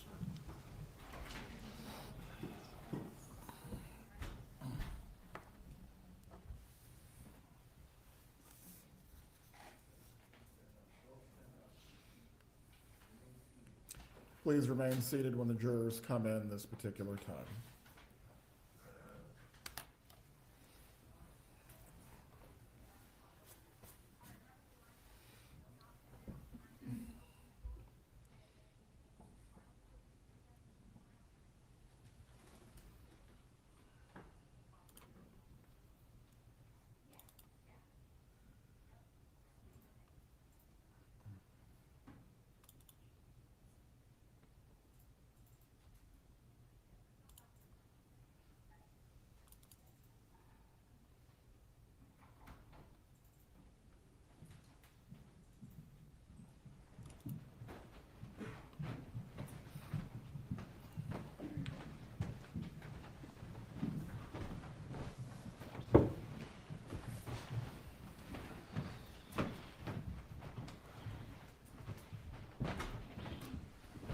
If the jury foreperson could please rise. Has the jury reached a unanimous verdict? Yeah. If you please can hand the verdict form to the bailiff.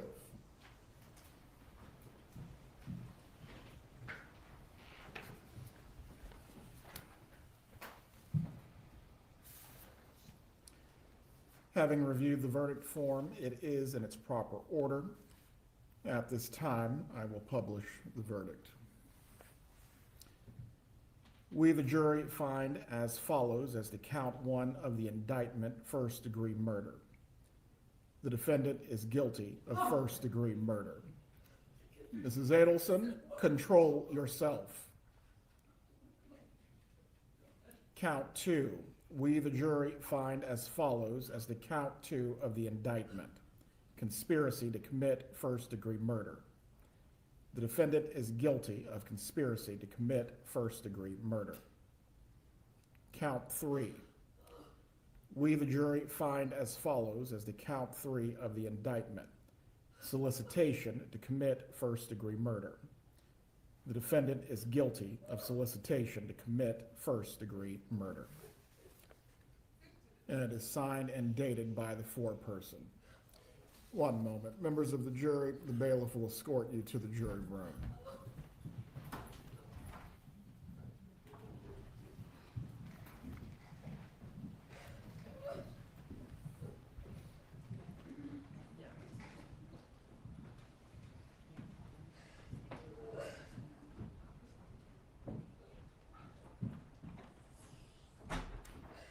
Mrs. Adelson, while this was not the outcome I'm sure that you desired, there will not be any further outbursts in front of the jury.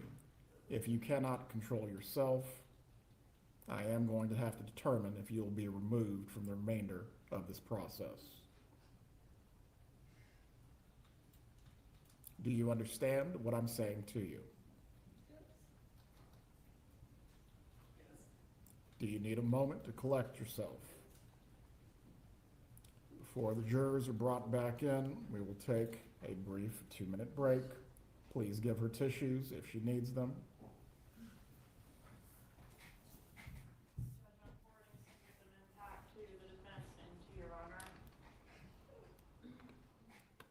When the jurors are brought back into the room, does the defense wish to have the jurors polled before they are discharged? Yes, Your Honor. Very well.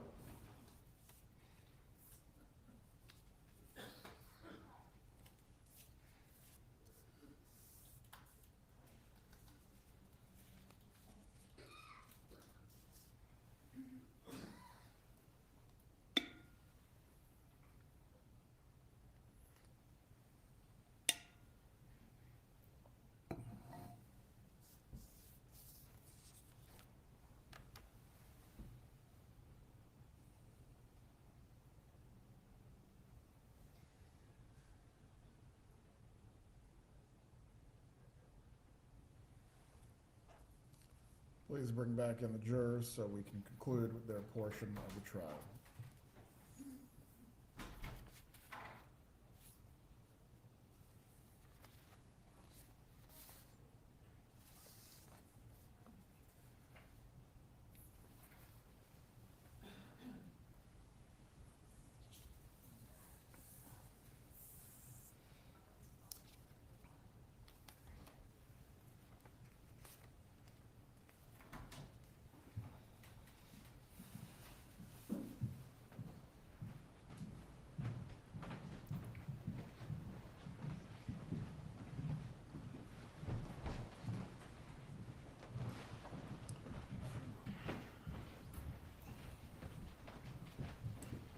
Members of the jury, before I discharge you for this evening, I am briefly going to poll you concerning whether your verdict is unanimous at the request of one of the parties.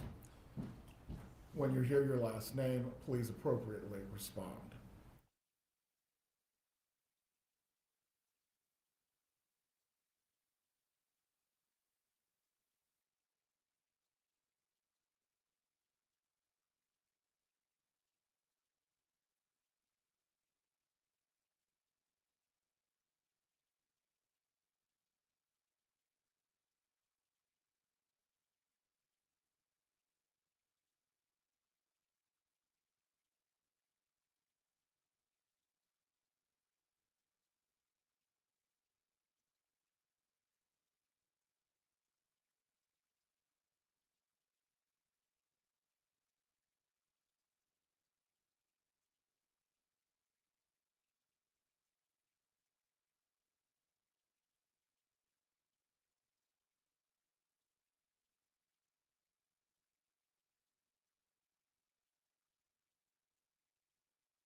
Give to you before you are discharged, please listen carefully. Ladies and gentlemen, I wish to thank you for your time and consideration of this case. I also wish to advise you of some very special privileges that are enjoyed by jurors. No juror can ever be required to talk about the discussions that occurred in the jury room except by court order. For many centuries, our society has relied upon juries for consideration of difficult cases. We have recognized for hundreds of years that a jury's deliberations, discussions, and votes should remain their private affair as long as they wish it. Therefore, the law gives you a unique privilege not to speak about the jury's work. Although you are at liberty to speak with anyone about your deliberations, you are also at liberty to refuse to speak to anyone. A request to discuss either your verdict or your deliberations may come from those who are simply curious, from those who might seek to find fault with you, from the media, from attorneys, or elsewhere. It will be up to you to decide whether to preserve your privacy as a juror. With that being said, I want to extend my thanks on behalf of the entire Second Circuit for your service in this matter. You are discharged. Have a good evening.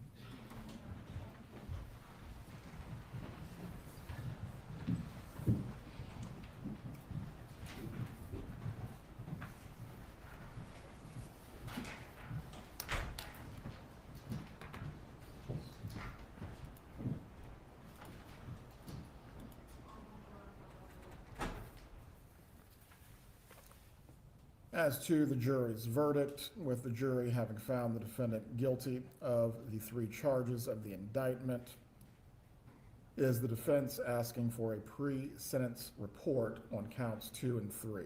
As to count 1, the penalty is statutory, and essentially there is no modification for it. Yes, Your Honor. Well, pre-sentence investigation and report is ordered by the court as to counts 2 and 3. As to count 1, is there any reason why we cannot proceed to sentencing on this matter? Your Honor, we would request an opportunity to ensure that our client's okay before we proceed to sentencing. It's my understanding that Charlie Adelson wasn't sentenced right away, and we're asking for the same courtesy. Very well. The court then will set a separate sentencing date. May I inquire whether the family members that are present would like to give victim impact now or at the future date? Go ahead.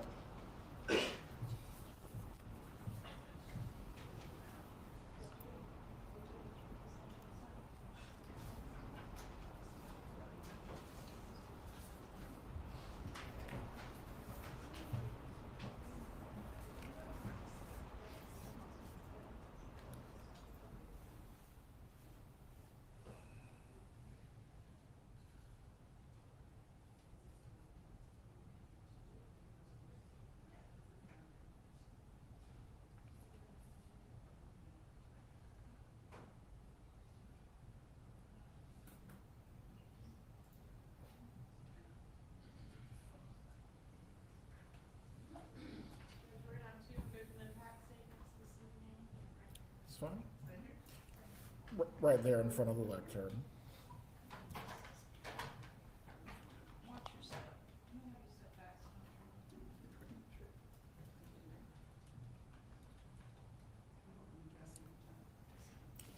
If you please can identify yourself for the record.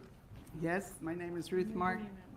Sorry? I'm worried you're gonna trip. Just, Okay, I already did fall.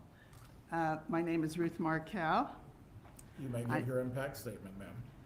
Thank you, Judge Everett. To the Honorable Judge Everett, my name is Ruth Markel. I am the mother of the late Dan Markel.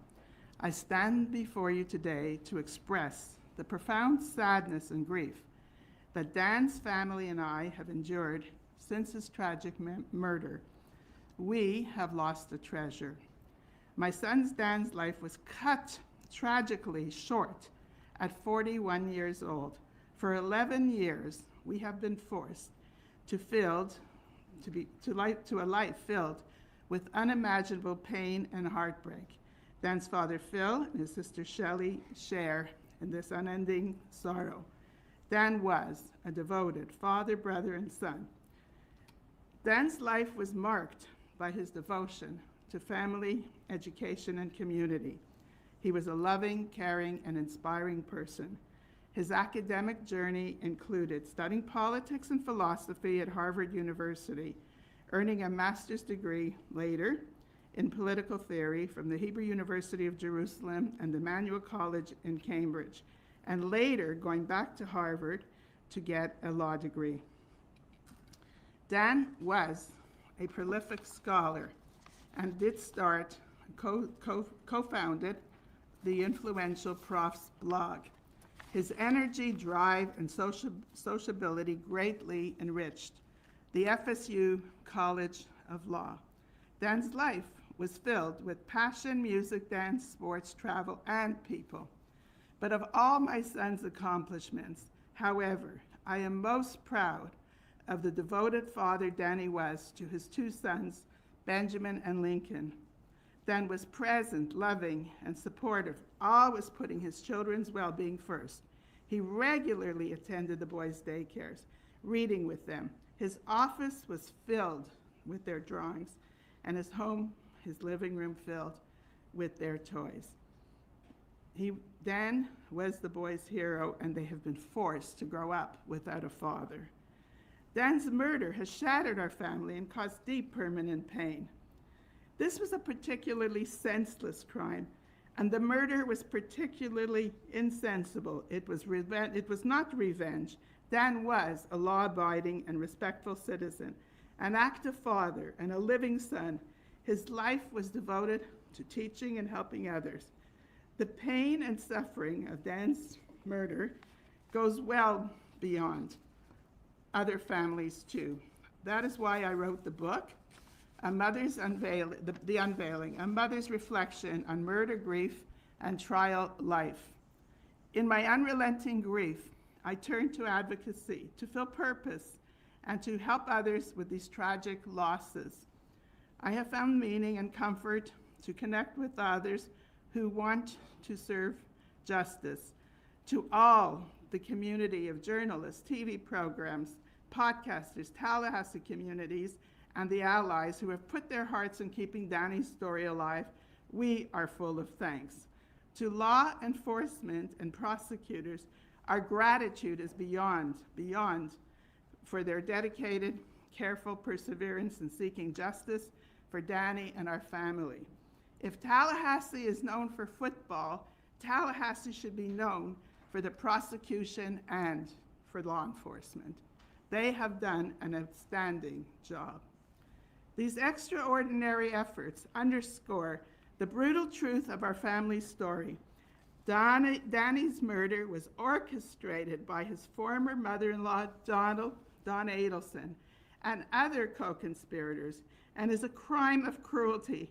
It is a murder of grief, a murder of selfishly prioritizing one's own desires over what is just or right.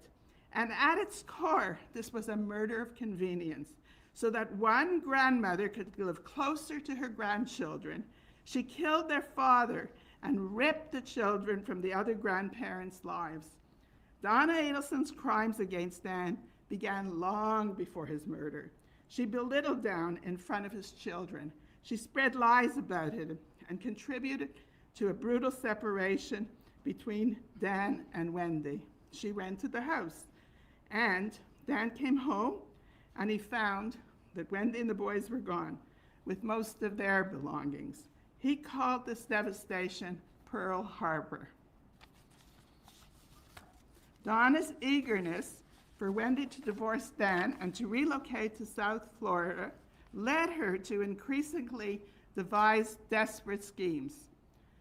Despite these efforts, the court ruled that Wendy could not move the boys away from their loving father. Failing to achieve her goal through legal means, Donna finally resorted to orchestrating Dan's murder. She plotted, planned, and paid for his murder.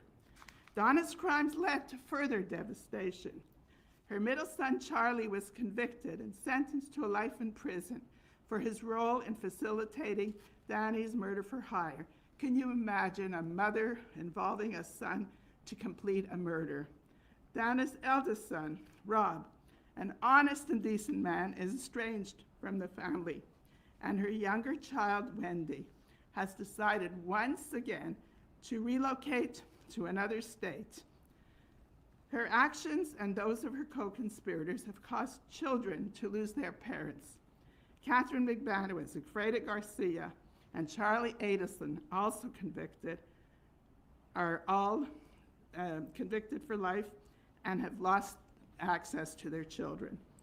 Prior to her arrest, Donna's recorded phone calls with Charlie reveal their lack of a moral compass or capacity for self-reflection. She blames external forces for her family's curse. They're outside of her, but she is the curse, and lashes out angrily at witnesses who took the brave step to testify. Her modus operandi has always been to run from Tallahassee and then to try to flee to Vietnam. For our family, there is no such prospect for escape. Danny's absence, and that leaves a hole at the center of our lives, no matter where we go. Yet Dan's murder was not enough for Donna. His death was not enough. Danny had to be fully erased from his beloved sons. The boy's last name was ever changed, an extraordinary decision to excise The Markel name from Phil's only grandsons who shared his last name. And after the first arrests were made, Donna didn't allow the Markel family to have access for over 6 years. It was only when there was a phenomenal Tallahassee advocacy group that passed the Markel Act. The passage of this bill was immediately followed by our first invitation to see the boys after the arrest. The door only cracked open. Despite these efforts, we remain excluded from the boys' lives. We were not at their bar mitzvahs or graduations. We have extremely highly choreographed visits and communications. We only wait for the day that Benjamin and Lincoln will visit their father and his grave, in his father's history, and his grave in Toronto. We want nothing more. The facts of Danny's murder, are difficult to swallow. The experiences Phil, Shelley, and I have been forced to suffer are profound as homicide survivors and victims of the criminal system. The lives of Danny's 2 sons, our grandchildren, were forever turned upside down by this crime. Benjamin and Lincoln were only preschoolers when their father was murdered, and now they are forced to confront and try to understand the unthinkable crimes of murder and the Adelsons' involvement. Our lives will never return to normal.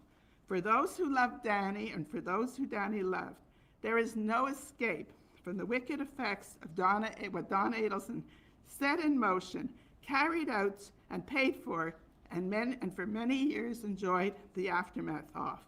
Donna Adelson has caused immense devastation and an untimely, undeserved murder through her actions. While no trial or verdict can ever heal the profound wounds caused by Dan's murder, justice must be served. I respectfully ask the court to impose the maximum sentence on Donna Adelson. Her lack of cooperation and remorse throughout the case demands justice, the justice that Dan's life and memory fully deserve. We are immensely grateful to the court for its careful and compassionate deliberation. Respectively, Ruth Markel. Thank you, Ms. Markel. Are there any other victim impact statements this evening? One more, Judge.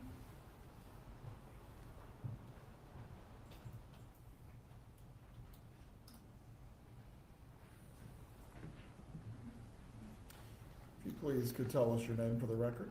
Good evening. My name is Phil Markel. I'm Danny's father. Judge Everett, I appreciate the opportunity to speak about the impact of Donna Adelson's actions on my families and the families of so many others. While this victim impact statement is addressed to you, Your Honor, it is also intended for the Adelson family, Harvey, Charlie, Wendy, and particularly Donna. I would like them to understand and reflect on the deep and irreparable damage they have caused.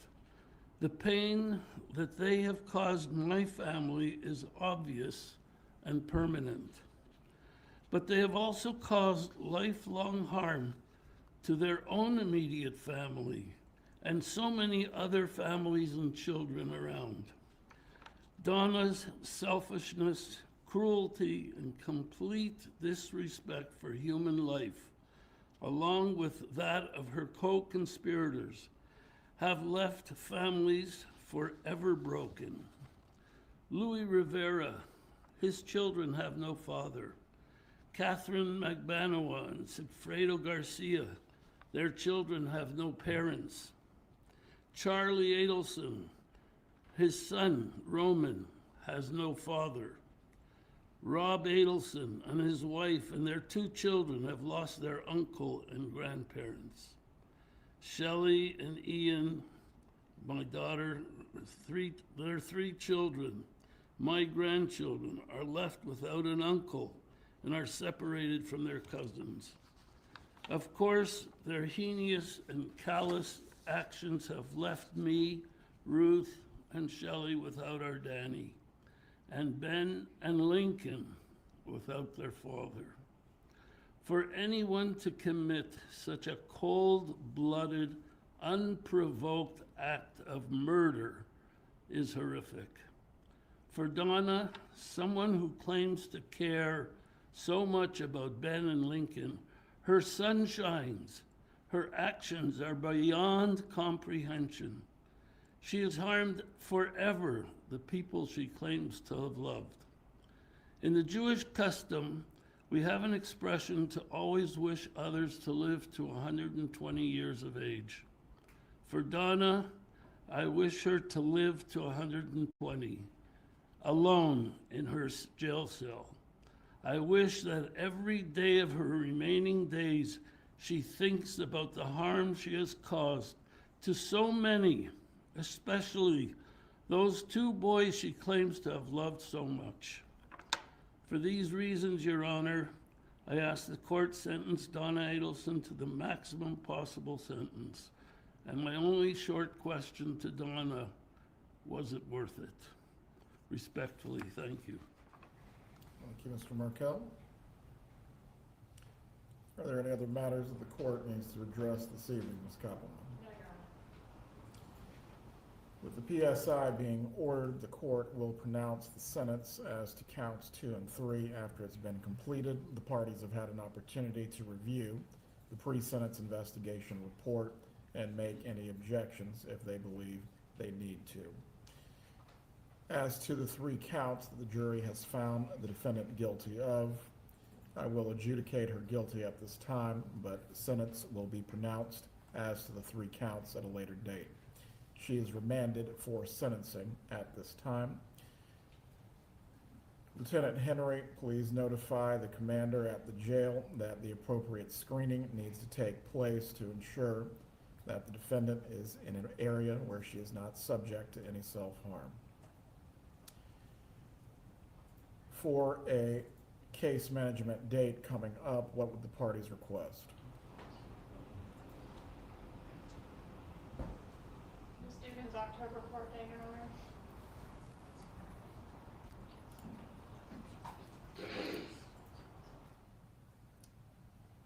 Believe that is 10/14, is that correct, Ms. Dugan?